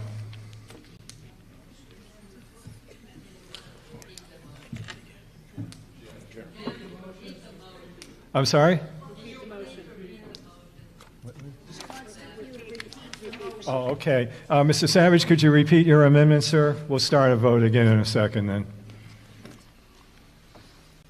I move that the town amend the motion by striking section 185-36B subsection 3, which has to do with setbacks and sport courts, of the proposed zoning bylaws, section 185-36, partial and full site plan review. Okay, thank you, Mr. Savage. Any other questions about the amendment? Okay, if you're in favor of Mr. Savage's amendment, you'll press 1 for yes. If you're opposed, you'll press 2 for no. And again, this is a majority vote. You may vote now.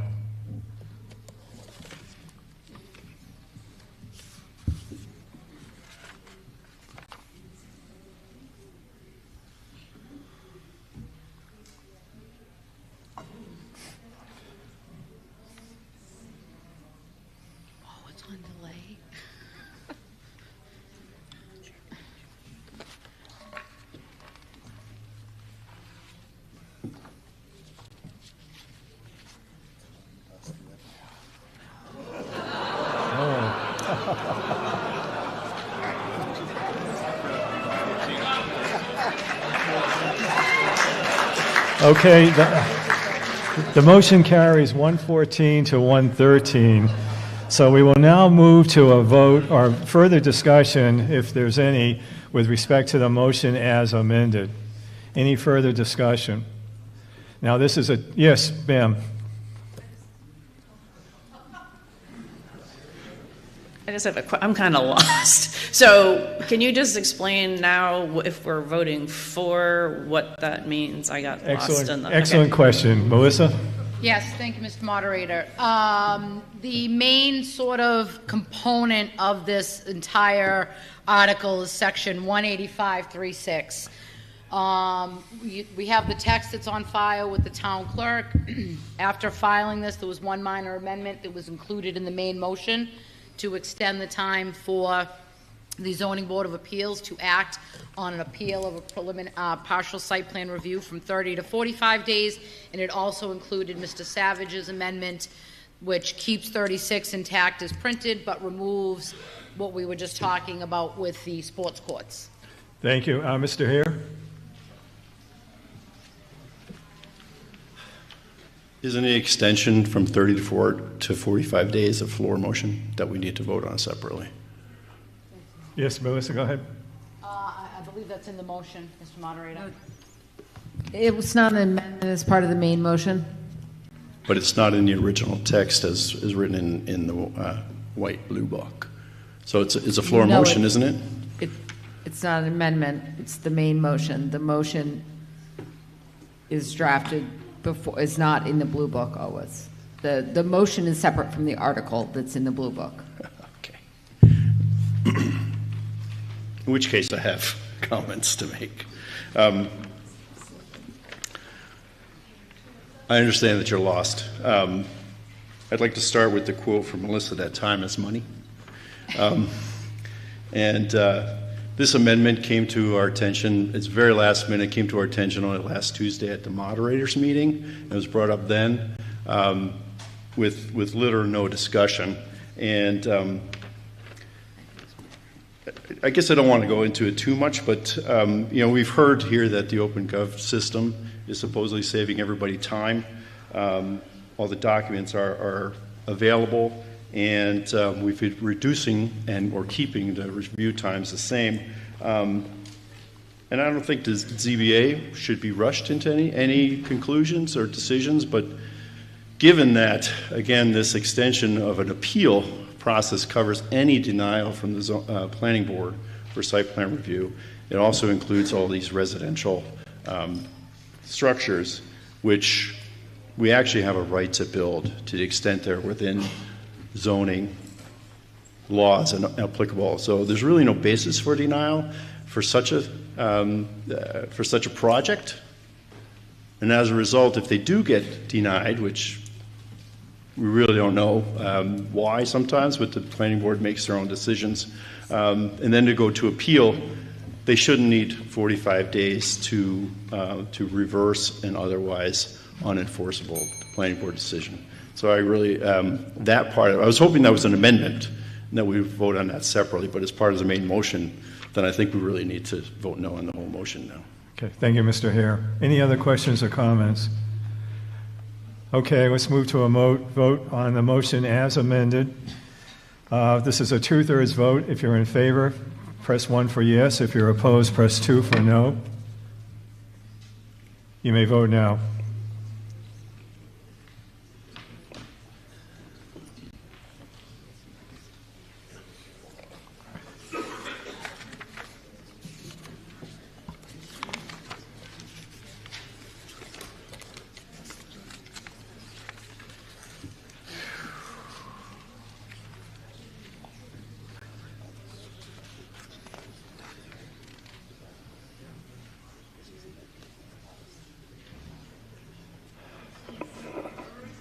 The motion does not carry. 104 in favor, 118 opposed. Okay, it is now 11:15. So the question is, should we continue or do you want to recess till next Monday? Now remember, if we do continue the meeting, everything that we voted on tonight can be up for reconsideration again, as I mentioned in my opening remarks. On the other hand, if we go through the rest of the motions, which I'm guessing will probably take another half hour or so, we can adjourn and we'll be done. What's the sense of the meeting? Okay, how many in favor of continuing, please raise your hand. Those who do not want to continue, please raise your hand. I think it's the sense of the meeting to continue. Okay, yes. Come up to the microphone, please. Jody Shue, 10 Main Street. I'd like to reconsider, I believe it was motion 2, 18640, on the joint meeting between the Board of Selectmen and the Planning Board for site plan review. Okay, there's been a motion to reconsider the second motion. Is there a second? All right, motion has been seconded. Any discussion on the motion to reconsider? Okay. Just to be super clear, what this means is one meeting, not two. You don't have to get your architect twice. You don't have to get your engineer twice. You come before one body and you're done. Okay. And yes, sir, Mr. Hare. Sorry, I'm here, 15 Park Avenue. This is the one I was talking about before. I think we messed up. We should pass this. So let's reconsider and then pass it. Okay. Any other questions on this? All right, let's move to a vote on reconsideration. If you're in favor of reconsideration, you'll press 1 for yes. If you're opposed, you press 2 for no. You may vote now.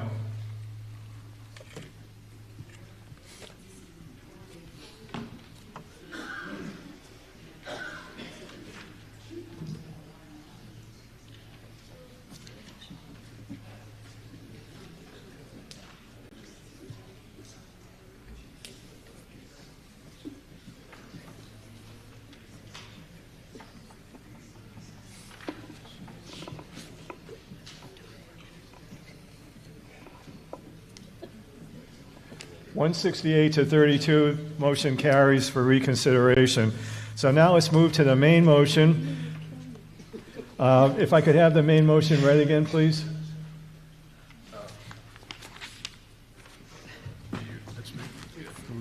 Mr. Moderator, I move that the town amend section 185-36 site plan review of the zoning bylaw as shown in the document on file in the office of the town clerk, except that the reference to 30 days in section... Dick, it's motion 3.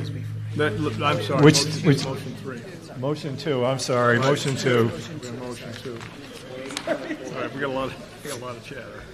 All right, motion 2. Mr. Moderator, I move that the town amend 185-40 official or open space district of the zoning bylaw as shown in the document on file in the office of the town clerk. Okay, second? Second. Okay, Mr. Howard is second. So this is up for reconsideration. It's a 2/3 vote since it's a zoning bylaw. The objections to it seem to have been removed. So if you're ready to vote, we can move directly to a vote. 2/3. If you're in favor, press 1 for yes. If you're opposed, press 2 for no. You may vote now. Yes, that is the right one. That is the right one. Is that it? Yes. This is the right one. Council, pull out the microphone. The amendments to section 18540 are what you're voting on for reconsideration. This is combining the select board and the planning board meetings for site plan in this district. Okay. Got it? All right, we ready to vote? 1 for yes, 2 for no. 2/3 vote. You may vote now.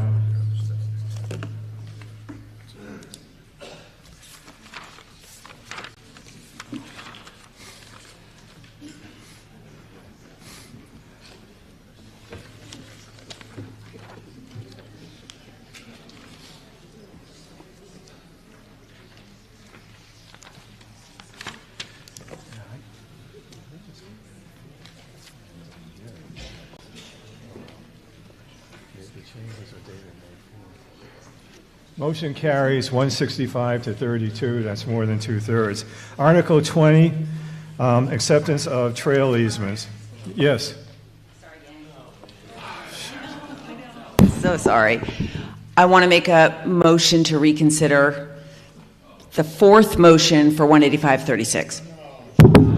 Okay. Do I hear a second for that motion? All right, motion has been seconded. Any discussion on this? Let's move to a vote. Well, Carol, do you want to make a... I'm sorry, it's just unclear to me and to the other members of the planning board whether the discussion about one little change to move the zoning board of appeals review process from 30 to 45 days was a defining factor in a no vote. So I just wanted to, George Chimento, who is, George, you there? There you are. So George Chimento is chair of the zoning board of appeals. He looked at our draft, which had left it the same, and he said, would you mind moving it from 30 to 45 days? Because in order to do an appeal at the Board of Appeals, you need to have a public hearing, which means that we need to get an announcement into the newspaper, and we need to get the board together, and 45 days would give us a lot more flexibility to do it. It happens very, very rarely. George, I don't know how many variances you've had in your 4 years or so as chair of the Zoning Board of Appeals. If you'd like to clarify this, I'd appreciate it. Certainly. Okay. And in fact, hiya, George Chimento. Can I say something? Yes, go ahead. I've been waiting. Wait. Oh, I'm sorry. By all means, I thought I was... Mr. Gurnett was here first. Mr. Gurnett, go ahead. This is all very nice, but I came up and gave her a hard time because I couldn't find anything, so I couldn't read all the language. Now we're finding out why it's so complicated and we can't do it because I have no idea what we're voting on. We're voting on some topic and that's all, but we're not voting on the language that we have to actually see, which is a problem for this. So in the future, could you do a better presentation and get this stuff done 2 weeks before the meeting? Mr. Gurnett, confine your statements to the motion for reconsideration, please. Mr. Chimento? Yes. Yeah, I've been chairman for about a year and a half. I was drafted into that. It's been lovely.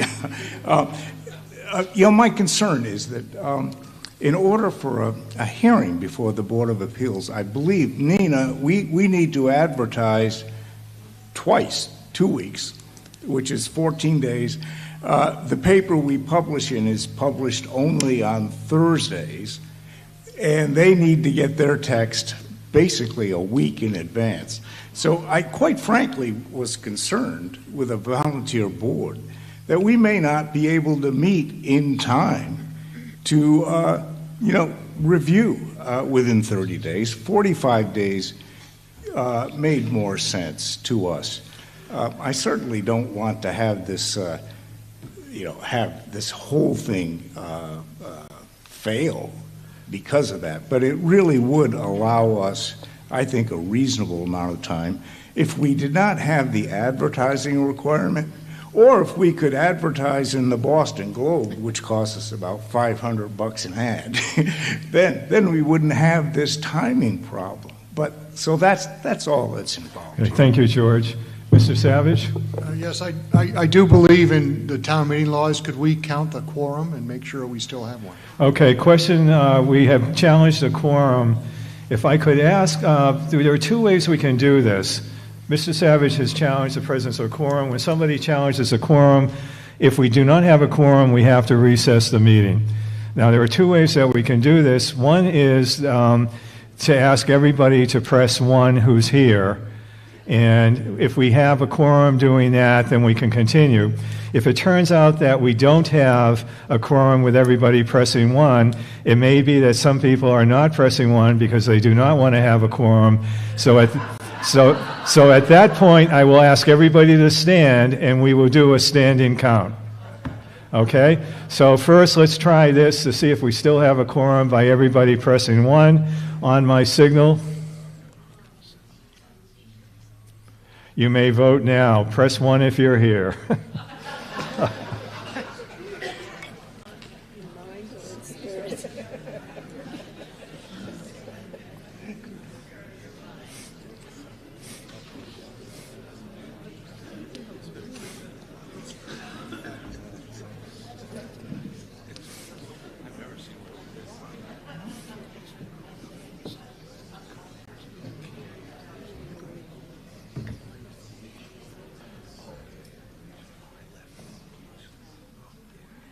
We do have a quorum. All right.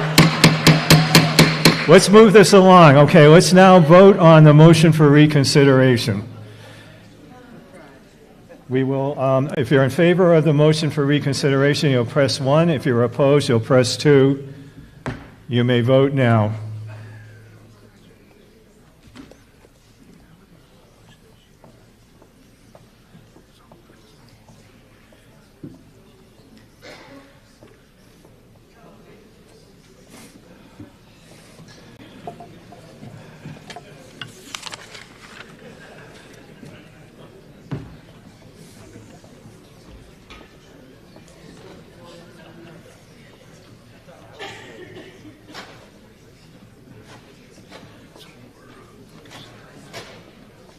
Motion for reconsideration passes.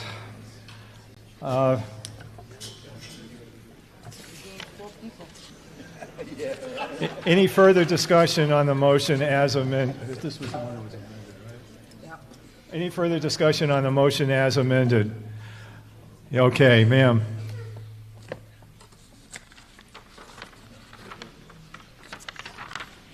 Amy Collins, 96 Center Street. I don't know if this is, I would really like to unamend it because I don't know what the options are here, but I do not like anyone telling me what I should do on my property. But I do not want my neighbor putting a court right on my line and bothering me at any hour. That would be a real disturbance, and there's nothing I could do about it. So I think the planning board is trying to help us by saying your neighbor needs to be kind and respectful of your line, So please, just move it back a little. That is helping us to protect our land, and it's not the other way around. So I would like it to be the original so we could vote to allow sport carts not to be right up on our property. Okay, so, ma'am, could you stay there for a second, please? So you are going to make a motion to revoke the amendment that Mr. Savage made and that we voted on. So you have to make that motion, ma'am. I move. Go ahead, counsel. You can simply say, I move to rescind the amended language and return to the original main motion. I move to rescind the amended language so we can return to the original motion. Okay, do I hear a second? Okay, any further discussion? All right, let's move to a vote then on the new amendment. If you're in, this is a majority vote since it's an amendment. If you're in favor, press 1 for yes. If you're opposed, press 2 for no. You may vote now.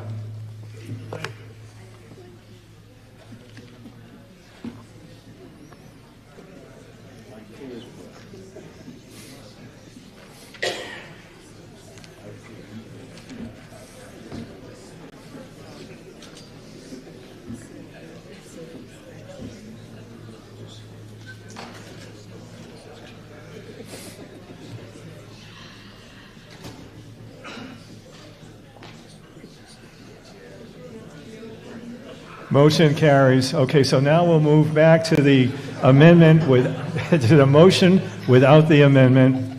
Any further discussion? We probably have discussed it to death at this point. So let's move directly to a vote on motion 4. Should I ask him to repeat it? Sure, yes. Okay, if you could repeat motion 4, please. Mr. Moderator, I move that the town amend section 185-36 site plan review of the zoning bylaw as shown in the document on file in the office of the town clerk, except that the reference to 30 days in section 185-36 F3F shall be changed to 45 days. Do I hear a second? Second. Okay, let's move to a vote on this, and this is a 2/3 vote. So on my signal, if you're in favor, press 1 for yes. If you're opposed, press 2 for no. You may vote now. This is where the 30 seconds. What? I know, the 30. Is there anyone still out there?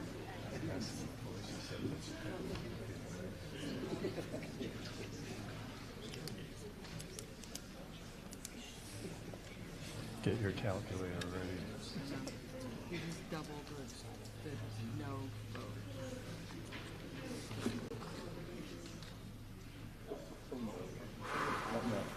No. Is that? Motion does not carry. It's not 2/3. Okay, let's move now to Article 20, dealing with the acceptance of trail easements. Mr. Malcolm. Mr. Moderator, I move that the town authorize the Board of Selectmen to accept a deed or deeds of easement interest for the easements listed in the warrant on such terms and conditions as the Board of Selectmen may determine and in final locations as the Board of Selectmen may determine. Thank you, sir. Do I hear a second, Mr. Koo? Oh, sorry. Go ahead and finish. Okay, thank you. And that the Board of Selectmen transfer such easements from general municipal uses to conservation and passive recreational uses under the care, custody, and control of the Conservation Commission. Thank you, sir. I told you it was past my bedtime. Okay, do I hear a second, Mr. Koo? Okay, Ms. Nolan, a few comments, please. Yeah, Tara Nolan, 8 Cranberry Lane. As we careen towards midnight, we're going to try to wrap this up. I'm here on behalf of Open Space Committee. We are asking that you accept some easements that were granted to the town when I was 10, and we have yet to actually accomplish this task. Next slide. Generally, the easements that we're talking about are depicted on the left to give you a sense. That's basically the Donley Estates. They're called the Ardrey easements because that was the grantor. But it's up, the trail runs behind predominantly Grand Hill Drive, which you can see in the red. The thicker red is also part of it. That's an existing easement. And there's two little stubs that show down below that go from Hunt Drive into the Norfolk, Hunt and Taylor. A bunch of easements, or a handful, were discovered that had never completed the process when they were all reviewed several years ago. So they've broken it down, and we've been doing them piece by piece. Last year, 2 sets of easements were accepted that had also missed this step. This year, we're asking you to approve this one, which was granted in 1973. Slide. It's pretty common when subdivisions are put in place to try to keep access that people have historically had through the property. It enhances the neighborhood, maintains access people have long enjoyed to open spaces. The trails, particularly in this case, and I think generally speaking, prevent motorized use. It's for people to walk, hike, cross-country, ski, ride. This really just somehow slipped through the cracks. We don't really know how, so we're trying to close that gap and fix this past administrative oversight. Slide. This is a close-up that doesn't show Hunt Drive. It gives you a better look. You can see that it connects to some good open space. Blah, blah, it's almost midnight. They're good trails. Moving on. So, please vote yes with all the other words. Okay. It's been over 50 Thank years. you. I think we should wrap it up, like this meeting. Any comments or questions? Okay, let's move to a vote. This is a majority vote. If you're in favor, press 1 for yes, opposed 2 for no. You may vote now.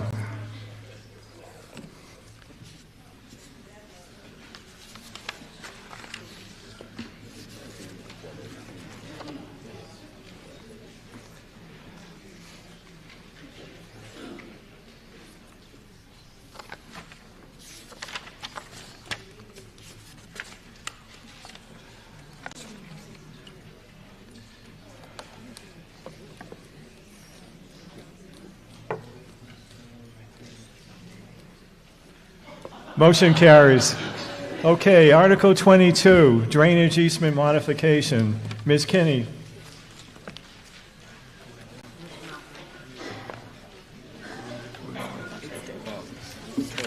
What about 21? Oh, 21. Okay, I'm sorry. Article 21.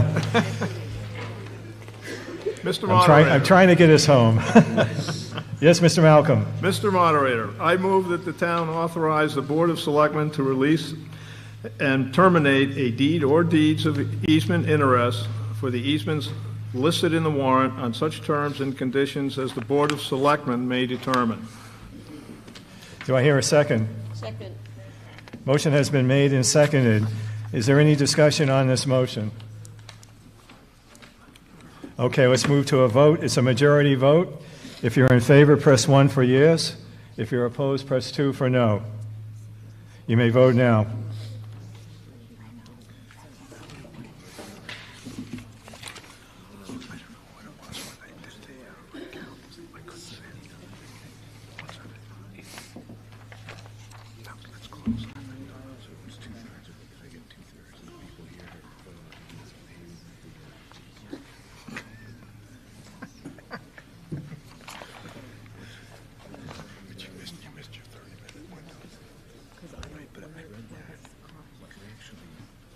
Motion carries. Article 22, which is on page 41.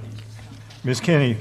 Mr. Moderator, I move that the town authorize the Board of Selectmen to relocate a deed or deeds of easement interests for the easements listed in the warrant on such terms and condition in such locations that the Board of Selectmen may determine. Thank you, Ms. Kinney. Do I hear a second, Ms. Boudreau? Second. Motion has been made and seconded. This is a majority vote. Any discussion? All right, let's move to a vote. If you're in favor, press 1 for yes. If you're opposed, press 2 for no. You may vote now.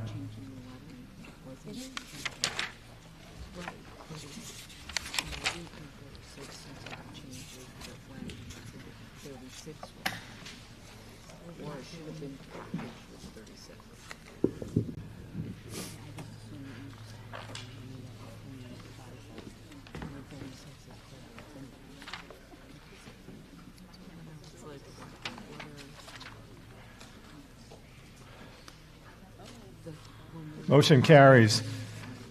Okay. Next article, Article 23, which is on page 41. Ms. Boudreau. Mr. Moderator, I move that the town amend Section 14-13, Board of Health of the general bylaws as set forth in the warrant. Do I hear a second? I second. Thank you, Ms. Kenny. Okay, this is a majority vote. Any discussion? Okay, let's move to a vote on this motion then. If you're in favor, press 1 for yes. If opposed, press 2 for no. You may vote now.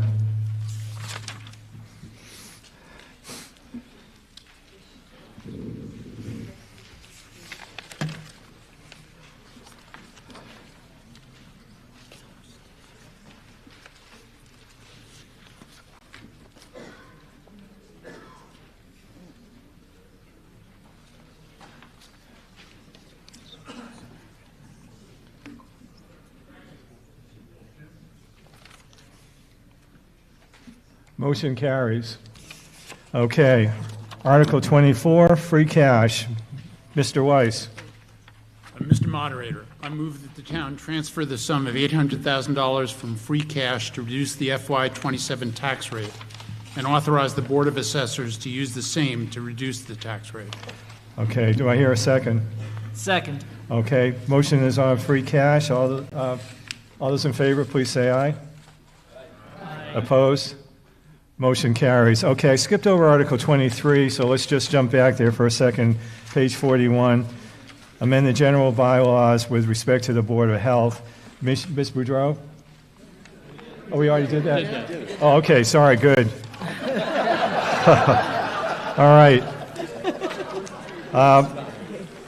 Okay, let's move to the last motion to adjourn. Mr. Weiss. Mr. Moderator, with relief, I move that this annual town meeting be dissolved. Do I hear a second? Thank you very much for your patience tonight. All in favor, say aye. Aye. Opposed? Motion carries unanimously. Thank you.